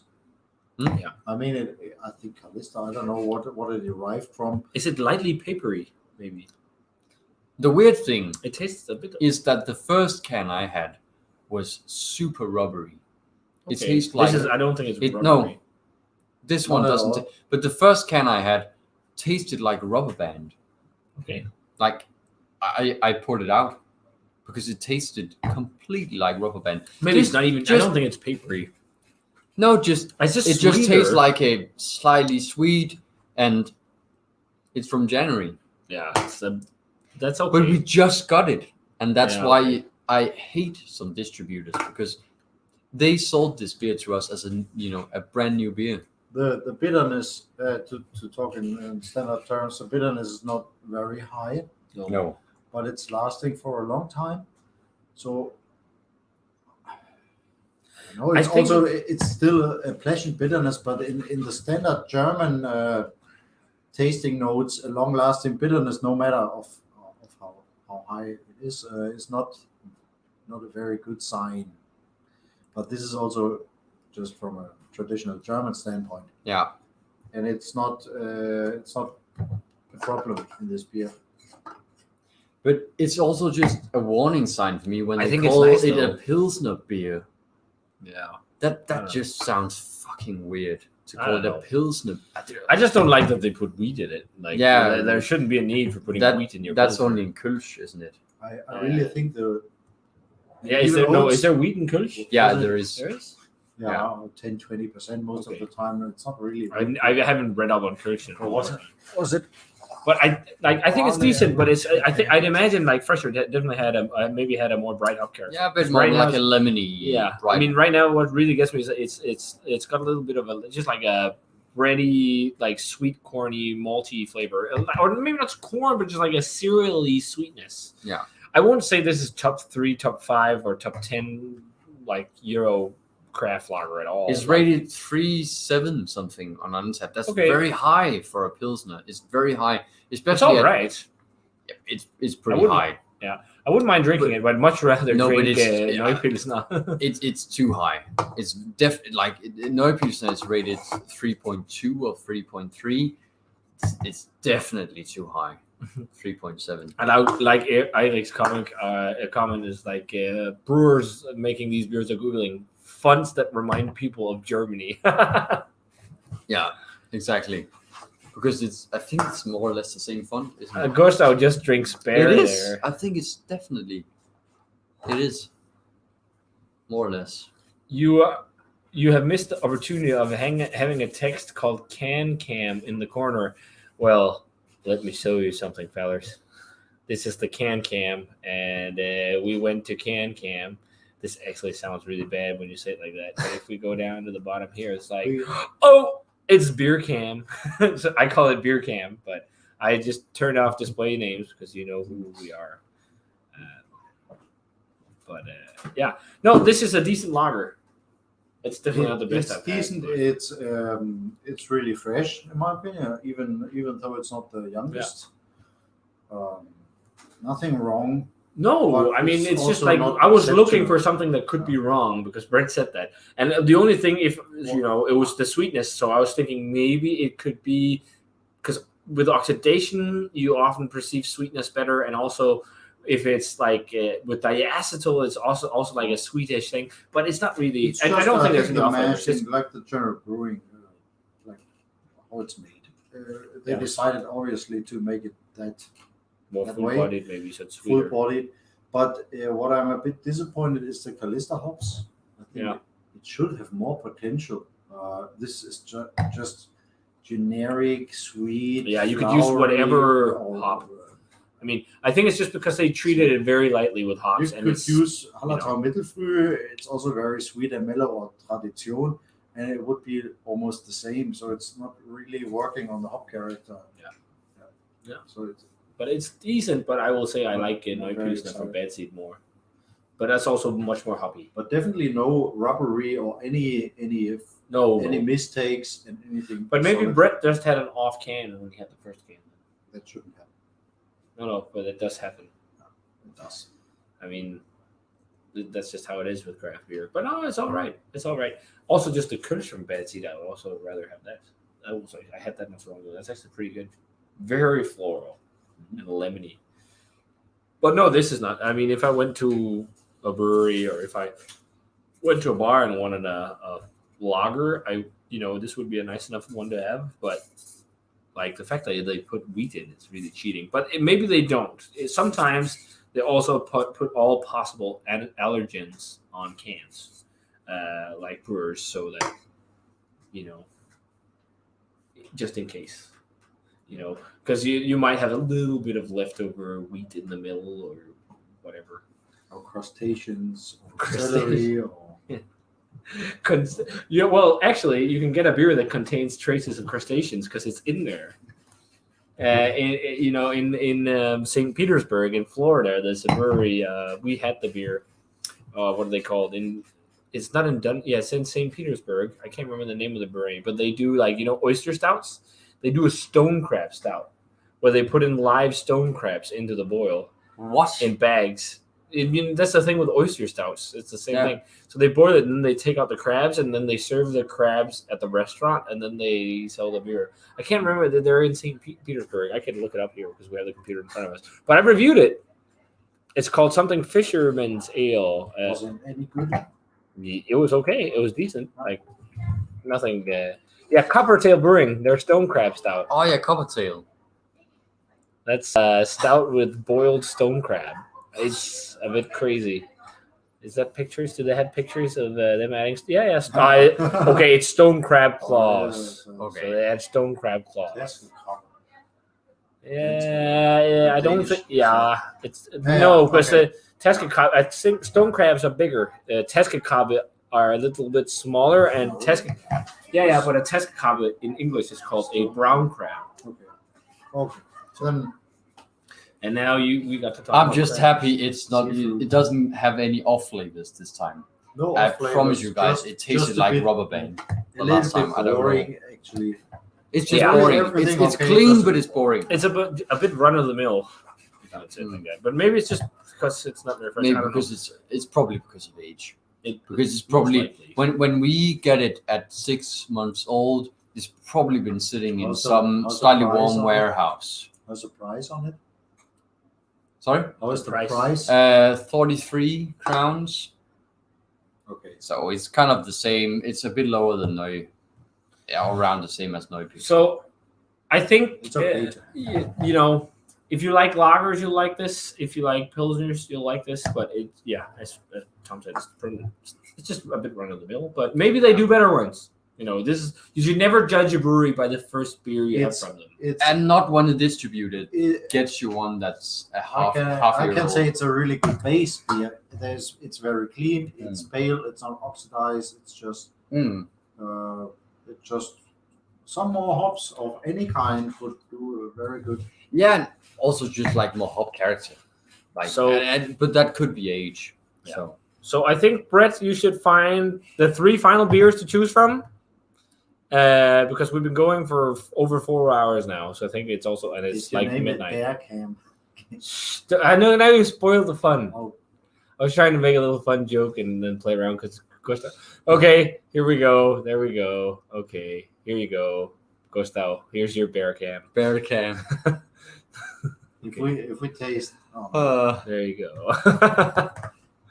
But no, so Brett, I think you should choose the final 3 beers to choose from. And Yeah. then I think we will call the live stream short. So Or short. Tom the glass prince is and Brett the beer picker. And in the meantime, I will talk about bears. So I think my favorite bear. bears. Yeah, because Gustav keeps talking about bears. So I think my favorite bear is either the polar bear or the grizzly bear. Because they're humongous and cool. Yeah, I mean, he keeps talking about bears. Maybe he's into bears, or his phone just He even said bear one instead of beer one. And Matt Berry is making bear logos on there. So yeah, bear with us, but we'll get to it. Okay, and Thomas Beck. What is your favorite bear? Bear. Yeah, rawr. Like, what's your favorite bear? Fun answer or just? Just whatever. It's because Gustav keeps talking about bears. So, what's your favorite bear? I said mine is either a polar bear or a I grizzly. think Google will only censor that. Bears? Yeah. Okay. I don't want to hear this. Devor wants us to crack a Lindheim. Well, you'll get the. I think that's the Lindheim we already had. That's the only Lindheim that's here, right? Yeah. Okay, so we can't crack more Lindheim.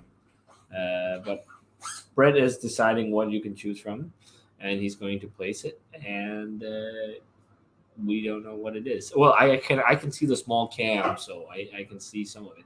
But thanks so much for watching, guys. It's been really fun.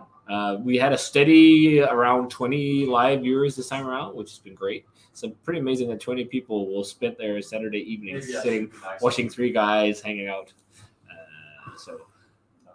Yeah. And thanks for all the funny comments. Yeah. Fuck it. Fuck it. Okay, Brent can't decide what he's doing, so he's just walking around. We can also drink 1 or 2 after this. Oh, I think that sounds like a good idea. It sounds it's- like it's a like long- you put up some beers we cannot decide. Really. It's a long time being on a live stream, so I hope you guys are okay with that. Yeah. But So here we go. Beer See the can. beaver cam. The beaver can. Okay. okay, so probably a lot of you guys know Hop City, the Hop City series from Northern Monk. So this is Hop City is a festival they do where they mostly or only serve hoppy beer, and they've done, of course, 2021 edition on, as you can see on this beaver cam. Don't you Yeah. have a beaver somewhere we can? And from what I remember, it contains all kinds of really cool hops. Talus is one of them. Yes, so we also have Daylight Scenes, which is one of the really hyped double IPAs from Track, which contains, from what I remember, Citra, Amarillo, and Nilsson. And then we have a West Coast double IPA, which is inspired by Pliny the Elder from Bad Seed Brewing, which is our local brewery. So yeah, 2 is double IPAs and 1 very close to double IPA, the Hop City. So vote now. And beer 1 being Vault City and following along. While people have time to vote, just a comment why I didn't want to answer the bear question. Because what you in English call a beaver, you can call a bear in German. Okay. So, Interesting. Because you wanted to say that thing was your favorite bear. Okay. Like that beaver could be. Okay. So far, the main bit is on number 1. People want us to Okay, pick Hop City. I'm surprised actually. And Matt needs to shout out because it's always fun watching you guys live. I'm glad you think so, Matt. It's really fun hanging out with you guys. It's really fun to sit and interact and talk with the people that follow the this is channel. actually the first live stream. Yeah, you like It's it? really fun. It is. Yeah. It is really fun. And it's weird Looks to like sit and number think, you know, we sit here and drink some fun, good beers and whatnot, and people from around the globe tune in. It's really cool. Sometimes even with the same beer. Yeah. Yeah. Sometimes even. Like, I wonder if Nate actually cracked his final bottle of 10 years. I hope. I hope so. Hope so. Yeah. Okay, so yeah, it looks like Come on, number guys, 1 hang on. Number 1 is definitely the clear winner. We got 2 for 3 though, 2 West Coast boys. Wow, I'm actually surprised by. But everyone wants number 1, it looks like. So Okay. people wants to go to Hop City. Well, so we'll just drink the track afterwards when you guys aren't watching. We'll drink both of them afterwards. No, we'll see. Okay, so will you shut off the cam? Yeah, it's back on us. The beaver cam is done, and now Yeah. we're back to Master Puppets. And Tom, the Doom Lord of Yeast. I'm actually just last week I started making a Christmas beer. I don't know how Christmas Gustav actually has, before you answer, he said if we can do a live stream tasting with beers from Erlings. Oh, so we do like a live stream with beers you can get locally. That could possibly do, like do a Well, so an isn't Erling. that this? Yeah, but like pre-made. So like we do a collab with Erlings where Erling makes a box, a Master of Puppets live stream box, and then people can get it. Maybe we should figure something out. We could, maybe the potential would be even better with some other places. I don't know, but Erlings could definitely be an option. You know, but mainly because we have followers all over Europe. Like you could do a live box with some because Erling doesn't. You don't do any shipping, do you? No. So but we'll that see. would mostly. I'm be for sure locals, the but- Casper and one would be down to do like one of those. Which is for locals. We'll see. But hope you guys have had fun. This one I'm pretty excited about because all the Hop City beers we've had has been really, really Exactly. Hop City Beach. Hop City. Beach. It's Can- brewed can- in can- collaboration with other half, and also Yakima Chief hops and Sagovol in Russia. Oh, so that's why there's probably Talus in, because Yakima Chief, which is amazing, they actually reached out to me and asked me if I wanted to do a video on the Talus hops. So they sent some European Talus brewed beer. So if you want to see a video on what the Talus hop is about and what it tastes like, it's on the channel. You can just search of the Talus on the channel. Yeah. But it's similar to Sabro. It's actually bred from Sabro. Yeah. Okay. Mhm. So it's brewed with a brand new experimental hop called HBC 586 Cryo Pop Really nice. and Talo Cryo hops and Citra, and then also Mosaic and Idaho 7. Okay, and you said So- the other half and what other breweries? Yeah. So the collaboration breweries on this one are Other Half and Sagovor. Yeah, and Sagovor is in Russia. Yeah. So Sagovor is one of the 2 very hyped Russian breweries. Dan says he's jealous. He's usually buying beer in the Netherlands, but he didn't see that beer before. Denmark gets an This amazing is 2 weeks selection of old, beer. by the way. It's Ooh. fucking crazy. It's whole. 2 weeks old. Wow. The other Northern Monk we have is 1 week old. It's insane how quickly it gets here. Cryo That's Pops a is a lot. blend of hops, but they've done that before. They've done like a Pink Boot Society Cryo blend too. Yeah, but it's an HBC 586 Cryo Pop.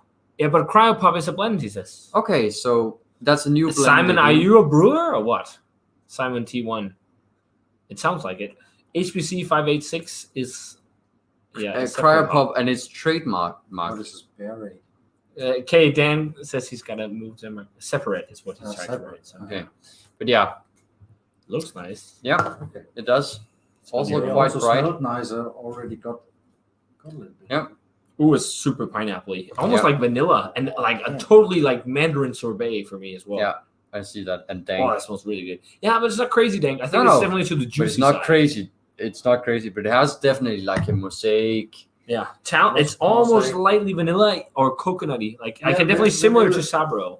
Vanilla, yeah, maybe the coconut, but it's less than in Sabro. Yeah, expected yeah. Sabro. It smells really good. Yeah. And it was single IPA, double dry hop. Yeah, so it's 7.4. That's like almost a double IPA. So that's why I put it together with the double IPAs. Let's try it. But yeah, cheers. Cheers. Cheers. Mmm. Oh, that's really bright. A nice bitterness, Yeah, dryness. it has a bit of a bubblegummy flavor to me. Yeah.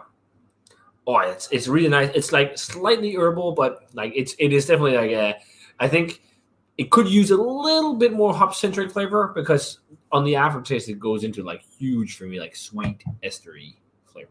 Like Not without a bitterness. no, it's Still there. think it has a Right? bit. Of, It definitely, but and that's really nice. That's really nice, but like it's got a big juiciness on the aftertaste.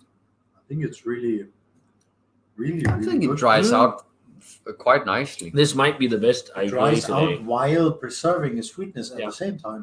But It's can you like see? two independent things. It's still, it still dries out the palate. But can you see the reference to Sabro from Talus? Like, I feel like there's definitely a flavor that's similar. It definitely ends dry. Like if you just Yeah, wait but and I wait, think ends it's dry. like maybe not so much coconut. Like it's like a coconut vanilla hybrid for me in this. But last time when I had like the different Talus beers, it was like really herby, but also slightly coconutty. It was very similar to Sabro, but a bit more tropical. Mm. And I feel like it's quite tropical too. It's quite pineapple-y. Yeah, it's pineapple-y, but it also to me has like a basil herby Yeah, thing to for it. sure. Like Thai basil because it's quite Yeah, bright. yeah. That is really good. It's a bit like a Sabro mosaic. Yeah, Yeah, that's a good point. yeah. Because it definitely has mosaic, like Maybe it this is. We don't touches know. of like there's a mosaic in a it. dank, That's probably Oh, why. there's dank mosaic. lime. Okay. Yeah. That Brett even said it. We just But it's not crazy dank. It just has this kind of touch of like a dankness and this kind of lime note I've been getting from mosaic as of late. But that could also be, of course, the Talus playing into that because Talus is known for also giving off lemongrass. it's got all of it. Yeah. Bitterness, sweetness, Mm. hop aroma, and And it yeast also flavor. ends. It makes Dry. you want to drink more. Yeah, Yes. it ends dry. Most Like, important, if you It's just a really wait, dangerous beer this way. but that's also that's really what you want in beers like this. They should love end, it. I think, a bit dry because I think without the dryness, it just gets a bit too much in New Mm. England IPAs nowadays. Like, but you I can taste really- this is damn fresh. Really like it. Like it's definitely like a 2-week-old beer that's just. it's like you know, for me, it's like maybe a 94. Like Mm. if we had to grade it, it's really great. It's really really good. But I think the Big If was kind of the same for me, but Yeah. it's still quite different beers. But I enjoy this equally. I think, but just Mm. they're also actually very similar in profile, both yeast and whatnot. But I feel like this is a bit more drinkable, but maybe just because it's. Yeah, it's slightly lower in Slightly lower in ABV. ABV. Yeah, yeah. But I would definitely tie them. Yeah. But yeah, really good, really good. So And quite unique. a nice beer to finish on that for sure, and something you could definitely kick back with. Yeah. I would say without a doubt the best beer of the stream is this. But I mean that was a given, I guess. That was amazing. But hey, this was fun, guys. Thanks a ton to Erlings Flaskebutik for hosting us, and congrats to Claudia for winning the beers. Yeah. And a big thanks to you guys for tuning in. This has been really fun. We'll try and see what we do for the next live stream, see what we can do. I've been thinking about now with this new live streaming software, maybe getting some people in. That was Google. Yeah. Getting some people in on the stream from somewhere else in the world, like we did with Joe, which was really fun. So stay tuned for that. We'll see what we figure out. But yeah, it's always fun to hang out and sit and talk to you guys in live instead of just over comments or reading comments and whatnot. So do you guys have anything lasting to add? Come and visit if you're in Aalborg. Hang out, grab a beer. If any of We you guys, always, like, as we talk about now, we have like 2-week-old Northern Monk. We have 1-week-old Northern Monk. We have 3 weeks old Track, 4 weeks old Track, and it's all in the fridge. So yeah, come and hang out. Yeah. And say hello if you're outside of town. And of course, Let us you know if guys you're in who Aalborg. are from Aalborg. I'll see you in the store. Hopefully. maybe we should. I don't know. It's been a long time we've been to Basement. It would be fun to do like a meetup or something. Yeah, absolutely. Yeah, well, I was at Basement. Yeah, but I haven't been sitting been in a at long time. Basement I've drinking been to beer bars in a since long the time. fall. Since fall, so yeah. But okay, Dan says, okay, coming tomorrow. It's only 800 kilometers. See ya. Yeah. Awesome. Well, thanks a ton for tuning in, guys. Hope you enjoyed the stream. It looks like you did. And see you for the next one. And, of course, all the other stuff on YouTube. So, as always, remember to comment, subscribe, check out the Facebook fan page and Twitter and Instagram. Give this video or live stream a thumb up if you enjoyed it. We're going to say cheers and delicious hazy beer. Cheers. And see you guys in another live stream. Cheers.